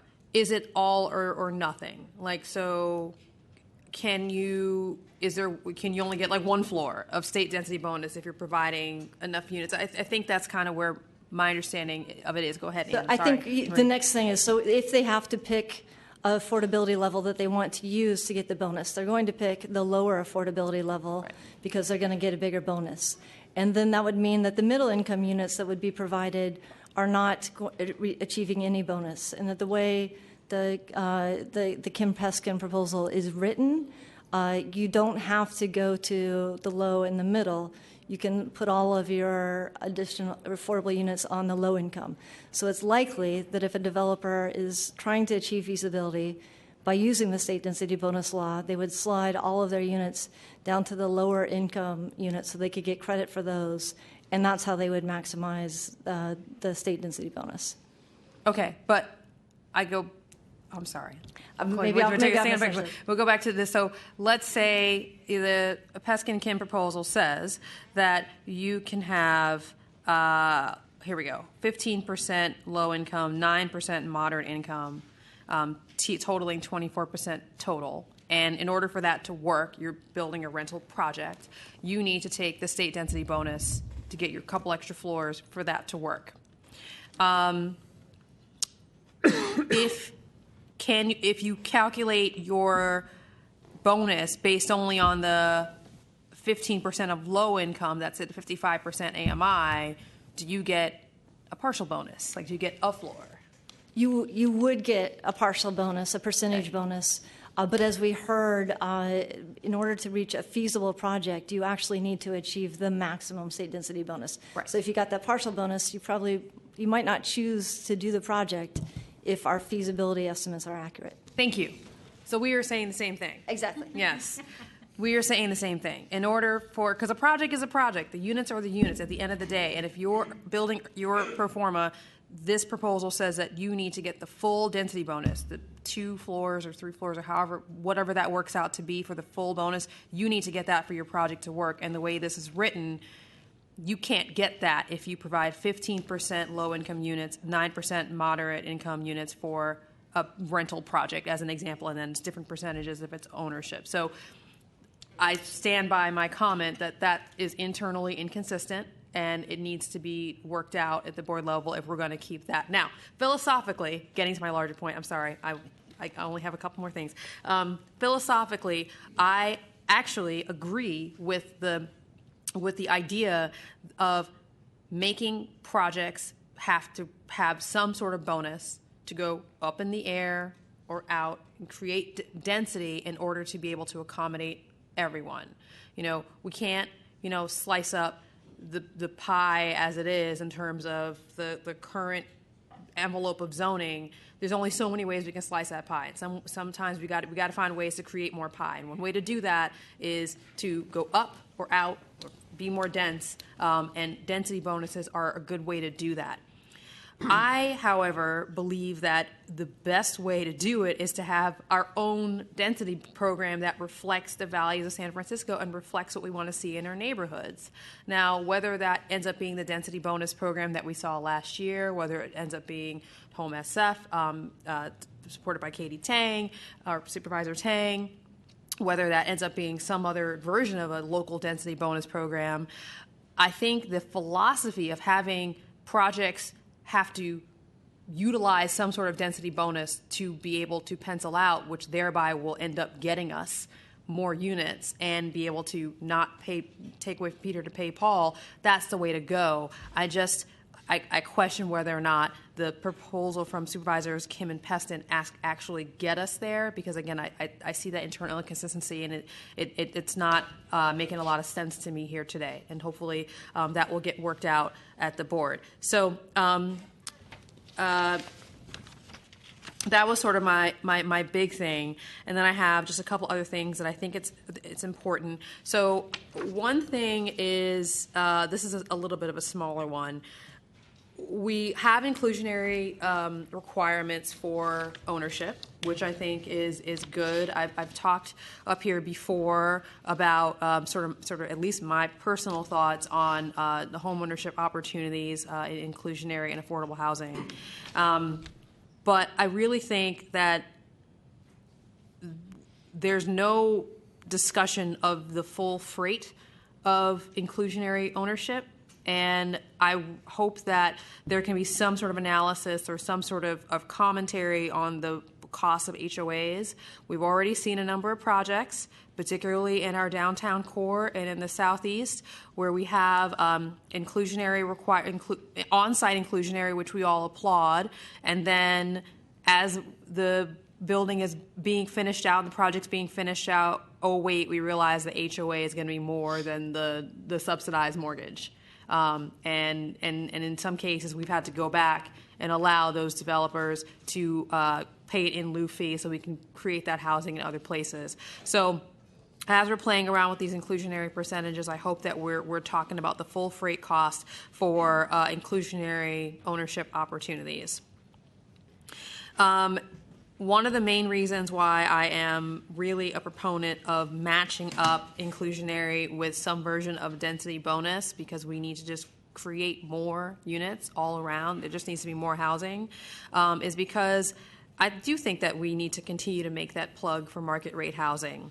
The staff showed a chart of the households that were losing, and I don't know why, but nobody showed the uptick in the light blue, which was households making 140% of AMI or above. And that bar was going up, and everyone focused on the other boxes. So, when we have the rent for the 140% AMI based on the 2016 table, not 2017, maybe it's updated, it should be around $3,300 a month for a 2-bedroom. The market in most neighborhoods is well north of that. So what you end up having is many of these moderate income households, moving into those units, struggling for as long as they can do it, or as long as they need to for personal, professional reasons, and then leaving. And that's what we saw in that uptick of those blue bars, and I don't know why people don't think that that's a problem.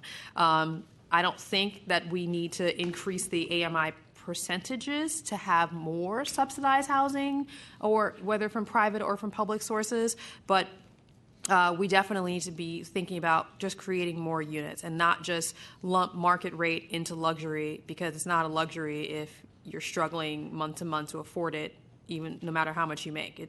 That makes absolutely no sense to me. So I'd like, again, I think those are some big thoughts that I have. I do have some thoughts about the bedroom requirement. And in fact, I apologize. I'm going to ask staff one more question, maybe Anne Marie or someone else, and then I'll turn over the mic. So the bedroom requirements, both proposals change requirements citywide between having 2 and 3 bedroom units, and sort of impose a unit mix citywide. And I apologize. Again, I have a question for that.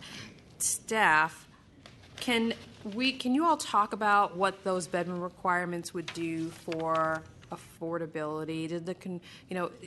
I know the controller's report didn't focus so much on the type of unit, but has there been any analysis, or does staff have any emerging thoughts about how that bedroom requirement will affect the affordability of units? We have not run those numbers yet.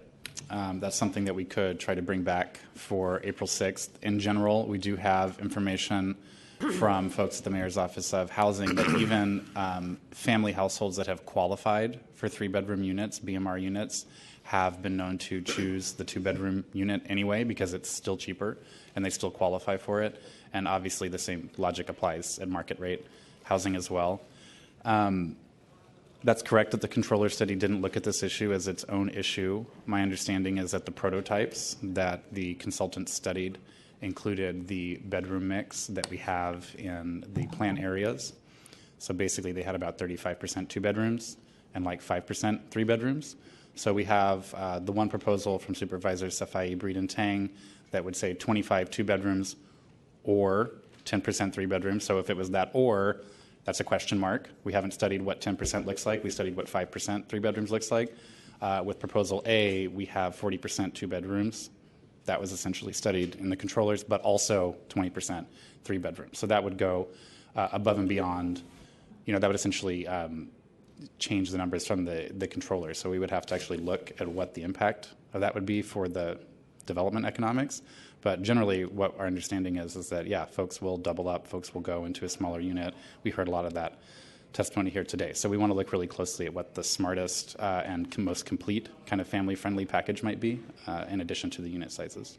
Okay, thank you very much. Just one last thing after this, but I will say in commentary, I actually personally support having the bedroom count mix. Now, whether the percentages are right across those two proposals of 2 versus 3, 2 and 3, 2 or 3, which percentage is required. I think there could be some work done around there.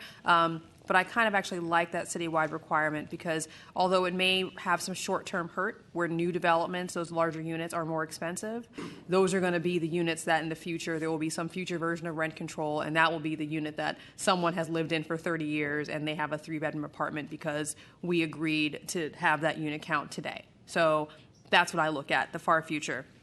And then last wonky question. I apologize. I had so many things on here. I was trying to get through it really quickly, but I promise this is the last one. We had this discussion when we talked about a couple of state density bonus projects, or at least one, a few months ago, where we had the difference between the base project, where you do the calculations for what bonus are you getting, how many units you're providing, and then the actual project when you go in and you actually start doing the real layout of what you're providing.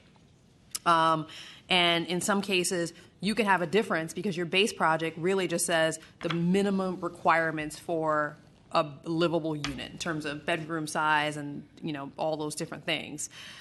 And I think it would be helpful to us and in not having to set ourselves up front to have to go back and have new legislation to fix things, to make sure that we are differentiating between a base project and what the final project looks like when we're talking about the calculation of the affordable housing fee.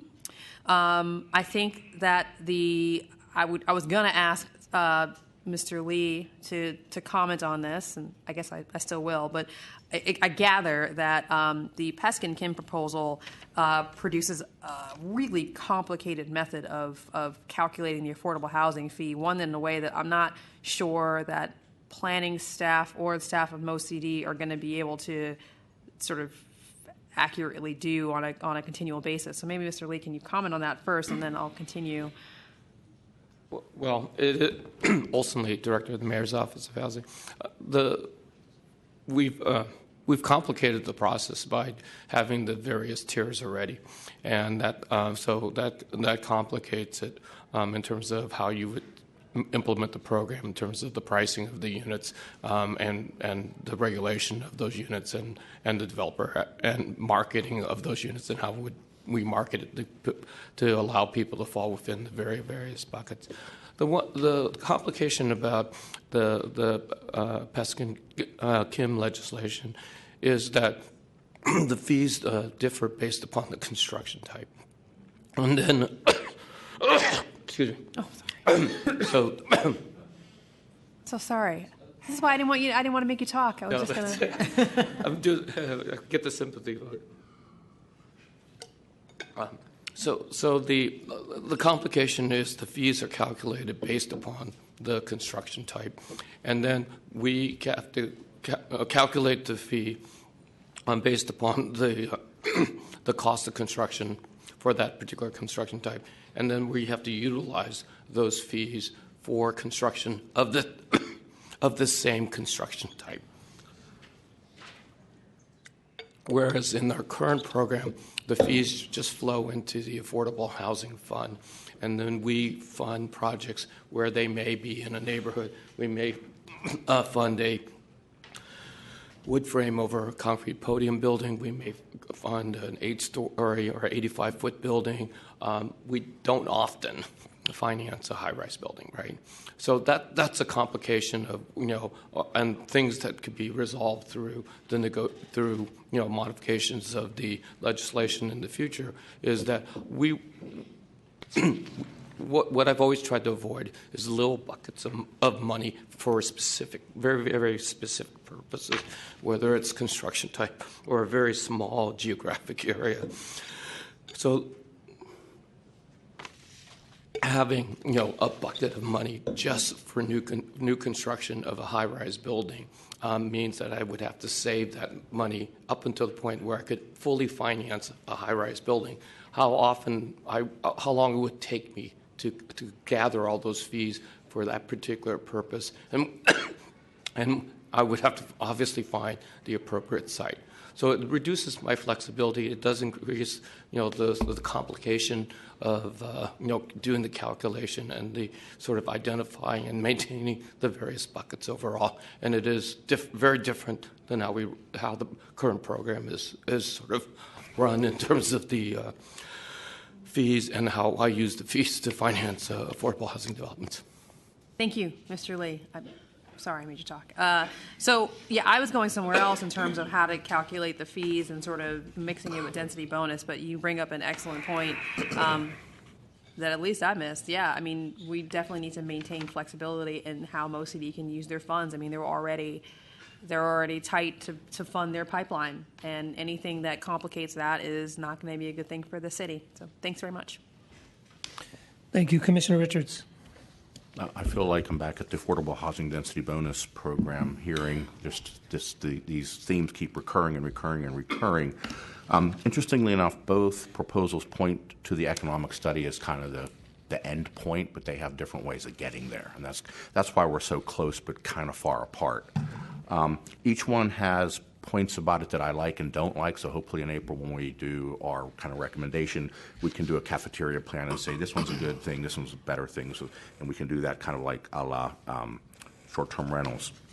That being said, some of the big questions I have, and these are rhetorical, the first two, then I can get into some more bigger questions and then some real specific fine points. First question is, what kind of a city do we want to have? And I think that's what this is trying to answer. Now, we go about it in different ways, and I'll come back to that question for maybe a little bit of a modeling. And then two is, where's the sweet spot? So which one of these actually gets the sweet spot? Where we going to get more with what we're trying to do to the public policy? I think the next thing that I asked this when we had our briefing a week ago for the officers and executive committee, I'd love to see these modeled out. So if you take A or B over time, give me 3 years, 5 years, 7 years, 10 years, what are they going to look like, the production? Okay?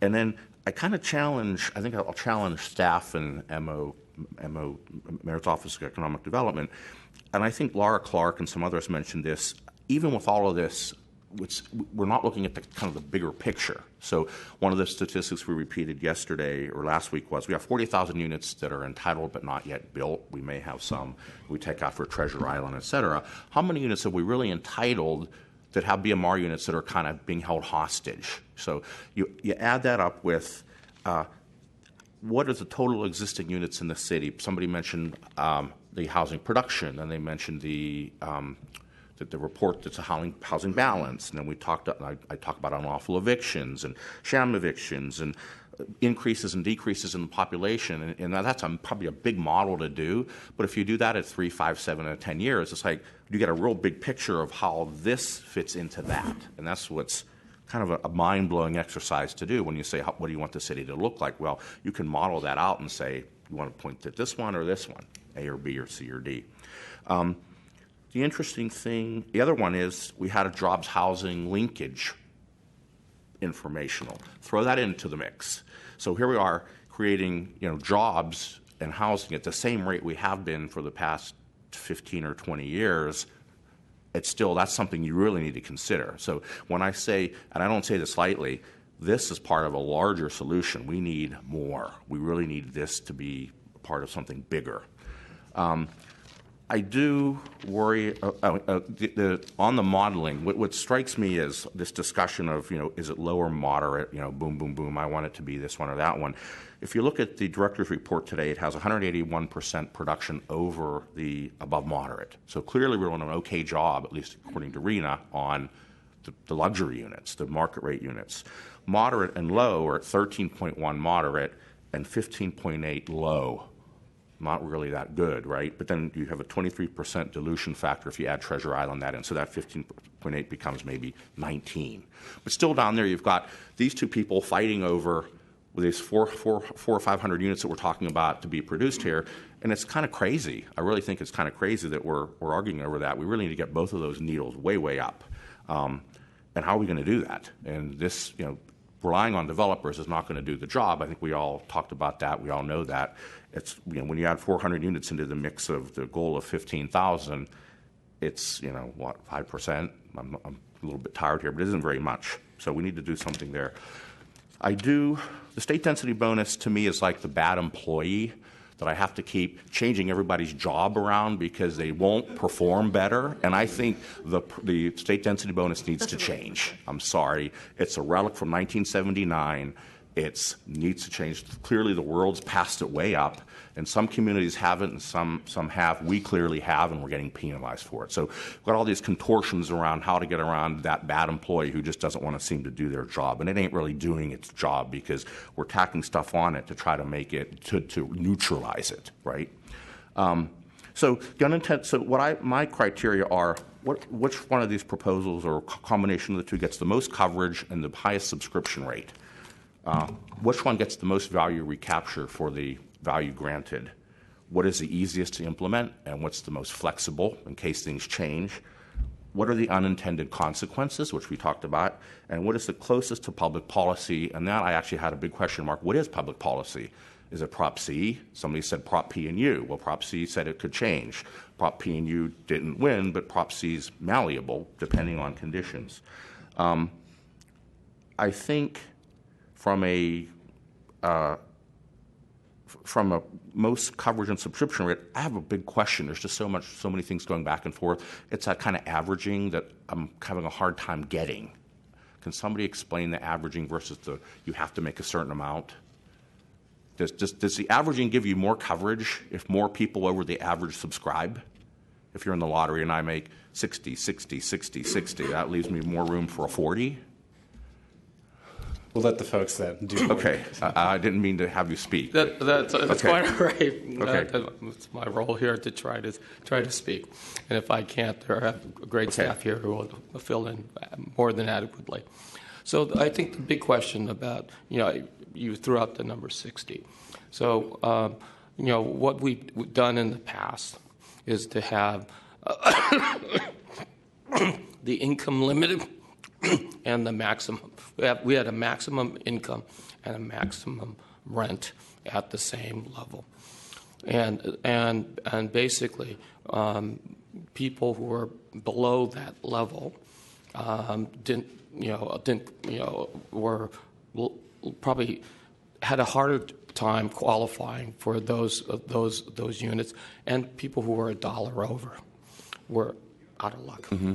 So I think that one of the goals of the changes in the inclusionary program is to set these 3 tiers. Again, more complication, but both proposals have tiers. Mm-hmm. But to look at the question of averages.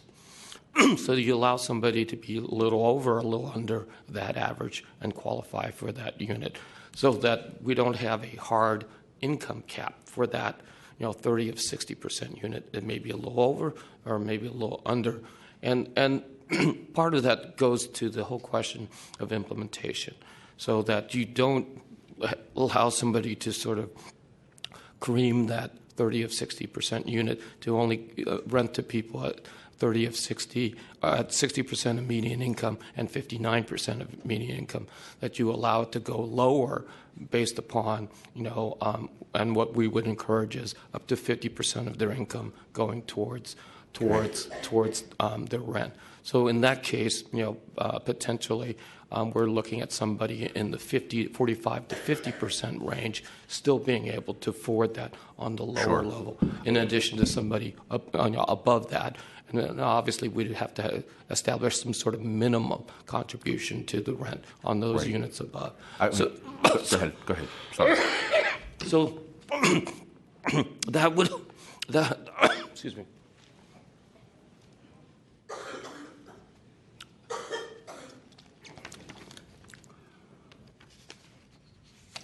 That would avoid these sort of cliffs for the households, and regardless, it's a good sort of mechanism to implement, regardless of which of the proposals the city chooses. Because I think again, we always hear the stories about individuals who are not $1 over, but $500 over, and they're not really substantially different from the people who are income qualifying for $501 less, right? Right. So I like the idea of the flexibility. The thing that scares me a little bit is somebody who's going to be paying 50% of their income in rent, they have a roof over their head, but they're one step away from being homeless because something will pop up, a car expense or a medical expense, and boom, there they are, they're out. Well, part of what we've permitted individuals to do. Thank you. I have one already.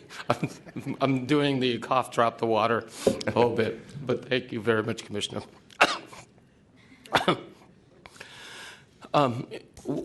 What we've asked the developers to do is look at rent payment history as one of the foremost things that they look at. So if they're paying, they don't obviously, most developers would love the cream, right? To have people who are paying the lowest percentage of their income, and have the highest possible income. And what we've tried very, very hard is try to expand who the program serves and really push the development community to look at things like rent payment history. They may be paying at 50% of their income towards rent, but if they've done that consistently for the past 5 years at a higher rent, who's to say, because they're in the market and now they're getting an affordable unit, who's to say that, they're not going to be able to make it now? So we push the development community on those issues. Sure. And that's what we do through our marketing plans. And this whole notion of an average rent, that has some flexibility with it, will be implemented through the procedures manual, which this commission will see in the future. Okay, great, thanks. I'm very uncomfortable with the requirement to force the state density bonus to be taken on any development, period. And the reason is we sat here through AHPB, and the neighborhoods came with pitchforks and knives around. I don't want that big tall building in the middle of 24th Street.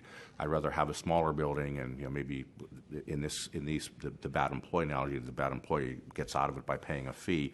I don't think people. It's really weird to hear people in those AHPB hearings say, we don't want an AHPB, it's bad, bad, bad, yet in this hearing say, we're requiring it. It's kind of like a 180-degree turn, and my head spinning a little bit.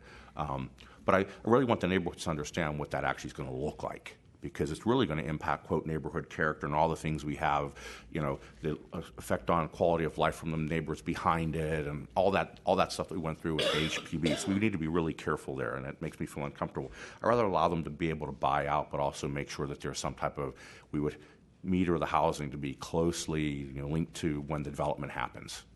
So that at least brings it online. Requiring it to be on a base project is the higher fee. Just I don't know. I'd rather have more flexibility. It isn't as flexible. The other question I had was there wasn't the density bonus. I thought there was a law passed that made it kind of as of right around. There was no review process. No, I thought there was. They kind of further even strengthened it. That there was like no review. You just had it. You just got it. Locally or at the state level, are you thinking? State level. Yeah, no, at the state level, the governor had proposed the as-of-right bill that would have went through, but that did not happen last year. That's the only thing that I was aware of. There's some pending bills this year that would do less than that. Do we have the ability for a development, say on middle of 24th Street, to say, hey, you want to take the density bonus, or you have your base project, and you have your density bonus on top. Do we have ability to say to the developer, we don't like the base project, so therefore the density bonus is something we don't want to give you? Could we say, do a shorter building but pay the fee? I mean, do we have any flexibility around it, or is it just I'm going to build 3 extra floors? Kate Connor, Planning Department staff. I mean, the base project, there isn't really any flexibility or discretion as far as whether or not you like it or it's meeting guidelines. It has to be completely code compliant, though. So it would have to meet our residential design guidelines and the planning code. So no real exceptions, stuff like that. Correct. So that's virtually no projects, right? Especially for bigger projects, that's hard to achieve. It is difficult, but I mean that would at least establish the base, and then the bonus would be able to take advantage of the incentives, concessions, and waivers. Got it. Thank you. Just a couple more things. This issue about Commissioner Johnson talked about skyscrapers. Somebody said RH1 zoning is like a kind of exclusionary, segregationist, whatever. I think the skyscrapers are going to be that way, of the wave of the future. If we want to put, we're going to have affluent people in the skyscrapers, and then people can't actually pay the homeowners association dues. You're going to have a pretty kind of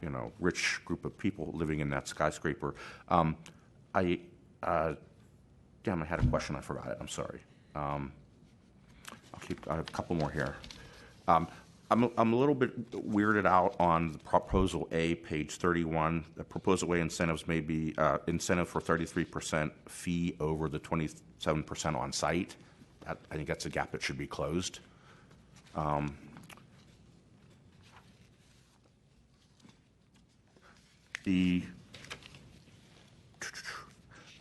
also a little bit concerned with two things on Proposal B.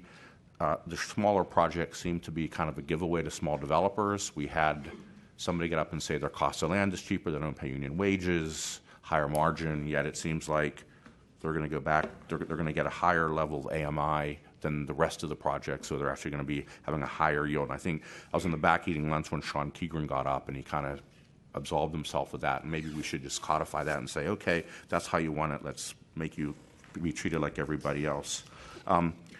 The Prop A, larger projects, does get closer to Prop C on the larger projects.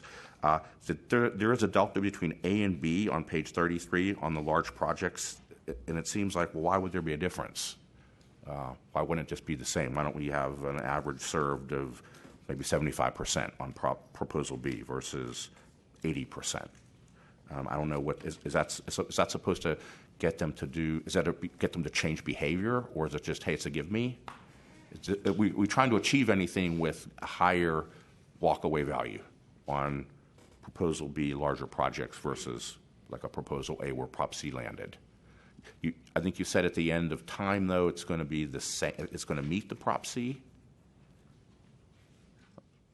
Yeah, with the proposed annual schedule and increases, the Proposal B puts the maximum in the ordinance of 25% on site for condos and 33% fee requirement for condos, which is where Prop C is. Is that what? Yeah, this was the average served on the AMI. The average served from the AMI was about 73% for rental for right, A. The Kim and Peskin proposal. Right, yeah. And then it's 80% on the B. That's right. So those are quite close. The ownership was further apart at 98 and 120. Okay, and is there a public policy reason for that? It seems like the intention is to, again, everyone's trying to get in and serve the moderate income folks. And so the reason that, we were talking about the different economics for ownership and rental units, you're always going to see the ownership units be at the higher AMIs. So it seems like that's what this proposal is. It was just a yield to the developer was what I was questioning. There's a big difference in yield there over the other. So maybe in that sweet spot we can maybe narrow the gap. Yeah. I'm almost done. On page 36, Proposal B, fee to match real cost to construct affordable units. That's the Safai Mayor proposal. So that's actually with or without tax credits. We always had people feeing out because it was actually cheaper because they leveraged the ability to get tax credits versus putting it on site. Plus, it was a big hassle on site. So is Proposal B net of tax credits, or it is? Okay. Then on the construction type one for Proposal A, with all these 30 different kind of things and different construction types. So if I'm going to buy a square foot in a high rise on the 36th floor with a great view, or I'm going to be on the 6th floor somewhere else in a wood building, my yield is higher on the high rise because I get a higher price per square foot. I mean, is there any modeling done on why that would why that would be a good way to go? Why the per square footage fee would be a better way to go? Based on construction type. It's not so much tracking construction type, it's tracking the discrepancy that emerges when you set the fee at, let's call it a 3-bedroom unit, but then that 3-bedroom unit could be whatever. It could be 900 square feet, it could be 1,400 square feet. So I believe the idea of charging the fee per square foot was to deal with that discrepancy, so it's directly proportional to the size of every unit. And that's Proposal B. That's correct. Okay, I like that idea. Now, on Proposal A, based on construction type, how does that work? Well, as we heard ultimately from the mayor's office, it's been a long afternoon. I'm sorry. No. It is very complicated, and it's important to keep emphasizing. So 55 feet, 85 feet, 120 feet. Yes, but those heights refer to the building that the mayor's office would build the BMRs in, because that's the way. So it's not that if I'm building in a high rise and I'm a developer, I pay a different set of fees. Exactly. The way that it's written is that you would assess the fee on a per unit basis, and it needs to cover the cost to construct those 55, 85, or above 85 for Mo. So hence that we have to have pools of money laying around waiting to buy a piece of land to build a big skyscraper. We would essentially have to commit that money to that type of project. That really goes against the ability to bring the units online as fast as the market rate units, so it's probably not as good of an idea. Policy consideration, state density bonus law, community context. I highlighted it and put 3 exclamation points. That's where you're going to have people come with knives and pitchforks. And state density bonus proposal A, typical projects must receive maximum bonus to be economically feasible, but sometimes they probably can't. So that's an anomaly I think Commissioner Johnson mentioned. It's really got to be fixed, otherwise you shoot yourself in the foot. And somebody made a comment, most 2- and 3-bedroom units are not occupied by families. This is something we've been struggling with in this commission over and over and over. And who found that data point that said that's the case? Yeah, we still want to we're doing a lot of work right now at the Planning Department to understand our existing housing stock better. I was taking that data point from the family-friendly presentation that was provided to the board on Tuesday. I actually have the slide from that report here, which is our best guess at the existing housing stock from the ACS data. I don't know, do we want to dive into that? No, it's right okay. now? It's okay. Yeah, that's where it was coming from. And it was basically 50% of 3-bedroom units had families and 50% did not. And it was about 40% of 2-bedroom units had families and 60% did not. That's amazing. We sat up here all this time and we had these stories about we're creating family housing and really not for families, and in 2 bedrooms it's actually the minority. That's what we have. That's what we're saying right now. That's right. I want everybody to remember that figure as we get that handed to us and we fall for it. Okay? Thank you. We're a lot of work. I can't wait for the April hearing. There's some good things and bad things about both. Thanks. Commissioner Melgar. Thank you. It's late, and I think we're all tired and hungry, so I'm not going to repeat some of the very astute comments that my fellow commissioners made. I will just say that, philosophically, I think that, yes, we're dealing with an imperfect, clunky tool with a state density bonus, but that's what we have, and I think that if, folks are going to be taking more, sort of in terms of density, but we all own, it should be for folks who are lower on the income spectrum.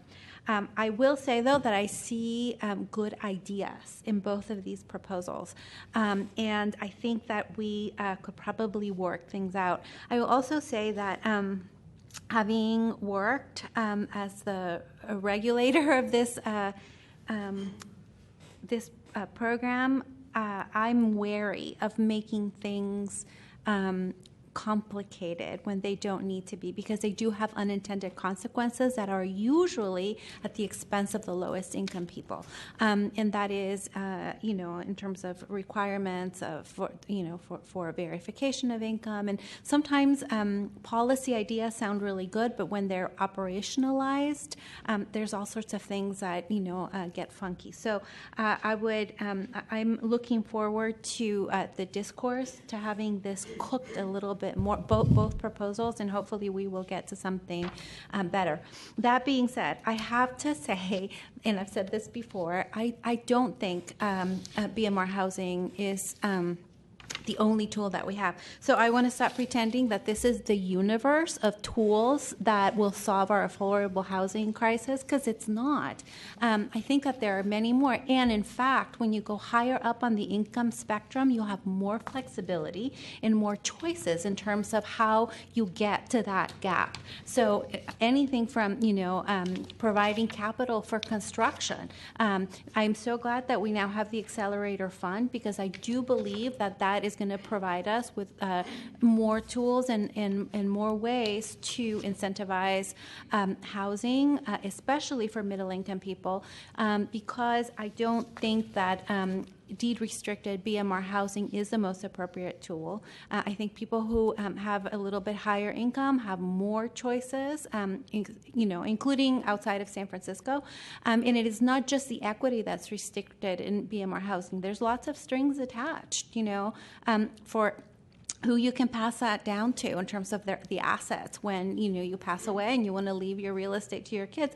There's restrictions on who you can get a mortgage from. There's restriction on like what kind of family you have and how many bedrooms you're getting. So I think that if we're going to be serious about middle income housing, and I am a very big proponent of middle-income housing. I think that we should stop pretending that this is the only tool that we have, and perhaps work on other tools that are outside of inclusionary housing, and use the tool that we have for the folks that it is most appropriate for, and that need it the most. So, thank you. Thanks, Commissioner Moore. Thank you to all commissioners for the discussion. Having sat here for a long time, I mean numbers of years in this commission, the focus over the last 10 years has been on affordability and low-income AMI. That was the largest amount of work we have done. And while I strongly believe that middle income has moved into the bracket of consideration for housing in a major way, this has only become apparent just perhaps in the last 2 years, and more notably perhaps only after we took on Prop C, which was primarily to support low-income housing in a more acceptable way, and a nexus study which guided us to where we are today. The introduction of middle-income housing is healthy and necessary. However, for the time being, it makes the pie that is in front of us significantly smaller. And the reason why I'm saying that is that the two proposals, particularly the Kim Peskin proposal, grows out of the struggle of the last 10 years. And that was individually Supervisor Kim fighting tooth and nails on projects in which myself, speaking as the one who has been here the longest, has participated in and seen of what it took to get affordability with a not hidden attempt for developers to increase density. And then it became a discussion, which is basically you get more, you give more. This was a very simple formula, and she was skillful enough to also take projects on such as 5M and 160 Folsom and a few others, by which that skill was fought project by project. And this commission supported it in the manner that it did not all create consistent results, but it created in all cases a strong acknowledgement of affordable housing, much of it on-site, much of it then further leveraged to the skillful hands of those people who sit over there and who have indeed developed a narrative around doing this in a way that's unprecedented across the United States. The one big question I have today, and I do not understand it and nobody has told me, why is Proposition B, President Breed and Supervisor Safai shifting the or increasing the income target? That is the one thing I do not understand. And by doing so, actually, there is a subtle, I assume, shallow subsidy necessary to bring BMR on the market. And what does that mean? Where does the money which is saved by that particular move going? And in a way, I have to sense then that we are getting less on that particular end of the spectrum that has been the most important part of our previous discussions. That is to say, low-income housing is still, for me, the most important thing to address. I do believe that there is a balance struck in the Kim Peskin legislation. I do like the range of 40 to 80 with an average at 55. I am concerned when that particular focus is shifted upwards to a single number. There is a large number of uncertainty. I hope that the two parties, we are only making comments today, that they will come closer, because in the end, I think we are responsible to what I at least thought Proposition C would deliver for all of us. The problem is not getting smaller, the problem is getting larger.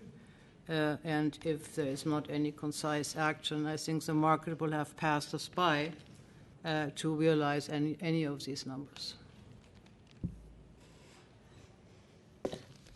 Thank you. Just one more question, Mr. Lee, on fees, and I apologize.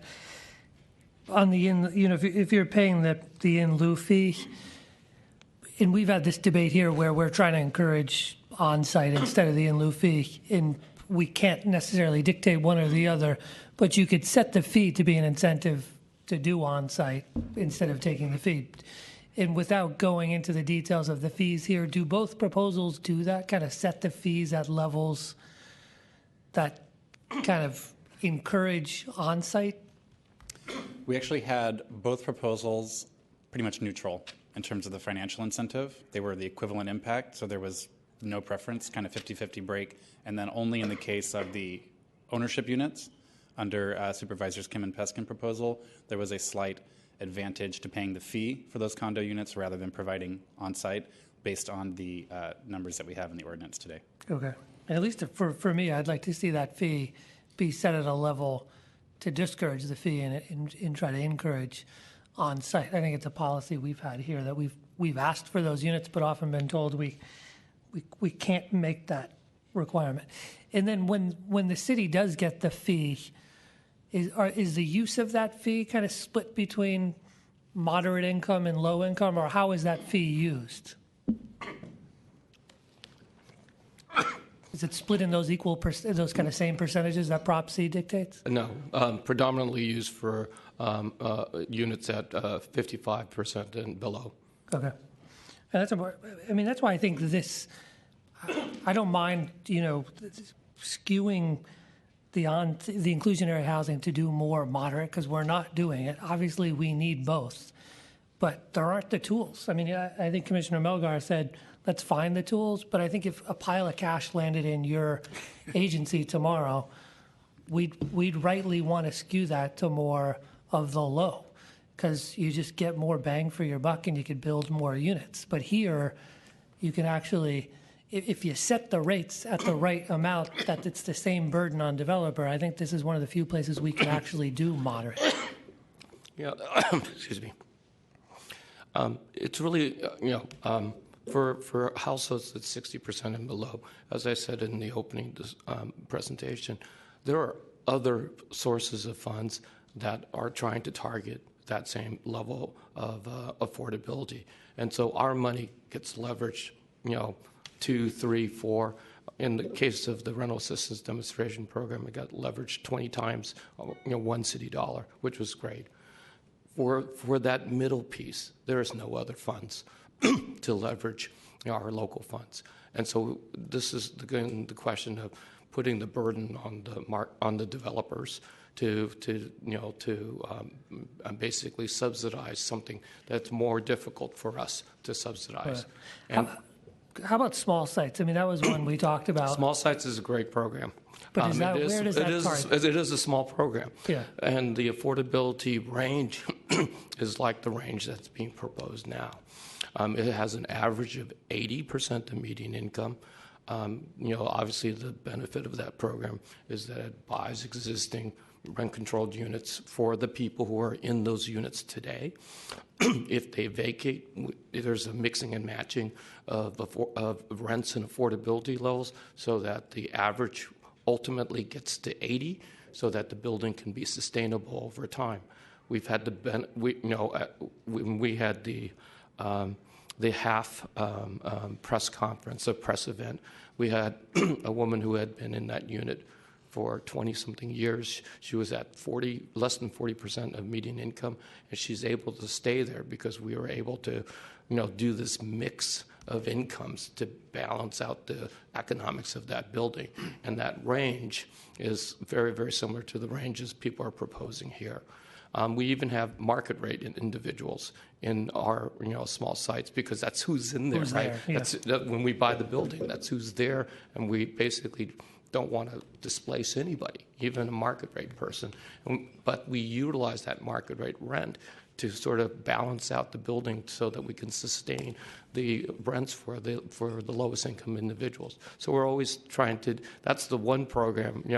That's the one program that we have been able to sort of use the cross subsidization between the market rate to balance out to the operations of that. But in terms of the capital for doing that, it's just us. Right. It's just us and a sustainable first mortgage. And if we were to develop middle income housing from scratch, it's just us and the sustainable first mortgage. Right, which makes it tough. All right, thank you. So seeing no other comments, thank all the folks who came out and testified. It was very enlightening. Thank you to the staff who obviously have to digest all of this information. We recognize it's extremely complicated. And to the supervisors who are proposing it, I think Commissioner Fong said it well. Like things seem to be very close. I think everybody's got the right intention to kind of maximize the amount of inclusionary housing we can get out of these units. So thank you very much. We'll take a break, about a half hour or so for lunch, dinner, 45 minutes. It's fine. Well, that's it.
Good evening and welcome back to the San Francisco Planning Commission regular hearing for Thursday, March 16th, 2017.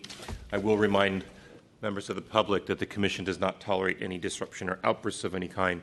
To please silence your mobile devices that may sound off during these proceedings. And when speaking before the Commission, if you care to, do state your name for the record.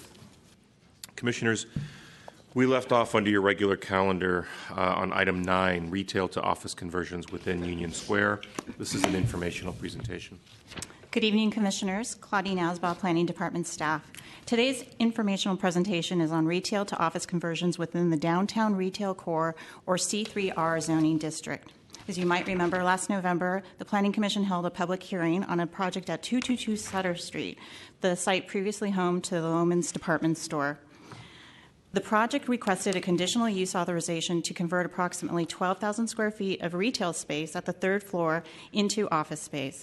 After deliberation, the Commission continued the project to a future hearing date and directed staff to work with the Mayor's Office of Economic and Workforce Development to research the issue and return with an informational presentation to help guide the Commission's review of these conversion applications.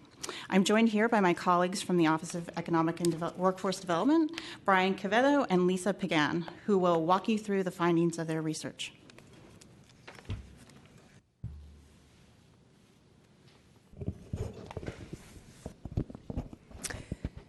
Good evening. Hello, Commissioners. I'm Lisa Pagan, Director of Policy and Planning at the Office of Economic and Workforce Development. And thank you for including OEWD today in this informational hearing on retail to office conversions within the Union Square. You requested such hearing at the November 3rd Commission meeting that Claudine referenced. Over the past decade at OEWD, I have been the primary liaison to the Union Square Retail and Hospitality District for our department. In this capacity, I've worked on a variety of visitor and hospitality initiatives, as well as many public realm enhancement and activation projects with district merchants, property owners, and stakeholders, including I worked on the important expansion of the Union Square Business Improvement District from 10 to 27 blocks in 2009. And this is my colleague, who I'm going to ask to join in my presentation. He's going to share some of the presentation with me. He's a policy analyst in our department, and he's led the data collection and analysis that we are going to present to you today. And he's also going to be able to stay longer than I might, because I actually have to, after the presentation, catch a flight. So he's going to stay for technical questions because he did the data analysis for our department, if you have any. And with that, so Union Square, amazing world-class retail destination, beloved by all of us. It, has incredible walking and shopping and dining. It's very accessible by transit. It's an amazing hospitality district. It's one of a small handful of walkable multi-story urban shopping districts in the country. And it's in a very, it's a very important part of our economy. Union Square generates 37% of San Francisco's general consumer goods sales tax and over 15% of all the city sales tax dollars. So extremely important district. And I glossed over my last one. So this is the area that our study focused on. Our study focused on the Union Square Zone C3R. And over the past months, we analyzed data sources and information from studies, articles, the planning code, and interviews with experts and stakeholders. Our study area is located in pink on this map, and while most of this area is within Union Square Downtown Retail District, it also extends slightly into parts of Chinatown and Yerba Buena.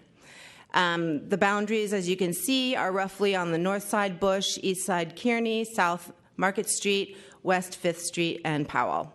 And today we're going to review our findings with you and provide you with some background information on the Union Square C3R zoning district, and about national and local retail trends, local market trends, and we'll review the role of what we're calling retail complementary uses and provide some recommendations for your consideration.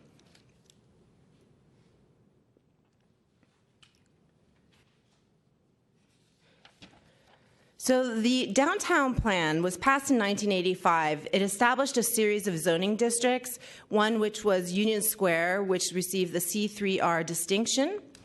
And per the planning code, the C3R zoning district is a regional center for comparison, shopper retailing, and direct consumer services within the district. Continuity of retail and consumer service is emphasized, with encouragement of pedestrian interest and amenities.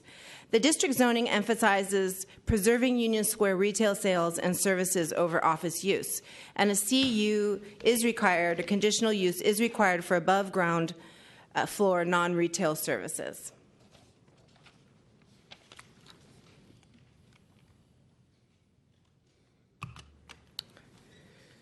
Online retail, and now I'm going to get into the national and regional trends we looked at. Online retail is growing at a faster rate than brick and mortar retail locally and nationally. Amazon, for example, is now the #2 apparel retailer in the country. Online retail is accelerated by consumers having multiple online options for the same product, easily accessible through mobile technology. Department stores and large format retailers are being crowded out through competition from online retail nationally and locally. So we wanted to recognize that pressure. Retailers that are able to survive now and prosper under our current climate include smaller footprint retailers. Stores want fewer floor plates for the convenience of their customer. It's far more convenient to shop on 1 or 2 levels than 3 or more. Independent retailers that are targeting a unique consumer experience are faring better in this market. And there's now this in-store online hybrid model in retail, and increasingly the store serves as a portal to the greater selection found online. And if you don't find something within the brick and mortar, the store can check their coast-to-coast inventory and order it to your house. So that's the direction retail's in at this point and heading. Other pressures on retail nationwide also include easy access for consumers nowadays to many different options in regional retail malls or outlets that have either luxury or discount offerings. So there's lots of choices for consumers these days in the retail sphere.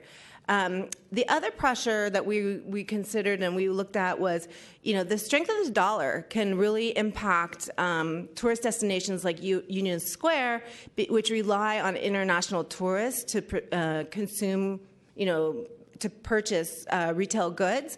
And if the dollar is strong, they'll have less discretionary funds to buy goods when they're traveling to San Francisco, for example.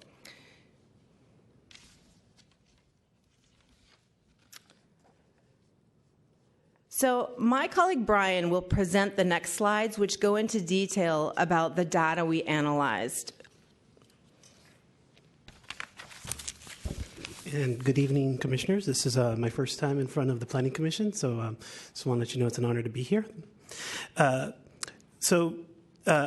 these slides show, Union Square is a special place in San Francisco, so you would actually expect it to exhibit some properties that are special.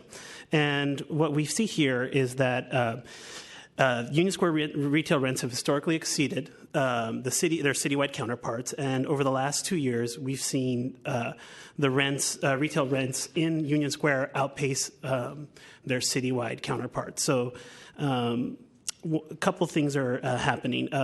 There's less leasing activity. There's less volume available in some cases, although we'll talk about vacancy in a second.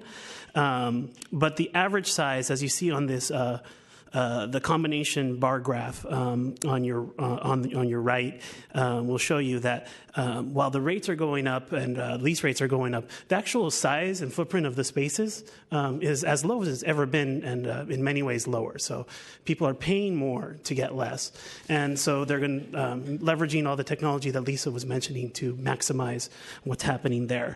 So let me go forward. To talk about the vacancy rate.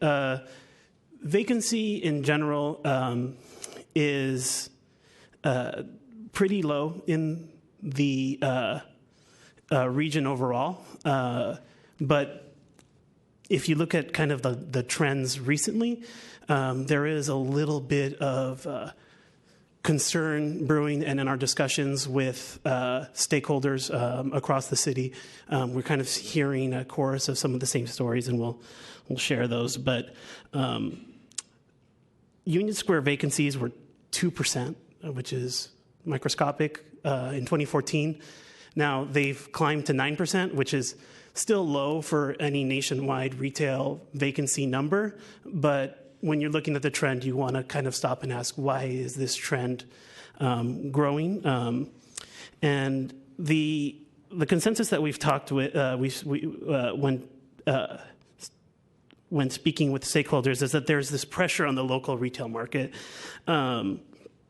It's harder to it's harder to do business as their businesses are currently configured, and one of the hardest sectors to do that is in large multi-floor retail. And there's definitely some pressure there. In fact, in 2013, the Budget and Legislative Analyst came out with a report on citywide vacancies in conjunction with OEWD. And we found some factors that affect vacancies, and just wanted to put these out for consideration. Normal turnover, code violations, and disability access, failure of building owners to effectively market their vacancies, and also a change from family-type owners to institutional buyers that purchase these retail properties at high prices, and one can really reasonably infer that they will resist lowering their lease rates, and that they're going to not budge in the short term after they've paid top dollar. And there are more than one properties in this C3R zone that fit that profile. And there's a couple other factors. I think that this report's going to be refreshed sometime in the near future. We'll see when that happens. I think one of the takeaways that's important to realize is that despite all this, San Francisco citywide retail remains among the has among the lowest vacancy rates in the country. I think this slide, for reference, has New York, Chicago, LA, San Jose, and the numbers for San Francisco are just consistently beating all of those marks. And I think that that's really something to show that there is still a confidence in this market, that even some other markets that are hyper hot, like Los Angeles, are just not as hot. So one of the ways that we in our study measured the success of the retail function in the C3R is we looked at the sales tax data. And the sales tax data shows that, as Lisa had mentioned, over 1 in 3 consumer sales tax receipt dollars comes from Union Square. About $1 in 6 overall in sales tax receipts comes from Union Square. That small footprint is really generates a lot, and that share has diminished a little bit over time, but it really hasn't diminished much. The last full year of data, C3R accounted for 36.6% of receipts. Again, a slight dip, but still pretty strong.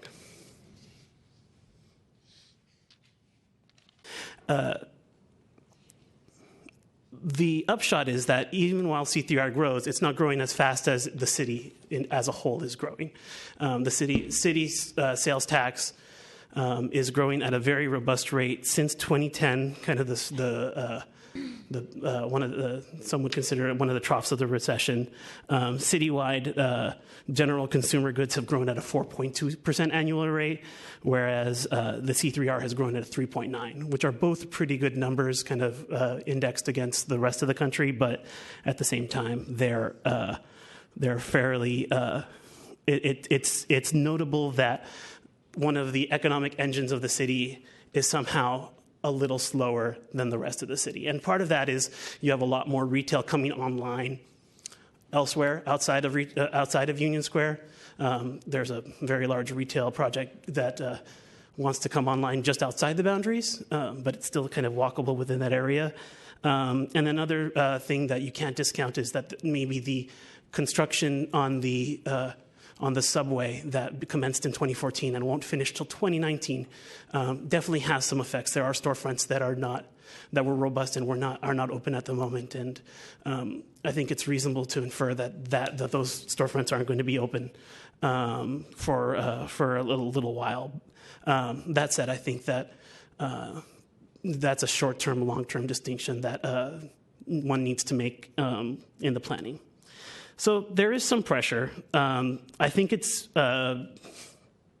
after considering the data kind of in whole, I think it really needs to be reinforced that the fundamental strengths of the San Francisco retail economy are strong, and as strong as anywhere. It remains a regional and international destination for shopping, restaurants, hospitality, and I think that some of the options that we've kind of presented in our memo, and Lisa's about to go over, I think will help keep that going into the future.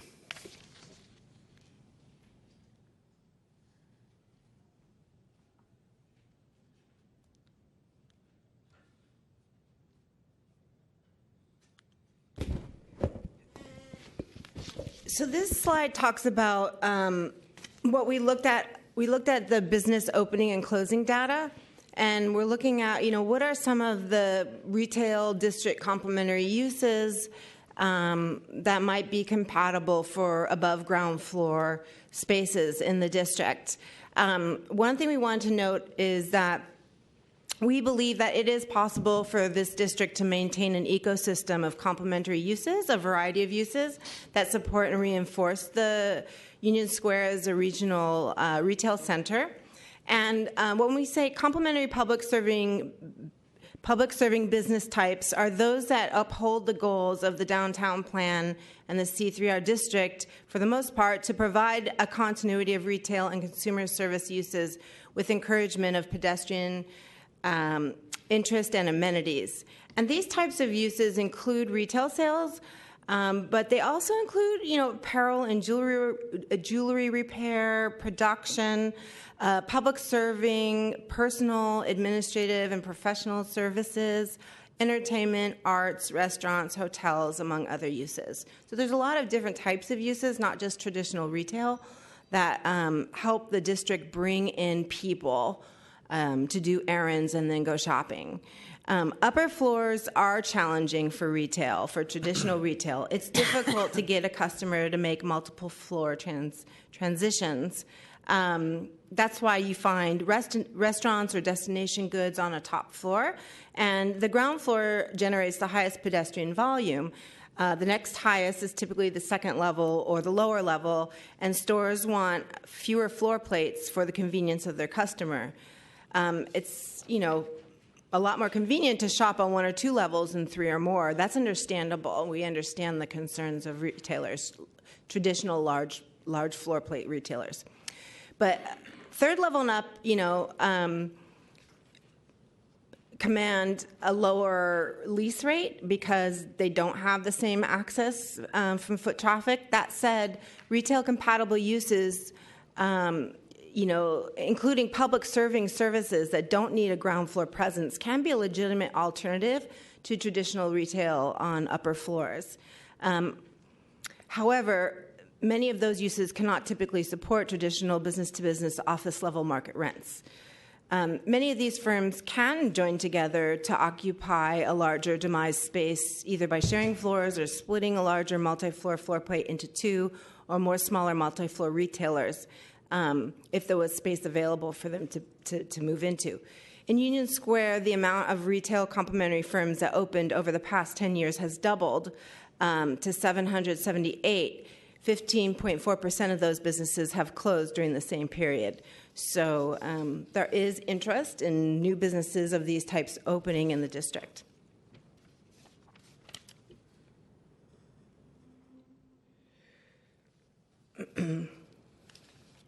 We believe the spirit of the downtown plan's focus on retaining upper-level retail compatible uses in the C3R, including small retailers and apparel and jewelry custom fabrication and repair, public serving personal, professional, and administrative services, arts, entertainment, restaurants, recreation, hotel, hospitality uses, is still relevant and alive today.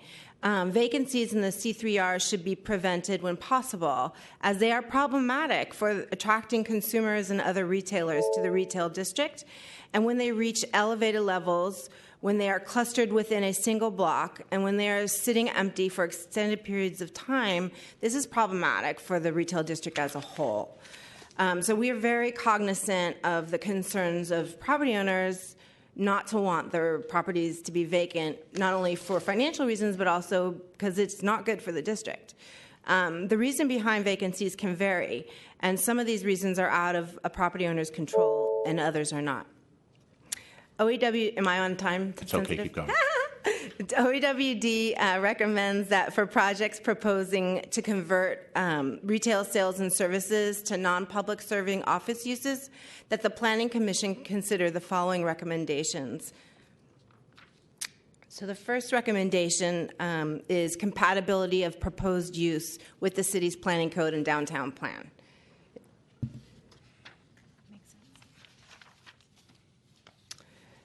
The second recommendation is, considering the building's location, its footprint, the floor plate size, the current uses, including, the number of levels and square footage of retail to be converted or retained, alternative uses for the stranded above ground floor levels, looking at, some of these services that we talked about earlier, significance of the building, its use and location to the Union Square retail mix, and effects of the proposed use on neighboring zoning districts. As we explained, this district stretches into its adjacent neighborhoods somewhat. And so, the folks in the adjacent neighborhoods are also concerned about what's going on in the neighborhoods next to them and how it might affect them.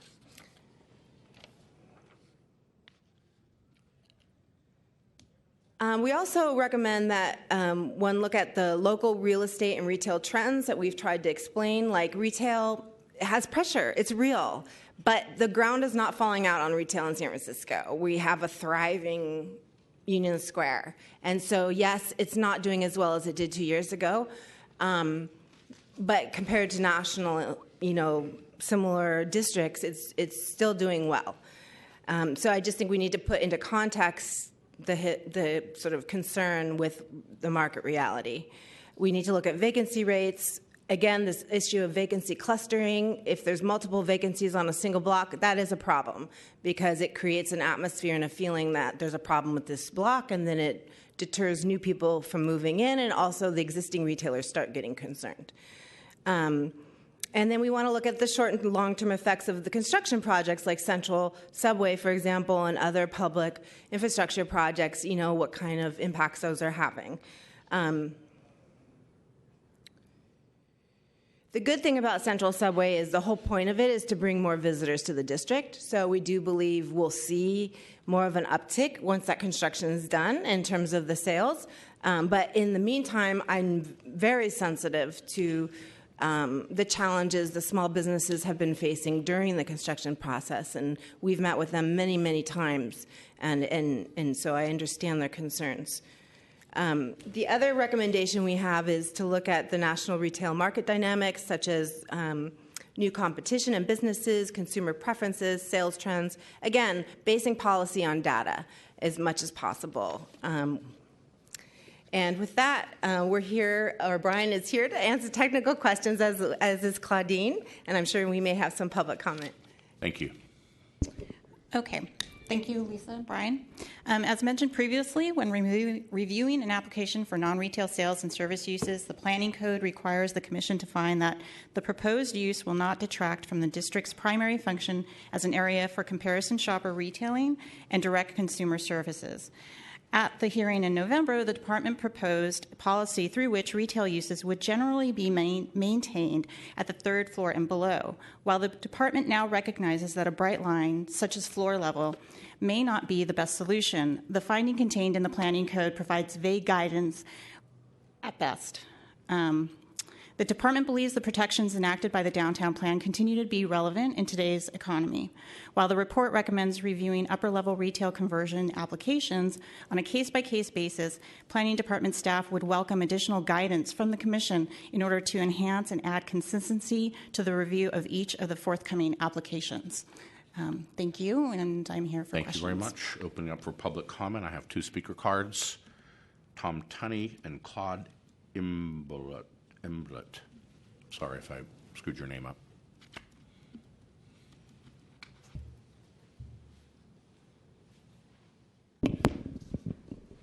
Good evening, Commissioners. I'm Tom Tunney of Rubin, Junius, and Rose. As you recall, a project sponsor of the conditional use at 222 Sutter. Thank you for this opportunity to address the Commission.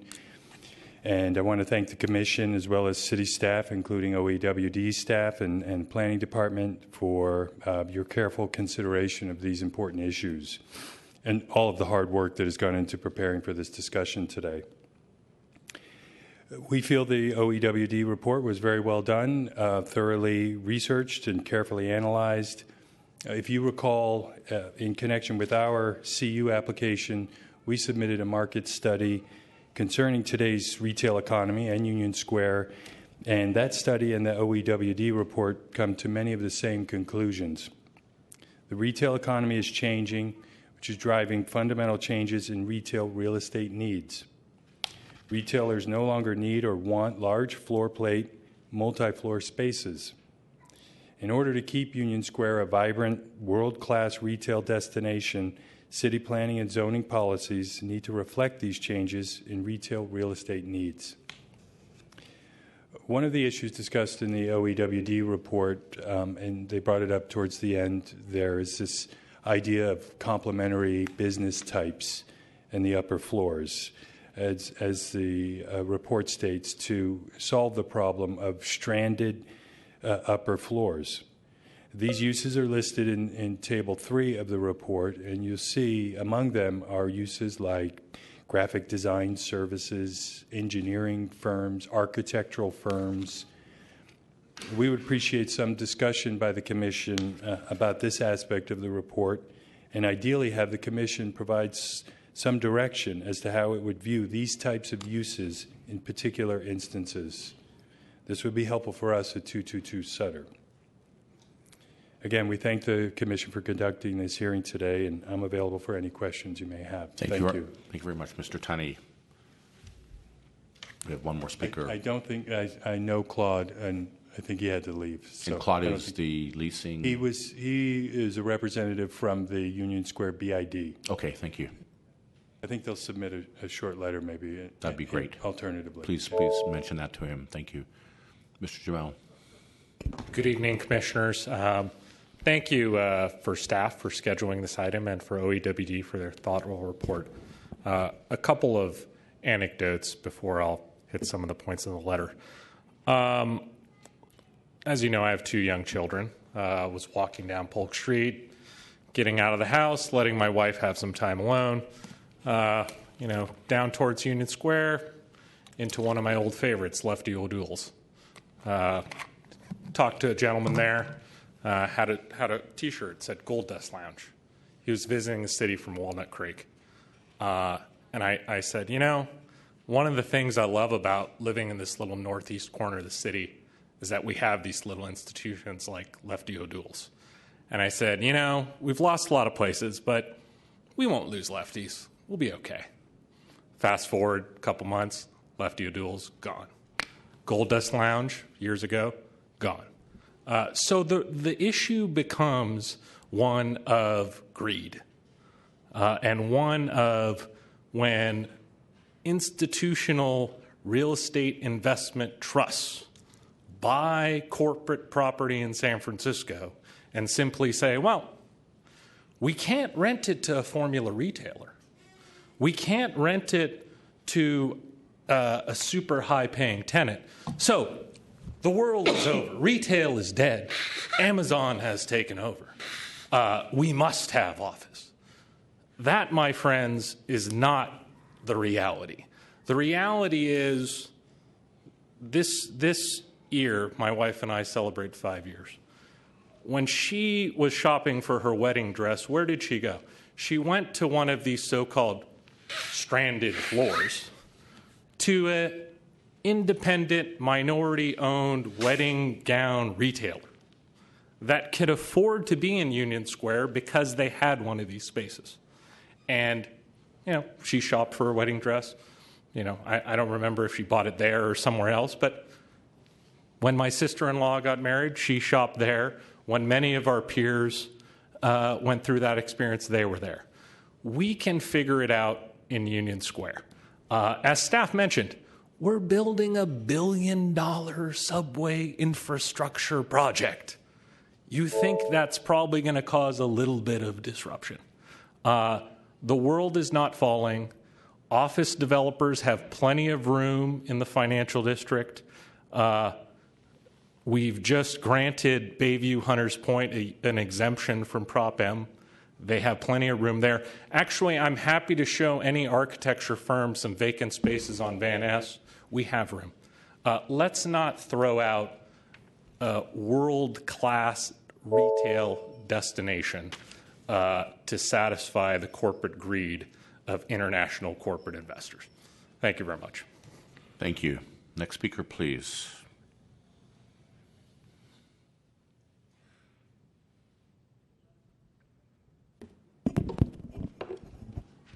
Sue Hester. It's fun going after Mo because I agree with him so much. And he produced examples that reflect my experience. I have had my office in the C3R at Powell and Markin since 1980. I've gotten my hair cut in a C3R on an upper floor. And when you used to walk out of the elevator, what was in front of you? A bridal salon. Those kind of uses exist in the C3R on upper stories. My building, which is a flood building, used to be the Consulate General. Every consulate in the world was in my building. But they gradually moved out, and we have passport photo places. We have clothing alteration places. We have offices like mine, but we have everything under the sun. And flood building is not that unusual. I went through 5 years on the downtown plan, which used to be started by as Guiding Downtown Development. It changed its name. And at the end, we had rezoned the entire area south of Market Street from industrial. South of Market Street was industrial until the downtown plan was adopted, Mission Street and beyond. And out of that came a really conscious decision by the Planning Commission and by the communities that are around downtown, Chinatown, the Tenderloin, South of Market, that they had to pay attention and protect from incursion of offices into their districts. So the Chinatown plan is being revisited for 2027 on your calendar. South of Market, you got to realize, has been taken over by office space and tech big time. And Van Ness Avenue similarly has been upscaled. Tenderloin is fighting a valiant battle. You've had a 5-hour hearing before. I was watching it. And you spend a lot of time dealing with people feeling extremely, as frustrated isn't the right word, vulnerable. Once you open the floodgates to the retail district being changed, it majorly impacts everyone. One of the things that I have done a lot is traveled around. I used to travel a lot. And San Francisco has a strong tourist attraction because it has a lively retail presence. That is very unusual. We are a big international city, and that is one of the reasons why the C3R needs to be protected as a retail district. Thank you. Thank you. Are there any other speakers from the public on this item? Seeing none, the public portion of the meeting is closed. Commissioner Moore. I really appreciate staff's reaffirmation of the downtown plan. It's one of the best pieces I've seen in a long time. It is so incredibly persuasive that I congratulate and thank all of you. I think the most important thing for us to remember is the importance of the Union Square as the most visible expression of the importance as a city, as an international destination.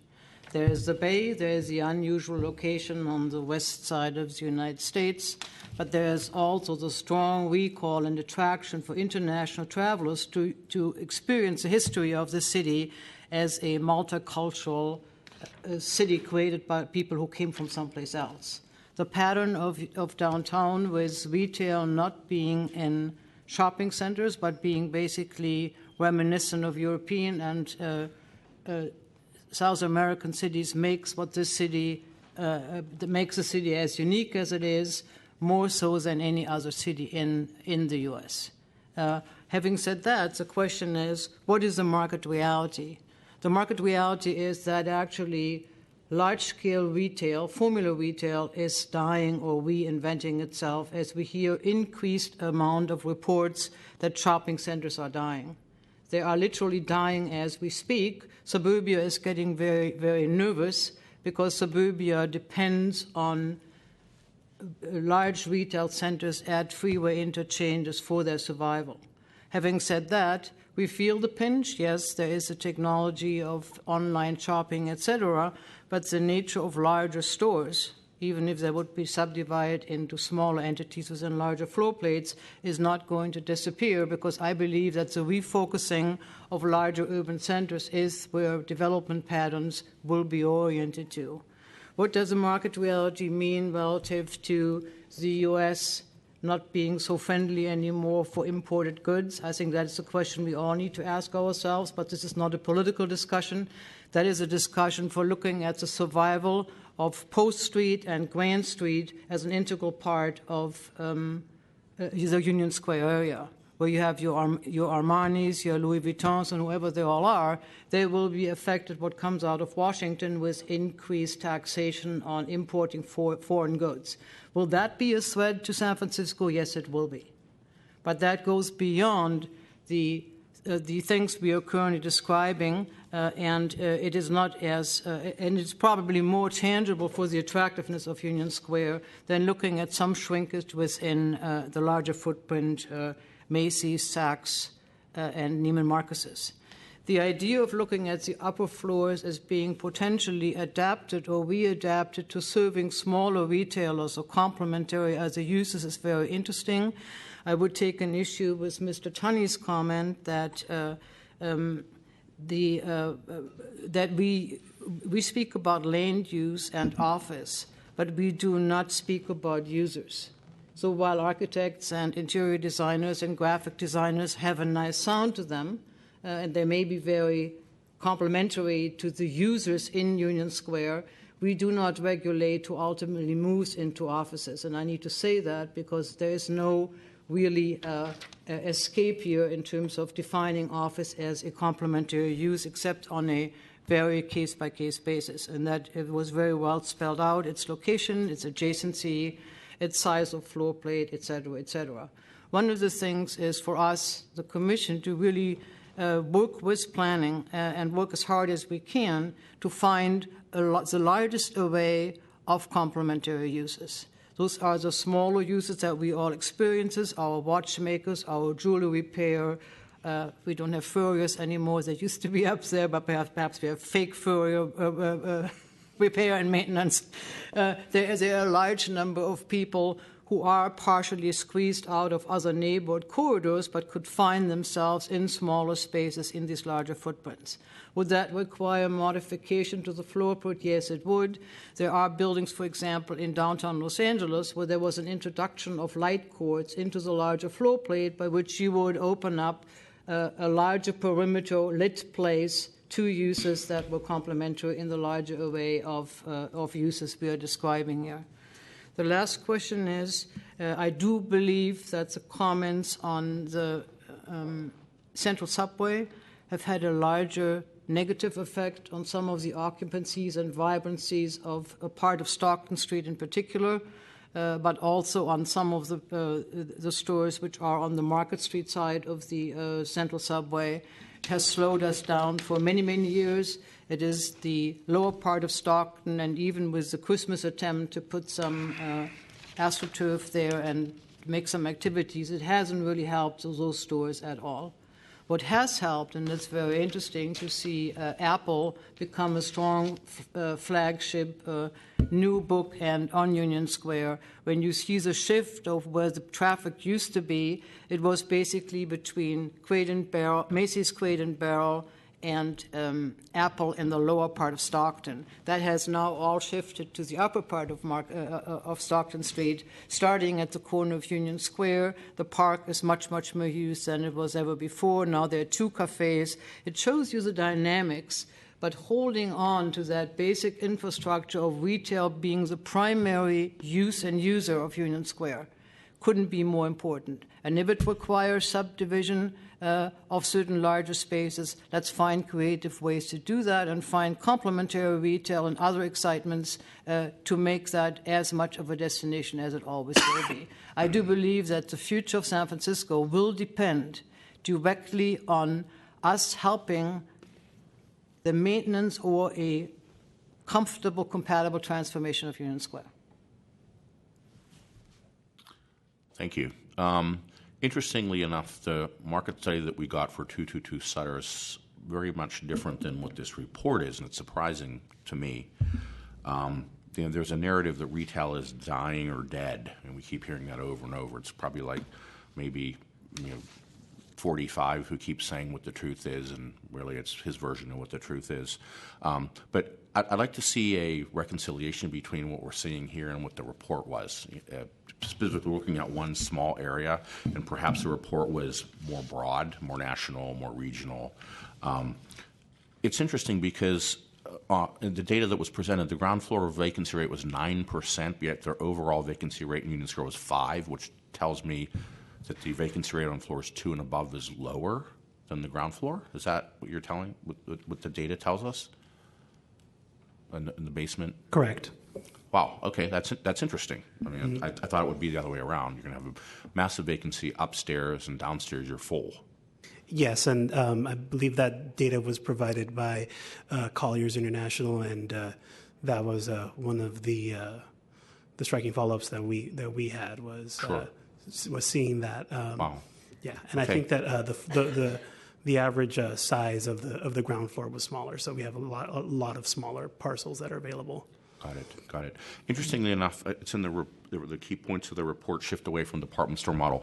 Some of the health of certain retailers, specifically large floor plate department stores, Macy's being one of them, they're closing like 180 locations nationwide. Neiman Marcus tried to go public recently, and they couldn't. And they're looking for a suitor to kind of help them out. And I guess there's a smaller spaces shift. And just anecdotally, there's a large floor plate retailer in my neighborhood who I mentioned last week or 2 weeks ago, whatever, got leased up to a CVS who's now going out of business. And I talked to the owner, and I said, well, why don't you carve it up into smaller spaces? Because there were actually smaller businesses there at one time. And the gist of what he wants to do is do it in all one fell. I'm sorry, it's getting late.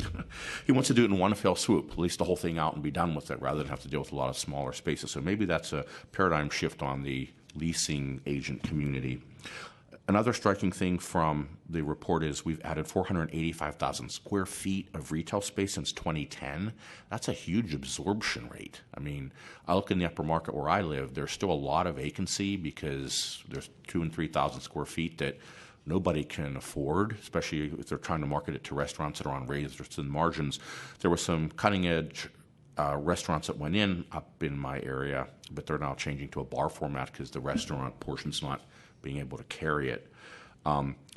We have a huge spec retail on Market Street called Marketplace, I believe. And is there anybody leasing it yet? It's sitting there kind of all by itself, and it's like a kind of a ghost ship. And what's that doing for the vacancy rate citywide? Because that's a lot of square feet.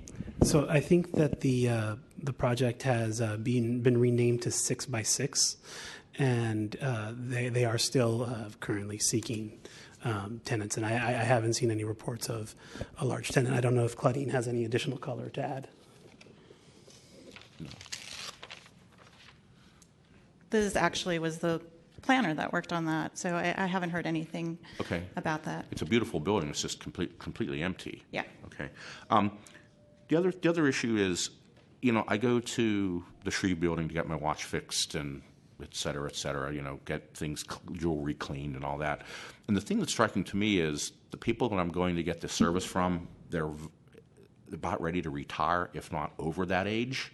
And I'm wondering who's going to be the next generation guy going to fix my fabulous Swiss watch. I mean, is there anybody that's going to take that place? Yeah, when I walk down the hall in the Shreve building, I see kind of spas and hair cutting places, and they're, when you walk in there, the owner or the people that work there are not as old as my watch repair guy. So there is kind of maybe a churn in what we're seeing on those upper floors, but it is kind of an interesting thing. The approval for an office is going to be probably for 10 years or more, because office isn't going to get a 1-year lease or a 2-year lease. It's going to be at least 5, maybe with an option for 5 more. The thing that I'm trying to understand, especially as it relates to 222 Sutter, is what's the symbiosis between office and retail? So if you were to put an office in there, what would it do to the retail traffic?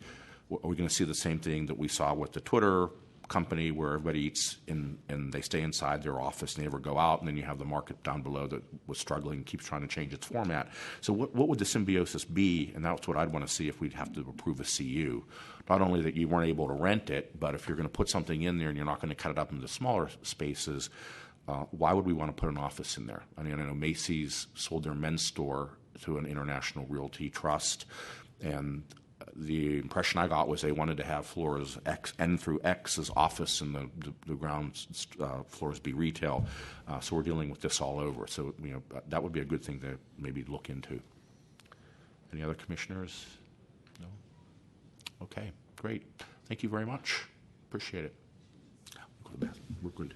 So did the commission care to provide planning with direction in terms of, because we can either continue to evaluate the projects case by case without any additional criteria, which leaves us in a little bit of a bind, but you can also request that we have applicants provide information as part of their thing. So perhaps they could provide us with information on the alternative ways they've tried to fill the space, et cetera. I think the thing for me, I'll use 222 Sutter as a good example. The reconciliation between what was submitted and what OEWD has. So that's to be the first one. I mean, retail's dying or dead. No, it's really healthy. I mean, right there, it's like, whoa, which narrative should I believe? And I think the second one really is what have you done to lease out those spaces, given the fact that retail is changing, given your criteria, it's smaller spaces, et cetera. If you're trying to lease out the entire floor and nobody wants it, that tells you something.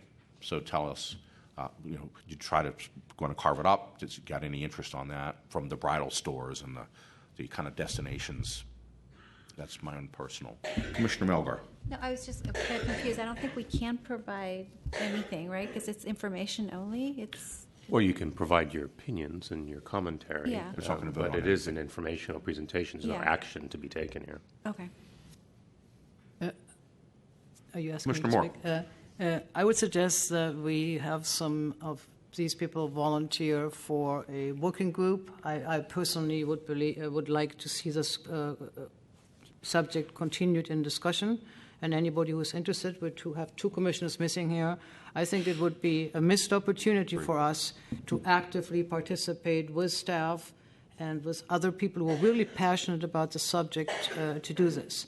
We had a working group for quite a few years on working on the issue of small business. This has a similar kind of tenor to it, and I think it would be really great for all of us to give staff a little bit more than a 5-minute, this is what I think, finger in the wind, but participate in developing some additional observations. Sure. And I'm particularly interested in Commissioner Fong, because he and I worked together on the small business, and it was just an incredibly powerful thing to do.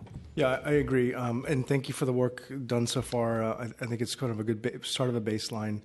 I agree with Commissioner Moore that it's not done yet, largely because it's an evolving industry and shifting and changing. This particular area of downtown, I think the floor plates are very different, require a different type of approach than maybe another part of town or a smaller part of town. So I would be happy to continue on with Commissioner Moore and whoever else, as long as we don't have a quorum, to keep discussing that. And maybe look at the pipeline and see what other projects might be coming along that fit into this particular category of transition. Okay, great, thank you. The other thing for me would be, where else in the U.S. has somebody turned the corner as it relates to this subject? Has somebody else gotten a magic recipe or secret sauce where they've been able to rent third-floor retail?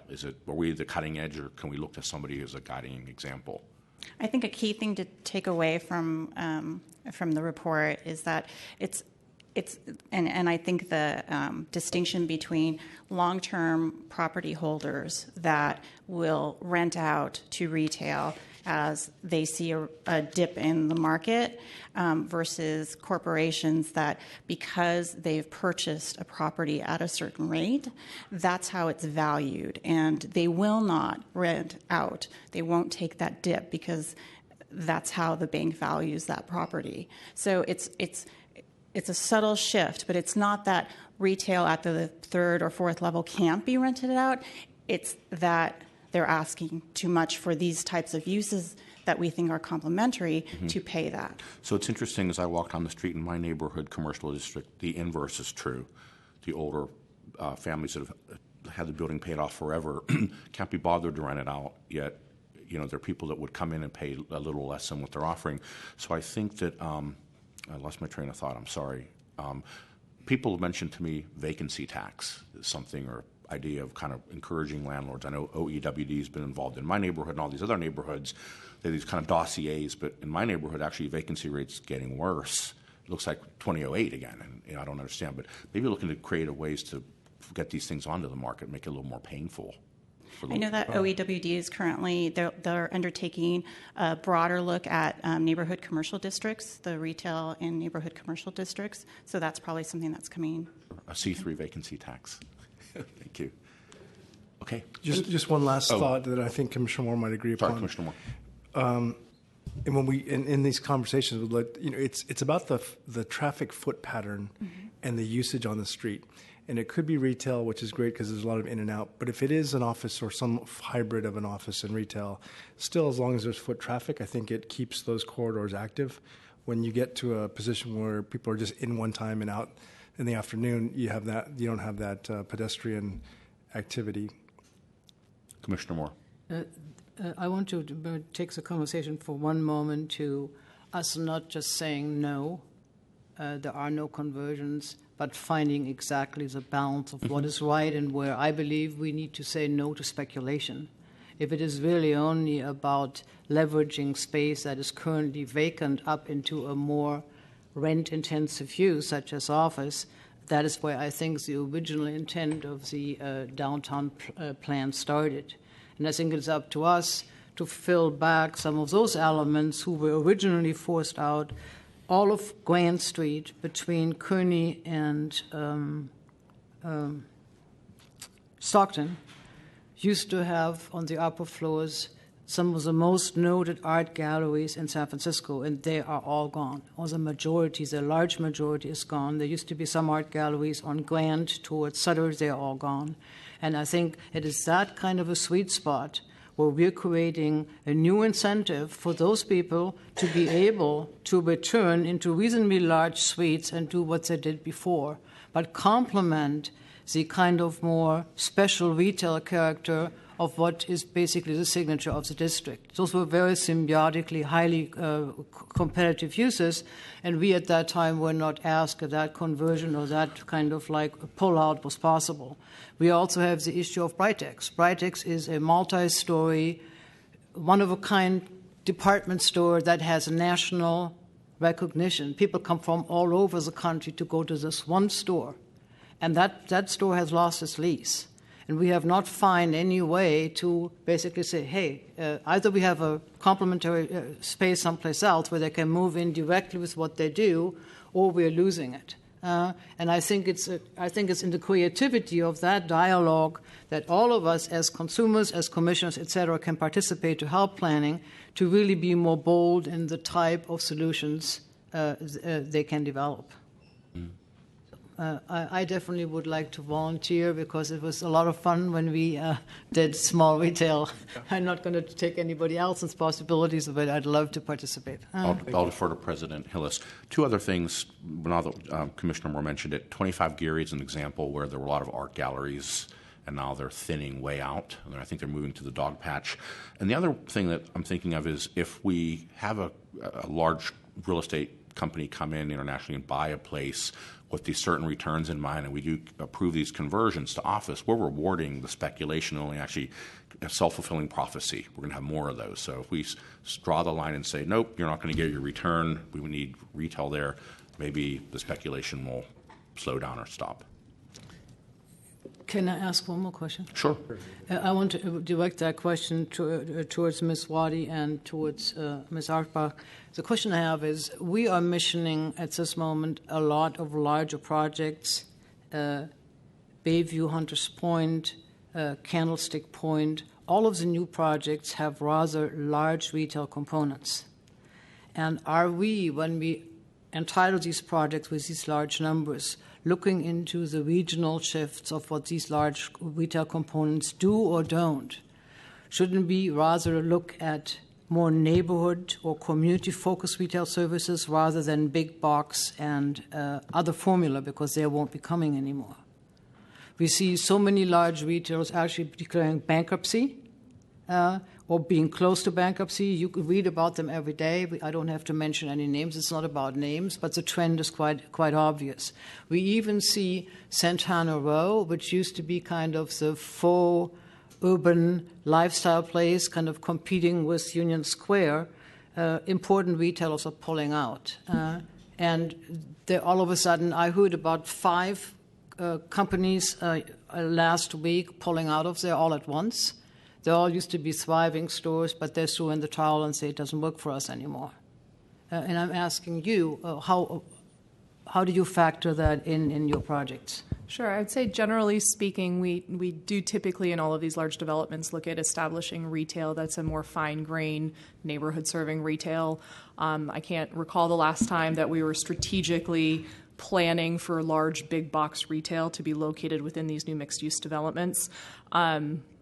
So I can't speak on the specifics of any individual project, but generally speaking, when we're looking at retail and even large quantities of retail in a larger development at an individual space by space basis, I think our intent is for those spaces to be demisable or created from the get-go as relatively small, more pedestrian-oriented neighborhood-serving retail, not a broader regional serving retail, unless there are specific designated areas that are called out as such in a larger development, such as a Treasure Island or such. But again, typically the basis of those buildings would be at a more localized scale.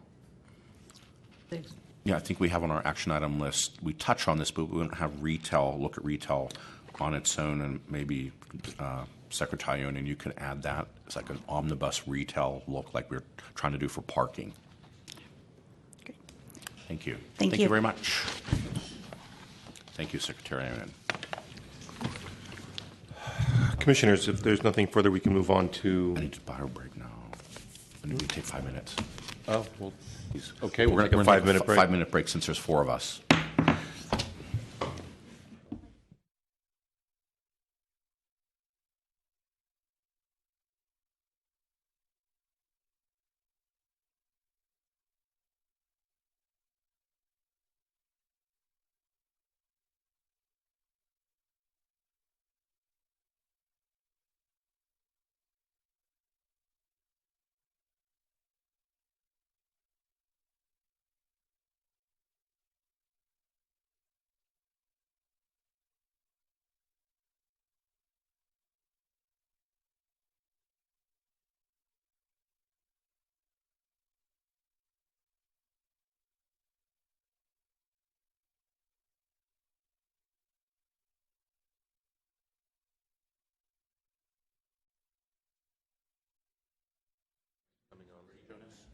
Yes. Okay, ready. Okay, good evening and welcome back to the San Francisco Planning Commission regular hearing for Thursday, March 16th, 2017. I will remind members of the public to please silence your mobile devices that may sound off during these proceedings. Commissioners, we left off on item 10 for the Market Street Hub project informational presentation. Good evening, Commissioners. My notes say good afternoon, but I know it's been a long afternoon for you, so I'll try and be as concise as I can. I'm here today to provide an update on the Market Street Hub project. This was last before you in October of 2015, and that was at the very, very early stages of the project.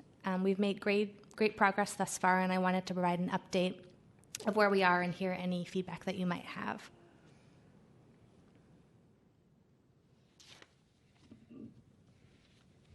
So I'm just going to provide a quick project overview and then kind of walk you through the recommendations that we've developed thus far.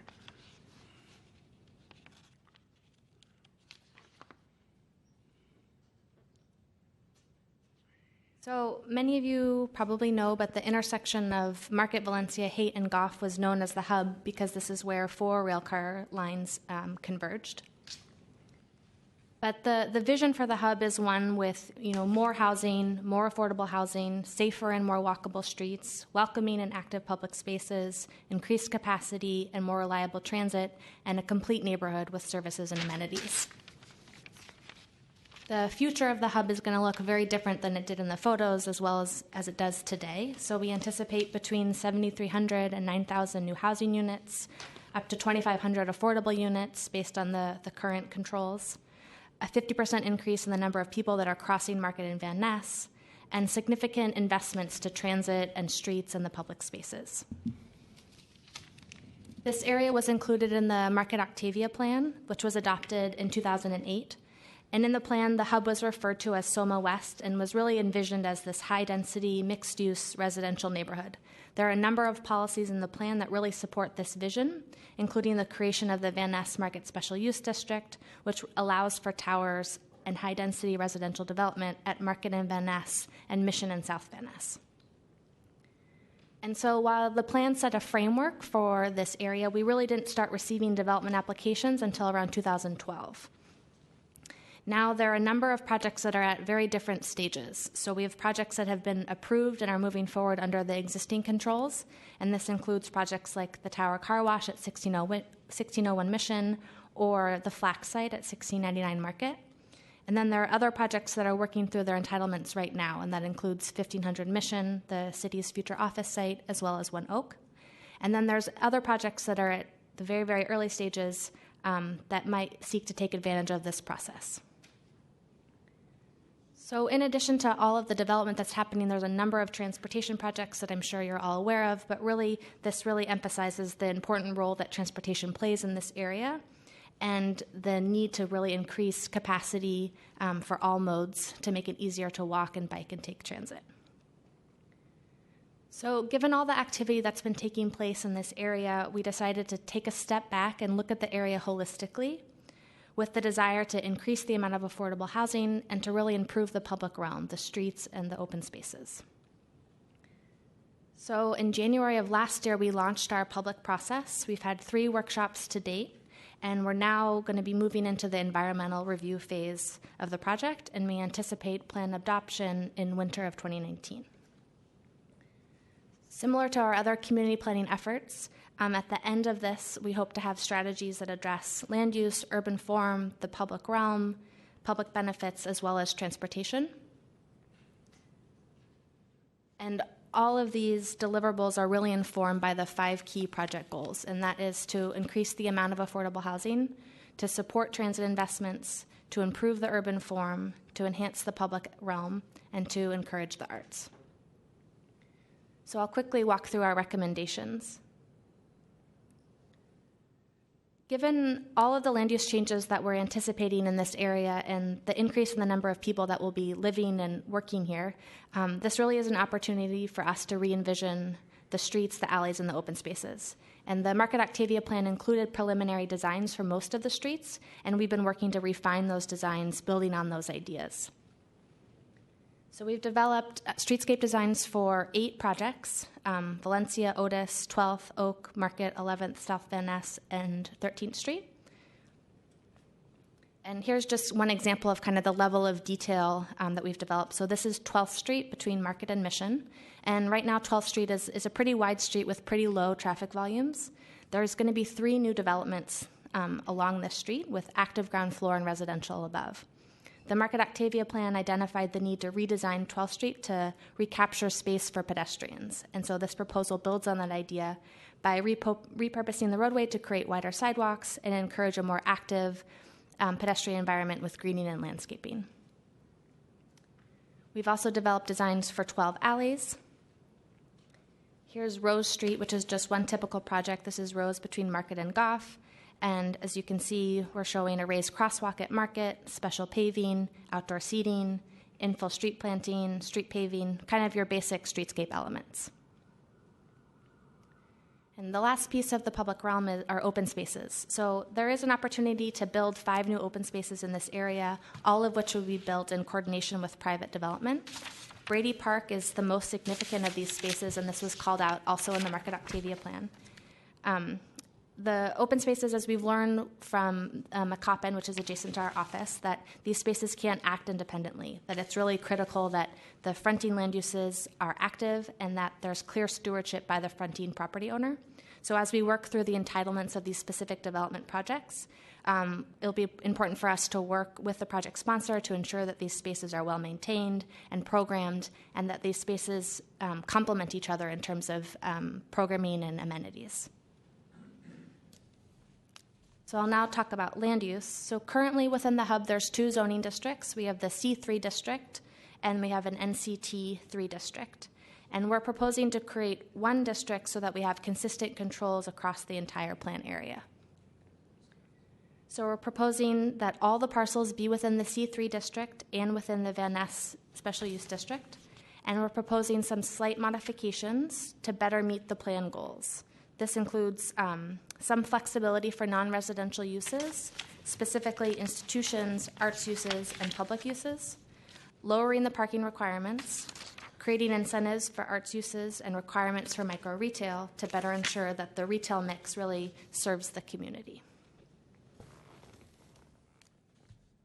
Next, we have urban form. So this is a height map that shows what the existing heights are under the Market Octavia plan. And if the area were to develop under the existing heights, we anticipate about 7,300 units, of which about 1,900 would be affordable. And so one of the impetus for this project was for us to say, are there opportunities for us to increase heights in exchange for getting more affordable housing? And as we've gone through this project, the city rules around affordable housing have also changed. And so we're kind of waiting to see where that lands, and we'll continue to have that conversation. But we've taken a look at how the skyline would develop under the current Market Octavia controls and found opportunities for us to refine heights to increase the amount of affordable units, but also better ensure that the policies in the urban design element are consistent with this recommendation. And so there are 3 principles that have informed our height recommendation. One is to more graciously fit the hub within the city's skyline. Second, to highlight the hub as a center for activity and transit. And third is to taper heights to meet the adjacent neighborhoods. So this is our proposed height map, and I know it's a little bit hard to read, but I'll just emphasize that we're proposing to raise heights on 16 parcels, which are shown with an orange outline. We're not proposing to raise heights on any property that has existing residential units. We're increasing heights on 2 parcels, going from 50 to 65 feet, and a handful of parcels from 85 to 120. And then there are 6 parcels that are receiving more significant we're recommending more significant increases, and this includes 10 South Van Ness, 30 Van Ness, 98 Franklin, 33 Goff, 99 South Van Ness, and 30 Otis. So in total, this would generate about 9,000 housing units, of which about 2,500 would be affordable. And the last topic is public benefits. And so what we've done is taken a look at the amount of public benefits we think that could be generated under 3 sources. So development requirements, which are existing, impact fees, which are also existing, and we're proposing a Melrose Community Facilities District, which would be a new funding source. So a Melrose district, or a CFD, is a flexible funding source that can be used to fund improvements in a specified area. There's currently one in Transbay, and we're also proposing one in Central Soma. There are many details that need to be determined when a district is established, including which properties participate, the rate of the tax, the specific improvements that are funded with this revenue. And so we're at the very early stages of that. But we're proposing a CFD really for 2 reasons. One is we know that transit at Van Ness and Market is really constrained, and so this is one way that the city can generate significant revenue that can fund capital improvements. And the other is that we've heard a lot of concerns around maintenance of open spaces, and so having additional money that can help maintain and program these open spaces is really critical for their success. So our CFD proposal has sort of 2 components. One is a capital component, which would apply to the projects that are receiving an upzoning. We're exploring a rate between $2 and $4 a square foot, and this revenue generated would fund capital improvements. And then the service CFD would apply potentially to all projects within the area, and we would seek voluntary participation from parcels that are already moving forward and getting their entitlements now. And we're looking at a rate at about 50 cents a square feet, and this revenue, again, could be used to fund maintenance and programming. So a CFD is not a guarantee, and the amount that is generated for the city really depends on both the rate and the participation from private property owners. So we've been doing some feasibility analysis to determine a rate that helps us maximize the amount of affordable housing and also ensures that a project is financially feasible. So for now, we've estimated that a CFD could generate between $100 and $200 million, which is a pretty big range. And there is flexibility in how this money could be spent. And so what we'd like to do is continue to have a conversation with our partner agencies as well as with community members about how best to allocate that funding to really meet the needs of the neighborhood. So just a summary of the revenue.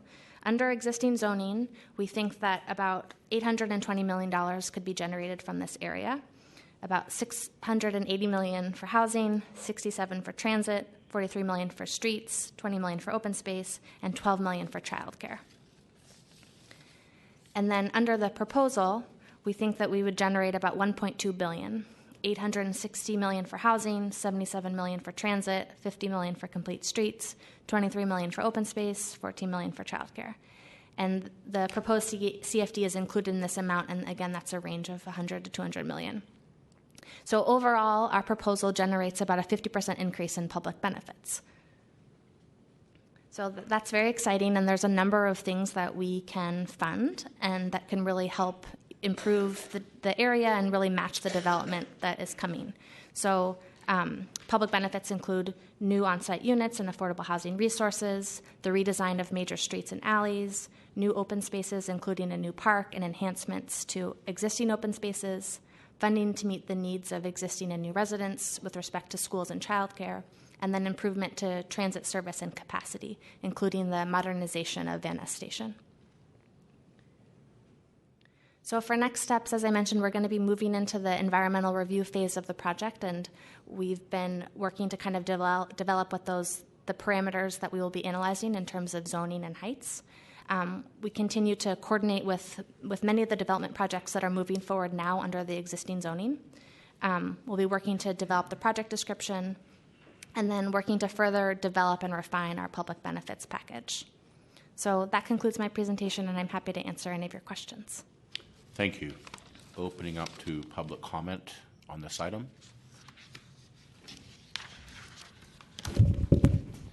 Good evening, Commissioners. Mo Jamil, Middle Polk Neighborhood Association. Very happy that our organization has partnered with all of the neighborhood associations from Division to Lombard to form the Van Ness Neighborhoods Council. And the idea is that we'll work together on issues around Van Ness, including the hub. And I just wanted to compliment the department on the great work they've done thus far on the planning for this. But that being said, I think there's still a lot that needs to be done. Very exciting to see the department coming out with 0.25 parking for this area. However, we think that these sites that are asking for a couple hundred extra feet, they need to sit down with the neighborhood, because a lot of the neighborhoods feel it should be zero.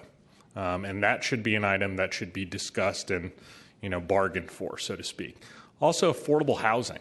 If you're going to upzone a tower a couple hundred feet, then we need to start talking about 40% affordable. We need to kind of push the bar, as Supervisor Kim has done in her district, to get 40%. And, that's low, moderate, middle, to really house San Franciscans. And then I'd also like to point out, we need to put some thought into height and for sale versus rental mix. In my neighborhood, buildings, I'd say up to 12, 13 stories, they tend to attract for sale buildings that tend to attract people that actually live there. Some of these towers downtown, half the people don't live there. I mean, they're basically foreign investors who want to stash $2 million in San Francisco. So they buy a place, and then we kid ourselves and say, oh, we added a unit to the housing stock, right? What really we should be doing is saying, if you're over 120 and 130 feet, you should really be rental, because no owner of a building is going to keep a building vacant. So that's, I think, a nuance that if you talk to neighborhood people and they tell you like what they actually see in their neighborhood, that'll be a good point of feedback. We think we should go on the upzone parcels, parcel by parcel, and sit down with the developers and the department and negotiate these benefits.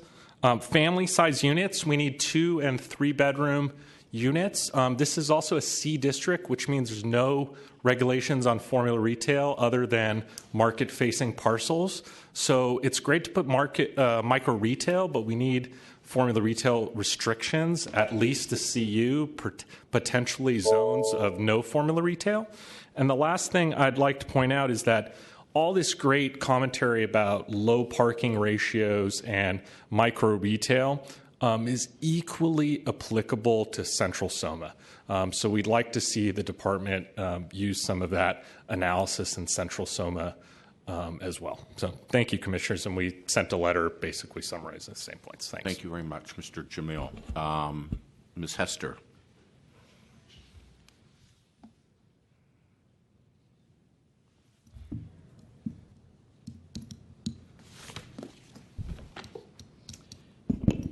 Sue Hester, building on the experience of the rezoning and experience in South of Market.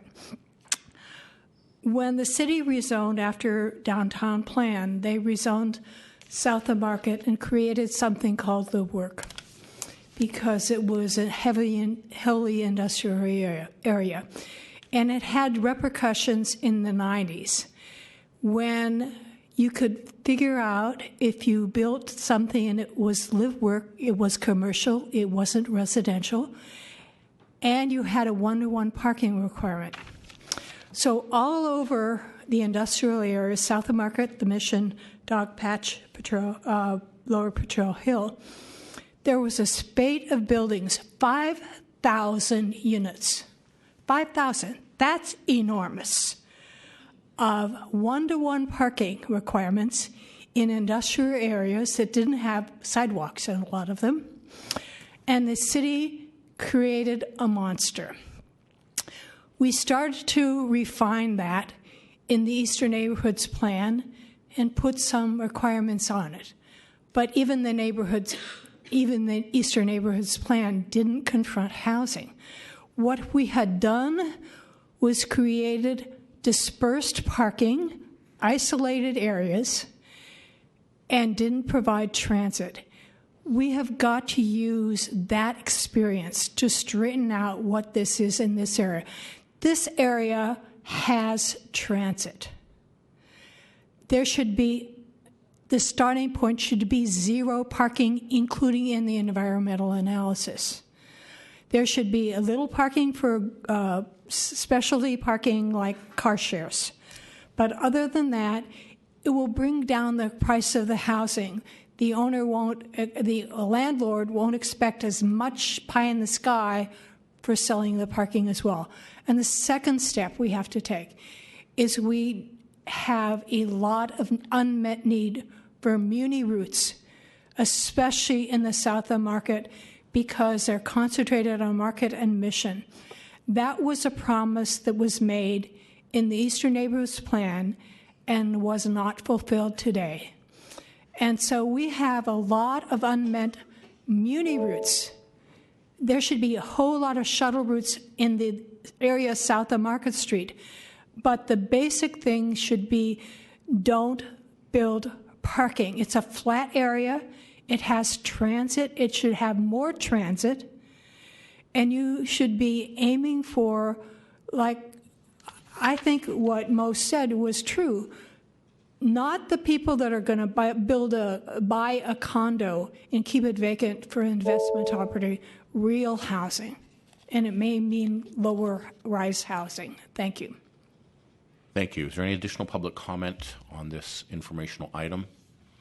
Seeing none, Commissioner Moore. It's never too late. I'm very happy to see this particular presentation finally come forward.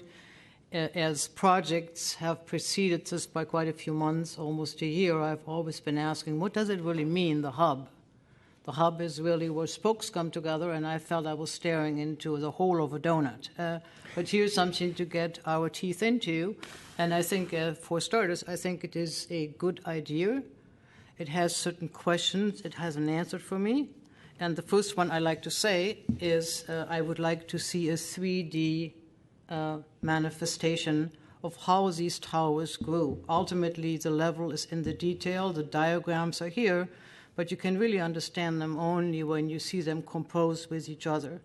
one of the earlier ideas of San Francisco was to be able to see City Hall and the Dome as you are coming in from the outlying areas. When you came out of the Mission, out of South Van Ness, you were always able to see the Dome. That will be kind of changed and altered. I'm just throwing that out as one additional piece of information I'm sure many people will be interested in. I like the expanded consideration of how streets interact. I would like to suggest that some of the paseos, that many of the buildings, 950 Market, 1500 Mission, are showing, are being introduced into your alley or open space network, because these mid-block alleys, these mid-block paseos are very, very important when we look at the transformation of the larger blocks with large buildings into something which is far more accessible through that mid-block connection. So I'd appreciate seeing that. I believe that there are a couple of opportunities which I would like to see explored further. In showing your building sites, there's an opportunity to look at some positive transformation of the SFMTA building, as it will be a major blighted building in the context of really new, exciting buildings. And I have actually had the opportunity to talk to Mr. Updike when he was present at a presentation about 1500 Mission, which is the new city services building at Van Ness and South Van Ness and Mission, to really look at that very carefully. The building will look more blighted when all the new kids are on the block and nothing has been done. There are ideas to potentially put more activity on 11th Street, becoming basically the entrance, the main street for all city offices, rather than putting too much emphasis on creating pedestrian activity on South Van Ness, which I believe personally is a lost battle. This is one of the ugliest, most pedestrian, unfriendly places in San Francisco. I think it is dangerous, and I think while it is functional and needs to be attractive from a vehicular and transit movement point of view, the opportunity of recapturing 11th Street is extremely important, and I like to see that to reflect on potentially shifting the branch bank with an emphasis onto the corner of 11th and Market rather than onto the corner of 11th of Market and South Van Ness. The bank, I've walked around in the bank owns the entire property, and it would basically anchor the corner of 11th and Market, where you're currently just a battery of ATMs which don't do anything, but rather having an entrance to the branch bank there, and also let the smaller, more pedestrian-friendly 11th Street become the front door, how people arrive at your new offices. I'm talking to our planners here. I think from a residential and transit point of view, that address has much more readability. It's really a place. It's a street. South Van Ness will never do that. It's just saying, oh, God, South Van Ness is threatening to me, personally speaking. I find it extremely difficult to even visually take in. That said, I think there is a lot which is being considered here. I like the considerations about financial and political implementation tools you have outlined, and overall it is a great start. Ultimately, the devil will be in the detail, and the ability of people who have already approved buildings to comply with the general ideas that you're spelling out here, including the detailed responses, the architectural responses to your kind of key diagrams. How is the street met? What materiality are you looking for? What is the degree of transparency? What is the inviting uses that we're encouraging to be there? So I will leave that in your trusting hands, but generally it's a pretty good piece of work. Thank you. Thank you. I guess a couple of points, and it is 8 o'clock and we're on an informational. The thing that I want to make sure we talk about, or at least I understand, is the value recapture on the value conferred on the additional height. I know during Market Octavia we incredulously out in the neighborhoods that I was in. I was involved in Market Octavia since 2005. The value recapture on the impacts was 33% roughly. And eastern neighborhoods now Central Soma is going up to about 66, so which is 2x. So I'd love to understand whether we're up in that 2/3 range or where we're at. I definitely would want us to get up there and help it fund affordable housing. I do agree with Mr. Jamal on formula retail. We don't want to create a hub Mission Bay where we've got Starbucks and Borders and things like that. There was a good 3D rendering in the San Francisco Business Times, so maybe you can save yourself the effort. They've run it a couple of times, about a year and 18 months ago. It's fascinating, but it didn't show the view from different angles. It was just kind of looking down. And unlike the Central Soma one as well, we saw kind of it over the whole city. I'd love to see it from different views, as Commissioner Moore said. That all being said, there are challenges in this area. There's a lot of social ills. I was at the department Wednesday, and I walked home past McCoppin Park, and it's all boarded up, and that was one of our first projects out the chute of what the community benefit money. So that and Brady Block, the Brady Park, and all these other things that we want to put there, I want to make sure that we have the maintenance funds to keep them going. So maybe it's not just capital improvements, it's making sure that they get programmed and they stay that way. So it's sad to see Brady Park all boarded up. I don't know what the future of it is. There was one other thing. There was a rendering way back when we did Market Octavia or past it of South Van Ness being a pedestrian throughway, and they had visuals of it and looked beautiful. So maybe we could do something with narrowing it, or I know it's I agree. It's almost like being on the I-10 or 101. It's terrible. It is an extension of 101, in fact. So maybe we can direct some money there to actually do something, but we should think of closing it. Any other commissioners? No? Okay. Thank you very much. Thank you, Mr. Commissioners, if there's nothing further, we can move on to the next item. And through the chair, we'll be taking items 12 and 13 out of order. For case numbers 2016-013911 CUA at 1100 Grant Avenue, conditional use authorization, and case number 2016-003880 CUA at 2487 Mission Street, conditional use authorization. These are both for Cricket Wireless.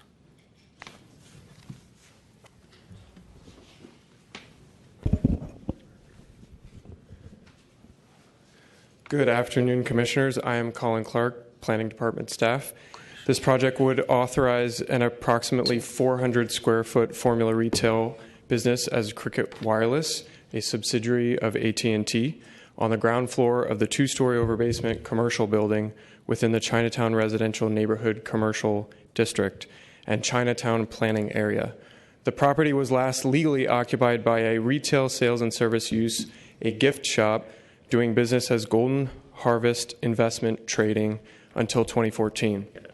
The tenant space has been occupied by Cricket Wireless without this required conditional use since 2015. Cricket Wireless is a national telecommunications corporation headquartered in Atlanta with more than 4,000 locations worldwide, with approximately 7 other San Francisco locations, some of which are still pending Planning Commission approval. There is one similar wireless store doing business as Red Pocket Mobile within 300 feet. To date, the department has received 29 letters of support and no correspondence in opposition. The department finds the project to be necessary, desirable for, and compatible with the surrounding neighborhood and recommends that you approve the project with recommendation conditions for the following reasons. The project would not displace any existing tenant. The project would continue to activate a ground floor space with a neighborhood serving use. The project would increase the formula retail business frontage within a 300-foot radius from 14% to 18%. The project would allow a local entrepreneur franchisee to meet the needs of the immediate neighborhood and provide employment opportunities to local residents. The proposed use complies with the applicable requirements of Planning Code and is, on balance, consistent with the general plan. This concludes staff's presentation for 1100 Grant Avenue, and I'm available for questions. Thank you. Thank you. Project sponsor. Well, Colin, if you don't mind doing the presentation for Mission Street as well, we called the items together. Same time? Yeah. Sounds good. Okay, so for 2487 Mission Street, this project would authorize an approximately 1,300 square foot Formula Retail electronics store doing business as Cricket Wireless, a subsidiary of AT&T. The property was last legally occupied by a retail clothing store doing business as De Leon until approximately 2013, vacant until 2014, and most recently, between January 2014 and May 2014, occupied by AIO Wireless, a Formula Retail electronics business that did not obtain the required conditional use prior to operating. The tenant space has been occupied by Cricket Wireless without this required conditional use since May 2014. There are 6 similar wireless stores within 1/4 mile. To date, the department has received 109 letters of support and no correspondence in opposition. The department finds the project to be necessary, desirable for, and compatible with the surrounding neighborhood and recommends that you approve the project with conditions for the following reasons. The project would not displace any existing tenant. The project would continue to activate at ground floor space with a neighborhood serving use. The project would increase the Formula Retail business frontage within a 1/4 mile radius from 25.84% to 26.01%. The project would allow a local entrepreneur franchisee to meet the needs of the immediate neighborhood and provide employment opportunities to local residents. The proposed use complies with the applicable requirements of the Planning Code and is on balance consistent with the general plan. This concludes staff's presentation. Thanks. Thank you. Project sponsor for the Grant Street location, or is it the same owner? Different owners. Grant Street first. Commissioners, I'd like to correct Mr. Colin Clark. It's not the afternoon. Good evening to y'all. Thank you ever so much for what you do and putting in these kinds of hours. We have a local operator, this is all per our general plan, who has local knowledge, community support, as you can hear, is just overwhelming on these, no opposition whatsoever. There's a raft of statistics that came out of surveys that were done. Mr. Clark did a good job presenting it. There's one thing that hasn't been presented to you, and I'd like to show you on the overhead, if I may, which is how this is seamlessly wed into all the neighborhoods. This little location, 400 square feet, on the corner of Grant and Pacific Avenues, is the #1 sales volume Cricket store of the 4,000 plus that Mr. Clark mentioned. Why is that? Well, I'm going to now hand it over to the operator, Mr. Zhao, to give you a very brief presentation as to why this is such a good fit and why the department is recommending its approval. Thank you. Thank you.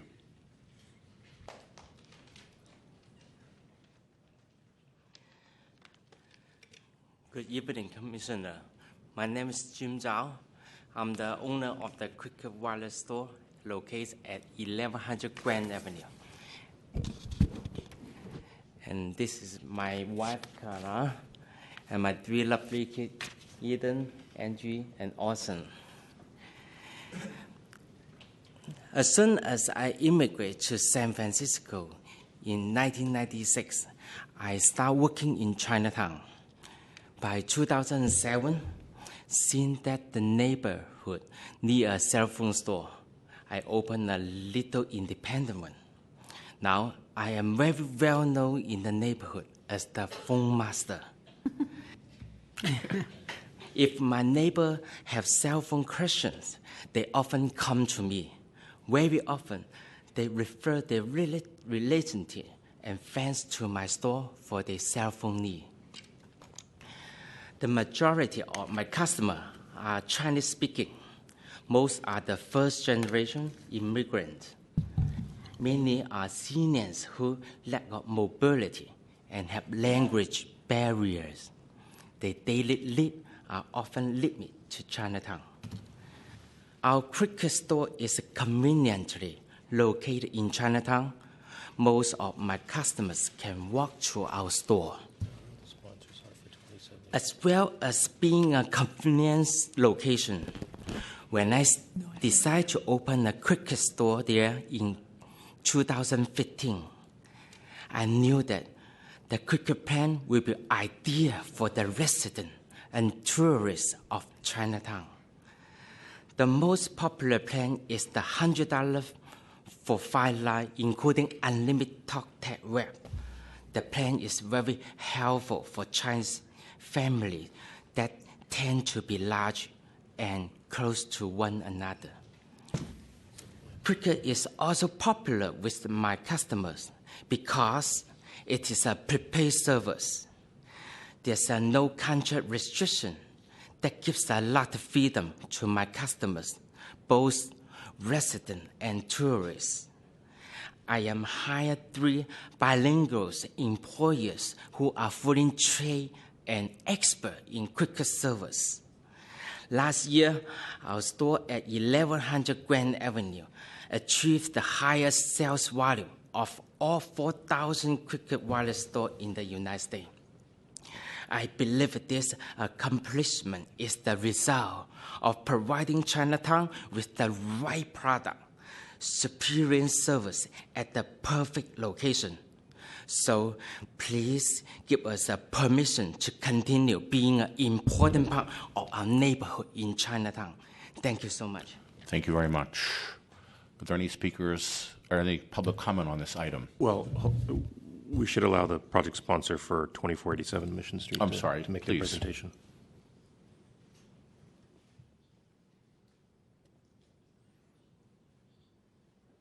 Good evening again, Commissioners. Philip Lesser. It's time for 2487 Mission Street. I'll be very brief. I've probably been in this room dozens and dozens of times on mission projects. This is almost unnerving. This is the first time that I have a mission project with no opposition. That said, ditto from what you just heard. We have Mr. Samuel Dajani here today, who has just done a wonderful job. The mission corridor is a bit tougher than Grant Avenue. Grant Avenue, I found only 1% vacancy. Mission Street's closer to 10%. So, and also in terms of formula retail, as Mr. Clark pointed out, just on the Mission NCT within 4 blocks, there are 28 formula retail businesses. So it's not something that's out of sync here. So again, it's a very good fit. All of his employees are bilingual. A very large percentage of the business is done in Spanish on Mission Street, as you can imagine. So again, I'm hoping that you will accept the department's recommendation to approve on this. Thank you very much, Commissioners. Thank you very much. Now opening up to public comment for either one of these formula retail items. Is there any public comment? Seeing none, Commissioner Moore. I have a question for Mr. Clark. Could you please tell us as to whether or not there is a restriction on formula retail in the Chinatown neighborhood commercial district? In terms of the CRNC district, That's correct. It requires a conditional use for formula retail. So there is a restriction. What is interesting here is that the project is so small that I think it fits as a contemporary piece of a necessary retail provision into that corridor. If this would be larger, I would have a number of questions, but because of its size, I think it tucks in, so to speak. There's Commissioner Fong and I have talked many times about the unfortunate overbearing presence of a Chase on Grant Street. Ms. Wardy is smiling because she has been in that conversation. But in this particular case, I feel quite comfortable. But as we move forward, we may want to reaffirm a position on that as we go forward. In this particular case, I would be comfortable of supporting it. And if I may, I move to approve both applications in front of us. Second. You can call the question. Thank you, Commissioners. Then on that motion to approve items 12 and 13 with conditions on that motion, Commissioner Koppel. Aye. Commissioner Melgar. Aye. Commissioner Moore. Aye. And Commission Chair Richards. Aye. So moved, Commissioners. That motion passes unanimously 4-0.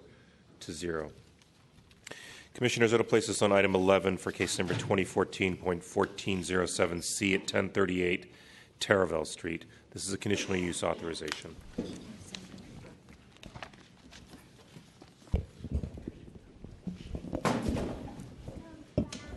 Oh. Should we take that up now? Why don't we take it up now? I'm sorry. Let's call in that person. Project sponsor. Oh, we're going to call it out of order.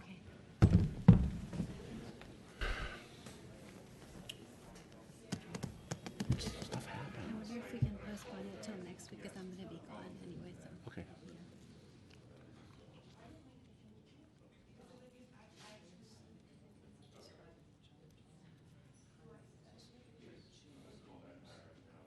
We're going to take item out of order. My apologies to the Commission and the public. We are going to take item 15 for case number 2016-011542 DRP at 2070 Folsom Street. Discretionary review out of order. Unfortunately, as we are down to 4 commissioners, and one of those commissioners will need to recuse herself from that decision, we felt that it would be appropriate at this point to continue the matter to the next available hearing date in order the members of the public and then the project sponsor not need to wait unnecessarily.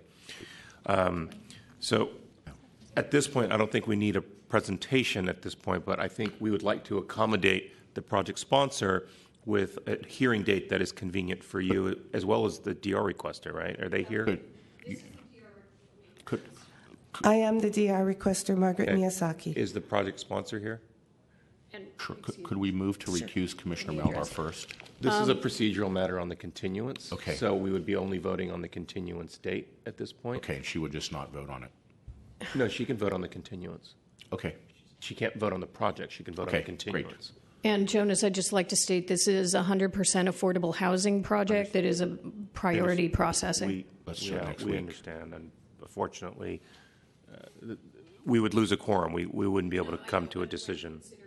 Next week? Yes. Well, yes. Next week. I'd like to hear it next week. Yes, absolutely. Perfect, next week. Do I hear a motion move to continue to next week? Well, I think we should afford members of the public an opportunity to speak. Sorry. Public comment on the proposed continuance of this item to next week. Commissioners, Shannon Dodge from Chinatown Community Development Center. Next week is fine. I just wondered whether we might be able to put it for a date certain, since we've waited a bit today and would shorten our wait a bit next week if we had that. So could we hear it first next week? First item off after we do commission comments and all that. Just do it first. What time is next week's meeting? Is it noon? Yes. I personally cannot at noon. Well, it wouldn't be right at noon. Probably be more like 12:45. March 23rd would be the date. All right. I think my co-sponsor is able to Great. do that at that time. And Thank you. Thank you. DR requester is okay with it? Yes. You're okay with? I'm fine, actually. I was hoping to get a continuance. And so March 23rd and the first on the agenda would be great. Perfect. Thank you. Thank you. Do I hear a motion to continue this to next week? First item on the agenda. Commissioner Moore. Motion to continue 2070 Folsom Street to March 23rd, time certain at 12:45. Thank you. Well, as the first item on the regular calendar. Okay, thank you. How's that? That sounds better. Do I hear a second? Thank you, Commissioners. On that motion to continue item 15 to March 23rd, Commissioner Koppel. Aye. Commissioner Melgar. Aye. Commissioner Moore. Aye. And Commission Chair Aye. Richards. So moved, Commissioners. That motion passes unanimously 4-0. And I do apologize for those members of the public and the project sponsors team that had to wait this long. I know you guys were here at the very beginning of the calendar. Commissioners, that'll put us back now to item 11 for case number 2014.1407C at 1038 Taravel Street, conditional use authorization. Good evening, Commissioners. Veronica Flores, Department staff. The item before you is a request for conditional use authorization to legalize an existing tobacco paraphernalia establishment at 1038 Taraval Street.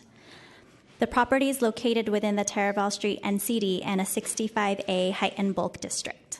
The property is developed with 3 additional retail spaces. This project is to legalize an existing tobacco paraphernalia establishment doing business as King Kush as a result of enforcement case number 13139_ENF. King Kush first opened at the project site in April 2012 without proper planning review. The existing tenant space measures approximately 1,500 square feet, and the proposal involves converting the existing second floor to a new mezzanine level. The proposed hours of operation are between 11 a.m. and 2 p.m. daily. The business sells primarily tobacco paraphernalia, including water pipes and e-cigarettes. All sales of products will be for takeout, and there will be no consumption on site. The business will also sell other merchandise, including clothing, accessories, and other miscellaneous items. Please note that the Department of Public Health regulates permits for the sale of e-cigarettes. The item is before you now because this business fits the planning code definition of tobacco paraphernalia establishments because more than 10 linear feet of retail space is dedicated to tobacco paraphernalia. The proposal is not formula retail use, and there will be no increase in the concentration of tobacco paraphernalia establishments in the Taraval Street NCD.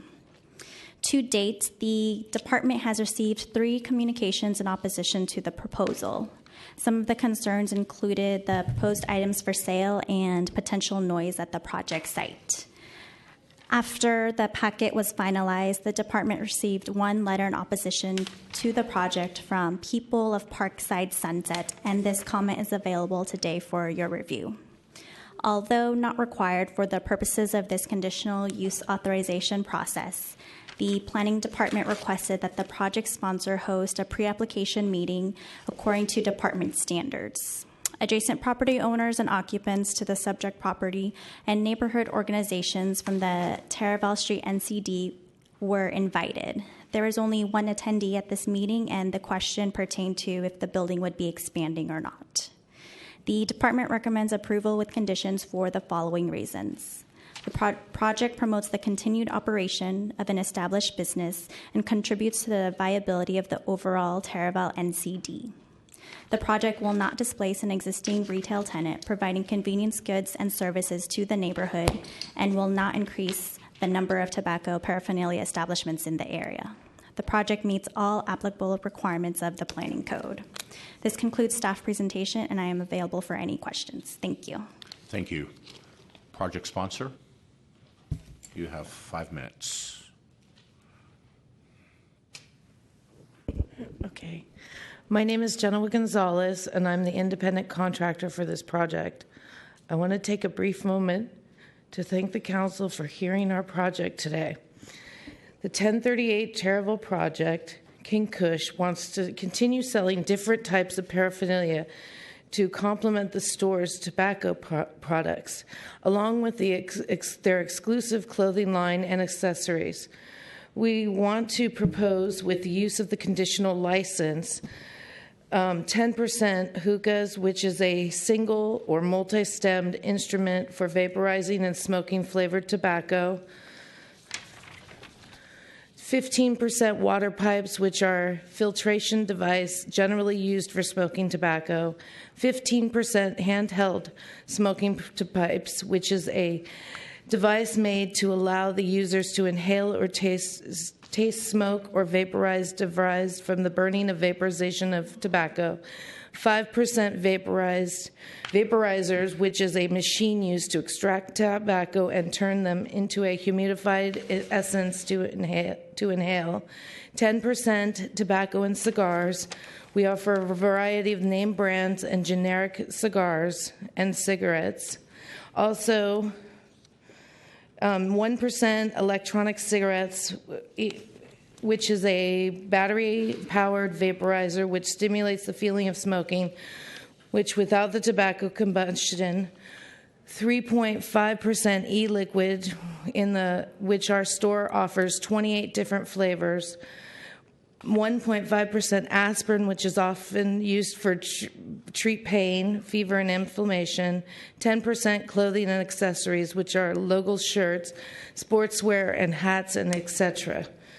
Our products are unique and highly desirable throughout the city, not just exclusive to our neighborhood. Our rare line of e-cigarettes and different unusual tobacco-related products enhance the neighborhood because we are the only business that is offering these types of products. Our product speaks for itself by the amount of consumers that frequent the business, regularly from the neighborhood and throughout the city. The e-cigarette and vapor line speaks for itself and offers a wide range of solutions that the community can extremely benefit from. These products that reduce air pollution throughout the neighborhood and the city from the customers that purchase these types of products. Plus, the business grows. As the business grows, there is an opportunity to hire more employees. All these factors combined contributes to enhancing the neighborhood. Also, our neighborhood consumers walk to our business. I notice few people use their cars. I find Muni to be another form of transportation that our customers use. The business also offers Middle Eastern products, which also enhances the neighborhood's culture, not to mention the amount of revenue we add to our neighborhood and the city's economy. Our business has 2 signs in the front door stating that the customers must be 18 and older, and the other sign that says no loitering. There is no drug use, drug sale, drug trafficking, or other crimes associated with drugs used at that business. It is in no way involved with drugs. We strictly sell our tobacco-related products and our exclusive clothing line. Our business is peaceful and complies with the health and safety and doesn't contribute to any of the general welfare problems. Like I mentioned before, most of our customers are generally walk up and take Muni to our establishment, which means we aren't creating any traffic or parking issues. Our business is done inside of our establishment, so people come in and leave after making their purchase, so the business doesn't contribute to any noise problems outside our store. This business does not impact the health, safety, and welfare of the residents of this neighborhood. It only impacts the customers that choose to come in and purchase certain tobacco products, which is a personal choice. We do not sell anything to a minor. Every customer is expected to show a valid ID as well as use an ID card, which is read to validate each ID at the time of any sale. This is how we conduct our final sale. Plus, the store is suitable for disabled residents because it offers handicap access. There are 2 businesses in the Sunset District that sell similar products. Thank you, ma'am. Your time is up. Thank you very much. Thank you. Opening up to general public comment. Public comment on this item. Is there any public comment? Seeing none. Commissioner Moore. Would you answer a question regarding your opening hours? I was curious that you are opening in the morning at 11 a.m. and you're closing at 2 a.m. at night. Could you speak to that a little bit? I would appreciate hearing about that. When we first opened the store, we started at 9 o'clock in the morning, and we stayed open till midnight, but we realized that there's a lot of people that get off later in the evening, and there's also a bar up the street on the same street, and a lot of those people are our customers, and they come later in the evening, so that when we stayed open, we found that we made more income staying open later hours.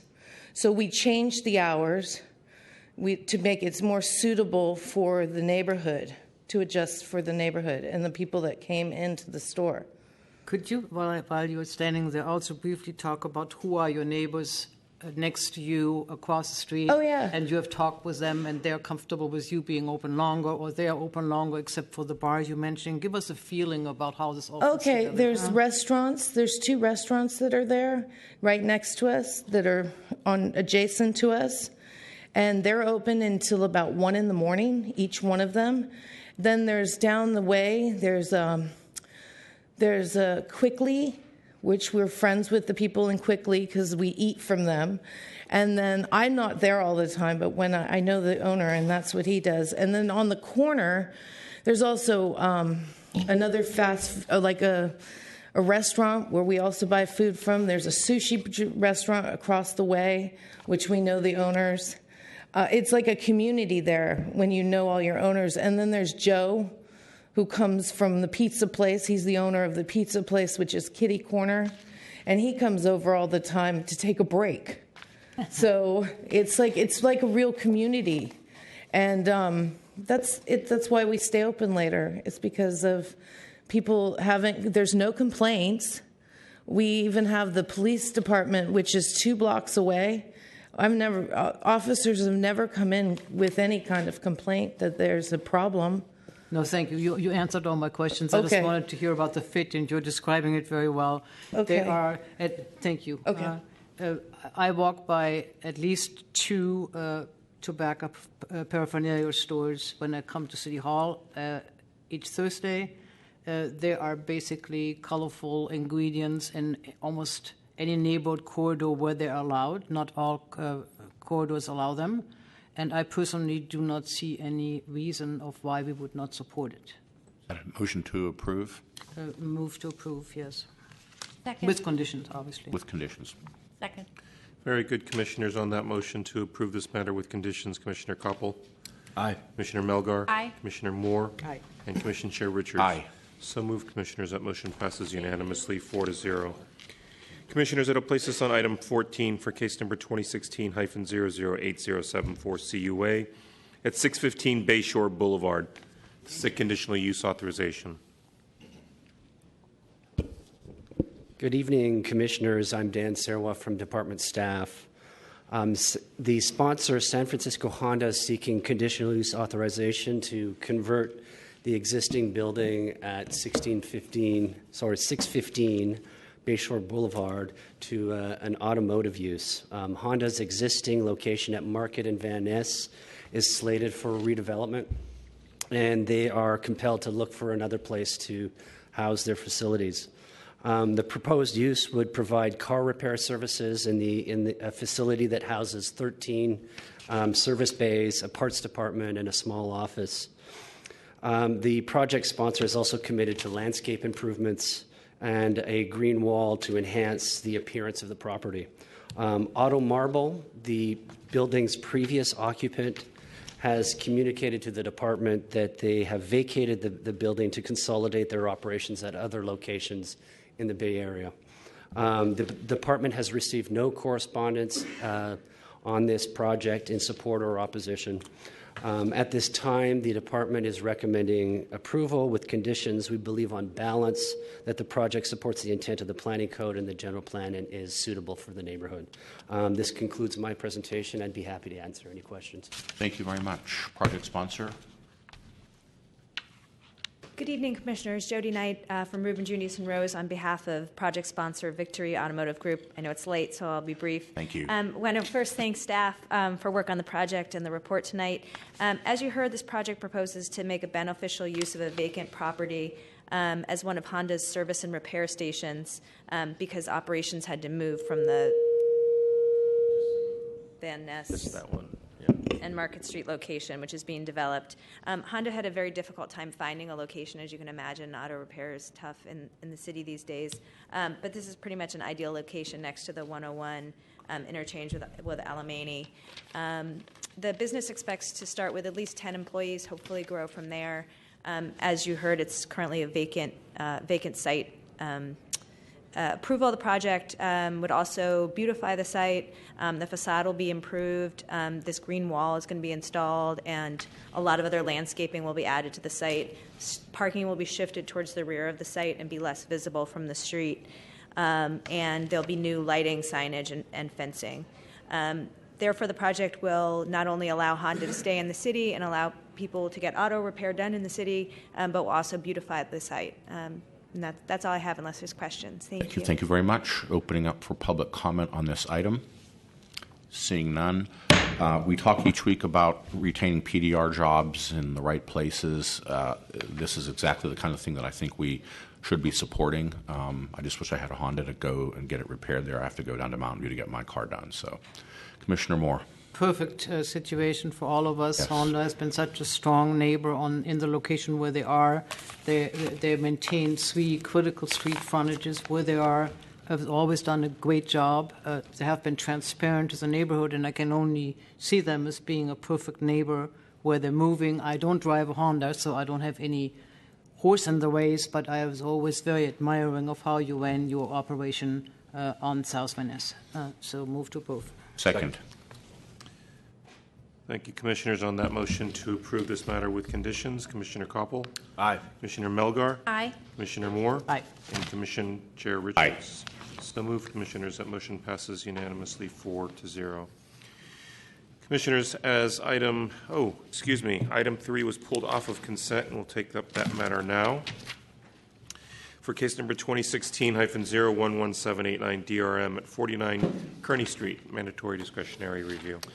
Good evening, Commission Chair Richards and Commissioners Andrew Perry of Department Staff. The case before you is a mandatory discretionary review to authorize a change in use from a currently vacant office use to a medical cannabis dispensary, or MCD, at the 3rd floor of the existing structure located at 49 Kearney Street. The proposed space measures approximately 760 square feet and is located between Post Street and Maiden Lane in the C3O district. The project proposes interior tenant improvements only. The proposed MCD would be authorized for on-site sales of medical cannabis only and would not permit on-site medication or cultivation. The project sponsor has indicated that the business would employ a full-time security person located at the 3rd floor elevator who would be responsible for greeting and checking in patients and making sure that they have the valid medical cannabis recommendation. The proposed MCD complies with all standards and requirements of the planning code. Specifically, the project is not within 1,000 feet of any public or private primary or secondary school, nor within 1,000 feet of any community recreation building that primarily serves persons under the age of 18. Staff had received one comment from a member of the public asserting that a school is operating at 659 Pine Street and also uses the church facilities at 566 Bush Street, which would be within 1,000 feet of the proposed MCD. However, upon further analysis, staff found that even the 566 Bush Street address falls just outside the 1,000-foot radius and is not in violation of the planning code. Staff has received a letter of support from the Union Square Business Improvement District, and since publishing of the case packet, has received one additional comment in support of the project and one in opposition. The Department recommends that the Commission take discretionary review and approve with conditions. That concludes my presentation. Thank you very much. Project sponsor. Terry Finch, counsel for the project sponsor. The project sponsor is also here for questions. Just briefly, as he said, we're here seeking a permit for the use of space for the operation of an MCD on the 3rd floor of 49 Kearney, a 760 square foot space. This is an 8th floor building that was previously vacant. Currently, there's a yoga studio going into the bottom, but the other floors are currently vacant right now. So this will be going into an existing spot. The vision is to have it look as if it was a small dentist's office or a doctor's office. There won't be any signage outside, and basically it's going to be a small, discrete business.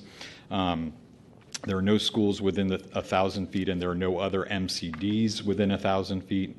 The sponsor has reached out to the community. They've met with the Union Square Business Improvement District to try to get their approval. They've received a letter that you should have with regards to the conditions of that approval. They've met with them at length at 4 or 5 different occasions and have basically agreed to meet their conditions.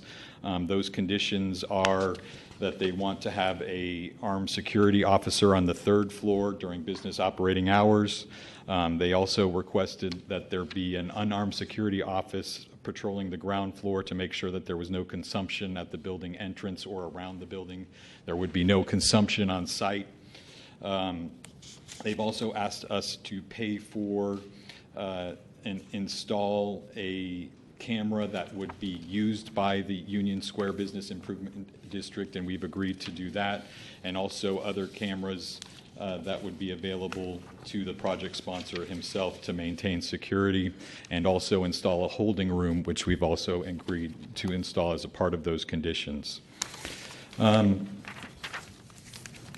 was that one recent letter that basically said that that you probably see in your packet from one individual that we did try to address with the Union Square Business Improvement District with regards to smoking that could cause an acrid smell.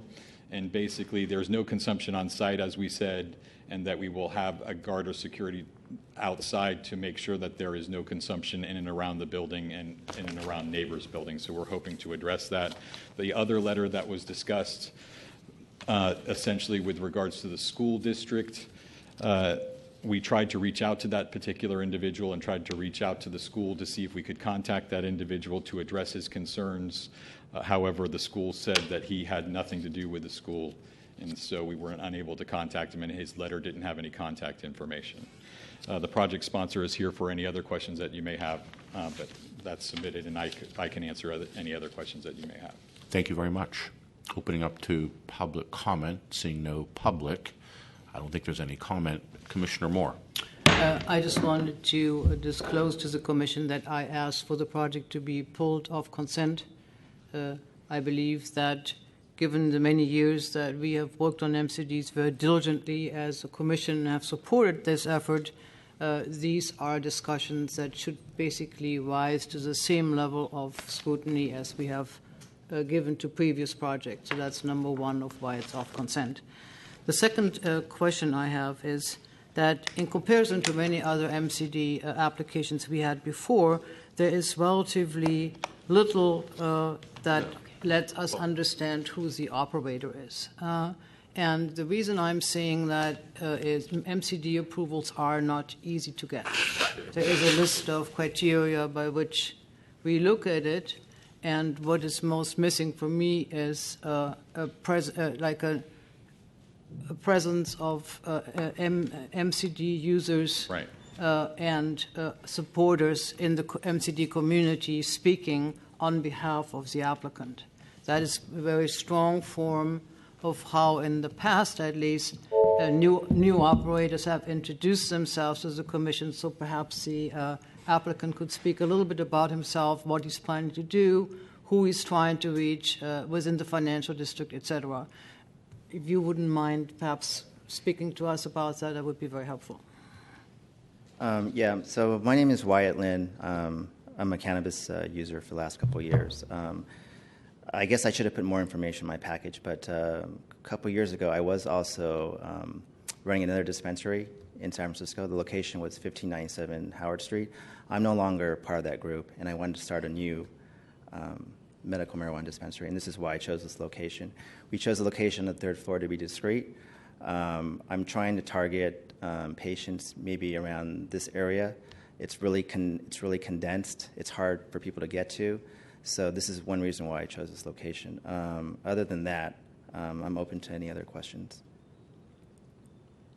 This is a question which is kind of hard to ask. Could Right. you describe your previous experience, the role you played? That sure. would perhaps help us to get a little better feeling.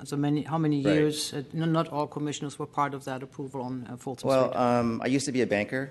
I also am a licensed real estate broker. I came into this business because I had a friend who was also operating a medical marijuana dispensary on Ocean Avenue, and that's how I became part of this industry. Mm-hmm. And a couple years ago, the location that I used to manage, and it's also on DPH file. That's how I got my foot in in this industry. Okay, good. And I used to be a banker. I am a licensed real estate broker, and this is, I guess, a new industry that I'm interested in, and I'm passionate about. Okay, thank you very much. That helps a lot to get a little bit more three-dimensionality to this application. The one thing I like to ask our planner is, and it's probably a typo, this this proposal, page 2, bottom, this proposal would convert a vacant retail space to a medical cannabis dispensary use and would be independent of the residential use within the existing building. I have the feeling that this building does not contain residential unless you had residential in mind in terms of the conversion or upgrade of the building right now. There's a little bit confusion here. It does not. That was a typo, and my apologies. Thank you for saying that. There is one concern I have. A few weeks ago, and I'm speaking to the Commission at the moment, a few weeks ago we had legislation come forward where we were going to spend additional time to examine what MCDs do on upper floors, in this particular case in the Mission. And I have to share with you that we have one MCD on California Street, which I believe has a blighting effect on the lower part of California Street. I could not be clearer about that. That particular project had conditions. Those conditions were not fulfilled. The project actually went through a review of not properly implementing or realizing the conditions, and that about a year ago, enforcement went out and realized that it wasn't. They made an agreement with the operator, and still today nothing has changed. The blighting effect of that particular project is still at that address. Reason is it was supposed to, as a condition, the owner of the building promised a active ground floor retail use. It was supposed to be a small restaurant or a small lunch counter type thing. It's right next to Tadish's in a kind of a pretty high-end conservative part of the financial district. Until today, there is only an ill-designed counter that you see together with an empty can, which has been standing there for a month, and nothing else. And then next door to it, excuse me, I'm not asking any question at this moment. Until today, the presence of a security guard right at the entrance is a big deterrent when you walk down California Street. And I'm saying that because the size of the building, while this one is tall, it's a historic building or a contributor, is in a part of Kearny Street that has always been not quite as successful as it transitions into Market Street. So when I want to approve something in this location, I got to have 100% guarantees that we are comfortable with the use of MCDs on upper floors in this particular area, and that we are also comfortable with the commitment that is being made to the ground floor. Those two things have to be basically just hand in glove, because I cannot see any use there that would not deliver that. Is there anything you would like to add to what I just said? Sir, if you could speak in the into the microphone, please. The only thing I would add is that we're willing to commit to the conditions that are contained within the letter that was sent out, and make sure that we fulfill all the conditions that Union Square asked. If you need additional details with regards to the ground floor and what's going into the ground floor, we could pass along that information. But it's our understanding at this point that there is a yoga studio going into the bottom floor of that building, and that we would probably be one of the first tenants within that building that is currently empty with nothing in there right now. I'd like to ask the other commissioners how they feel about the uncertainty and the legislation which we have postponed till September just because of uncertainty. Commissioner Richards, you participate actively, Commissioner Melgar. We all felt that we wanted to support that continuance, and I'd like to just hear how you feel about that regarding this particular project. Commissioner Koppel? Just due to the vacancy in the building, I'm not necessarily going to automatically support pushing this off till September. Commissioner Melgar? So I do feel a little differently about this one. I am looking forward to seeing Supervisor Ronan's legislation and all that it entails. And, you know, my issue with a couple of more than a couple of projects that have come before us is one of geographic concentration of MCDs within, certain neighborhoods, which this is not one. And it's on the 3rd floor, and it's, pretty contained, and there's no neighborhood opposition. So I would, be okay with voting on this today. I was uncomfortable with I forget which one it was on San Bruno Avenue, yet I was comfortable with the one on, I believe it was Bayshore, across from Schleglock, because we had direction from staff and the director about the different land use category that the recreational cannabis would be in, and some of the controls that they would be proposing to the Board of Supervisors and to us around that. So I'm okay with this. We're down to 4 commissioners. One commissioner could, we have to have 4 people to take DR and approve the project. That's correct? This is sort of an awkward situation where it's a discretionary review. Even though it's a mandatory discretionary review, you would actually have to take DR to disapprove this project. Okay. However, if you fail to disapprove the project or continue the matter, it gets approved as of right, and it doesn't get any conditions attached to it. So you need to take DR in order to attach conditions to it as well. I think I'd support taking DR and attaching the appropriate conditions. Let me circle back, if I may. Please. I feel a lot more comfortable having gotten a little bit more feedback to what the missing parts were in this application, and I really strongly ask that the department spend more time and not put these things on consent. I think it is irresponsible for us to have spent as much time and intensity on this in the last 10 years and all of a sudden pretend it doesn't matter anymore. I'm just saying that for our own integrity as a group. I do believe that Kearney Street is different from Mission Street, very different. I can believe that perhaps on this particular floor, at least as a test case, it could be happening. However, the biggest leap of faith is here that the conditions are being totally adhered to. And if the operator who has been in the business indeed understands what I'm saying very clearly is that there will be scrutiny on watching you. This building will have to go through additional review with historic preservation anyway. The ground floor is in a historic district, so there will be additional eyes on the project. But ultimately, in terms of future office tenancy, the rest of the prospective tenants, which you currently don't have, and I hope you find them because it's a lovely building and a lovely location, you'll find people who are comfortable with this use and don't see it as a deterrent. But that is, again, in the skillfulness of how this MCD is operated, and in as much as you can be a good neighbor, and I don't see any problems with that as a basic setup. I mean, MCDs are businesses supported by the types of laws that apply here in California and in San Francisco. So I'd move to take DR and approve the project with conditions. Second.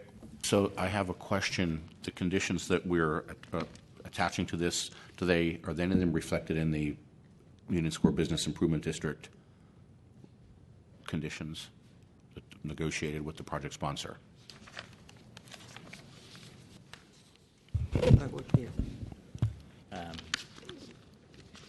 So there are, I believe, 6 conditions that are pretty standard for MCDs that are in the case report, but then there are additional conditions that were requested by the Union Square BID, which appear later in the packet. Those do specify an additional security guard, I believe, for the ground floor lobby space, as well as details about how the proposed operator is going to pay into the US BID security camera system. So, I would assume in my motion that they would be included. This is a private agreement. I'm not sure. I mean, it's about paying for security cameras and an extra security guard. I'm not necessarily sure they're enforceable by the planning department. So as it relates to the physical security guards, I do think we've had a bit of a precedent for MCDs in the past to have that as part of their larger security plans that we approve. As it relates to payment into the business improvement district, that's something I would I would imagine our city attorneys would want to advise us against if they Yeah. were here. I was also just, while I have the opportunity to follow up on a question that you raised, Commissioner Moore, as it relates to the ground floor space, just so you know, there are issued permits for the tenant improvements at the ground floor, and there's an active permit, minor permit to alter for the ground floor facade work. So those are certainly at a progressed stage and a real proposal. But how would you advise we deal with this other intangible issue? We have to just expect that the applicant has a relationship with the Union Square Business District and does what is expected there, right? We can only just add that as a good wish, but we cannot codify that ourselves in our motion. So you're asking that the motion include the security guards, but nothing else? That's correct, but because we apparently, based on what Ms. Wadi is saying, we cannot really ask for something which we normally Sure. not. So one thing I just want to make sure clear is I can't support an armed guard. I don't want to specify armed or unarmed. Their letter asks for an armed guard at the third floor, and I cannot support that. How is that typically handled? I don't even know. I would just say security, and leave it up to the business owner to determine what that would be best for I him. would agree with you. Doesn't the industry have a standard? I don't think these people. I don't even go there. Yes. Thank you. Thank you. That's a very good call. Thanks. Welcome. So you can call the question. Commissioner Koppel, are you amenable to that amendment? So, as I understand the motion now is to take DR and approve this matter with conditions as amended to include security. The security officers on the third floor and the patrolling the ground floor lobby space and area immediately outside the building to make sure everything is okay. As amended to include security on the third floor and on the ground floor. Yes. On that motion, then, Commissioner Koppel. Aye. Commissioner Melgar. Aye. Commissioner Moore. Aye. And Commissioner Chair Richards. Aye. So moved, Commissioners. That motion passes unanimously 4-0. Commissioners, now we can go to the discretionary review calendar. Item 15 has been continued, as has item 17, which leaves us with item 16 for case number 2015-007062, DRP-02 at 752 Elizabeth Street. This is a discretionary review. I need to take a 2-minute break. 2 minutes? Yes.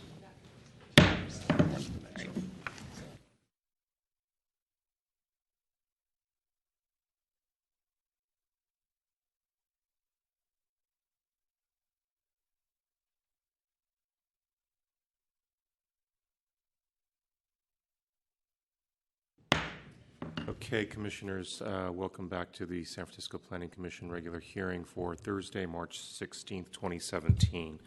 Commissioners, we left off under your discretionary review calendar on item 16 for case number 2015-007062 DRP-02 at 752 Elizabeth Street. I understand that both parties are interested in a continuance of this matter, so we shall take up the matter of the continuance at this time.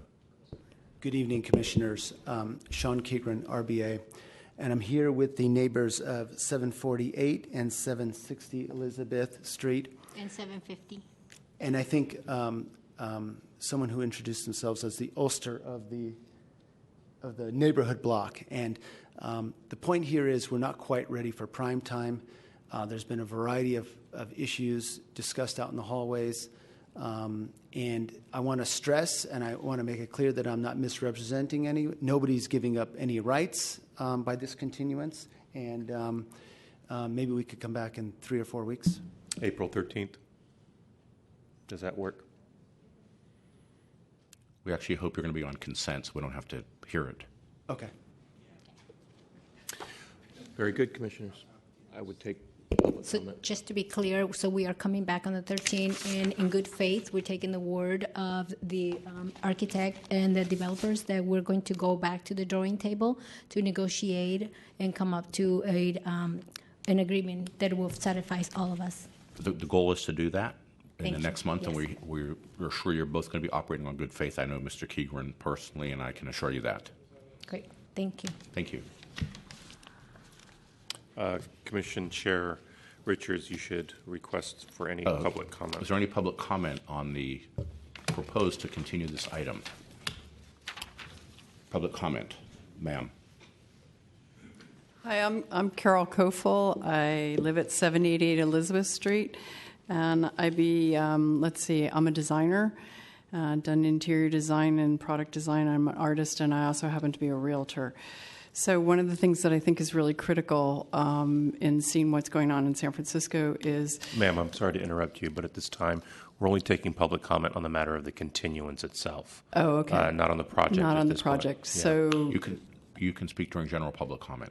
Okay, so I think if there's a continuance of it, as a neighbor, has the conversation included the ideas of what the neighbors are considering? Because if it comes back on April 13th, what happens with, is it only the isolated neighbors, or my understanding was that there should be a notification for a larger zone than just the neighbors adjacent? Well, at this point, the project sponsor has to deal with the DR requester. It's his choice and option to deal with the greater community at large, but it's up to the DR requester as to whether or not they agree to put this on consent, if they withdraw their DR request, or if there's a hearing. If there's a hearing held, clearly neighbors will be entitled to speak to the matter. Okay. And it's in the project sponsor's best interest not to have us here, because we can change the project beyond what the DR requester is asking, or we can make different findings and make changes to the project. So it's in their best interest to get this settled with the neighbors and come back as a consent item and get it built. Perfect. Okay. Okay, thanks. Any additional public comment on the continuance? Seeing none, public comment is closed. We need a motion to continue. We do indeed, to April 13th. Entertaining a motion to continue to April 13th. Commissioner Moore. Second. Well, entertaining. I make a motion that we continue to April 13th. Thank you. Second. Thank you. On that motion, commissioners, to continue this matter to April 13th, Commissioner Koppel. Aye. Commissioner Melgar. Aye. Commissioner Moore. Aye. And Commission Chair Richards. Aye. So moved, commissioners. That motion passes unanimously 4-0 and places us on general public comment. I have no speaker cards. Is there any general public comment? Any general public comment? It'll be on any item, anything you want for 3 minutes. That's planning related, please. Planning related. Anybody? Okay, thank you very much. There's no general public comment.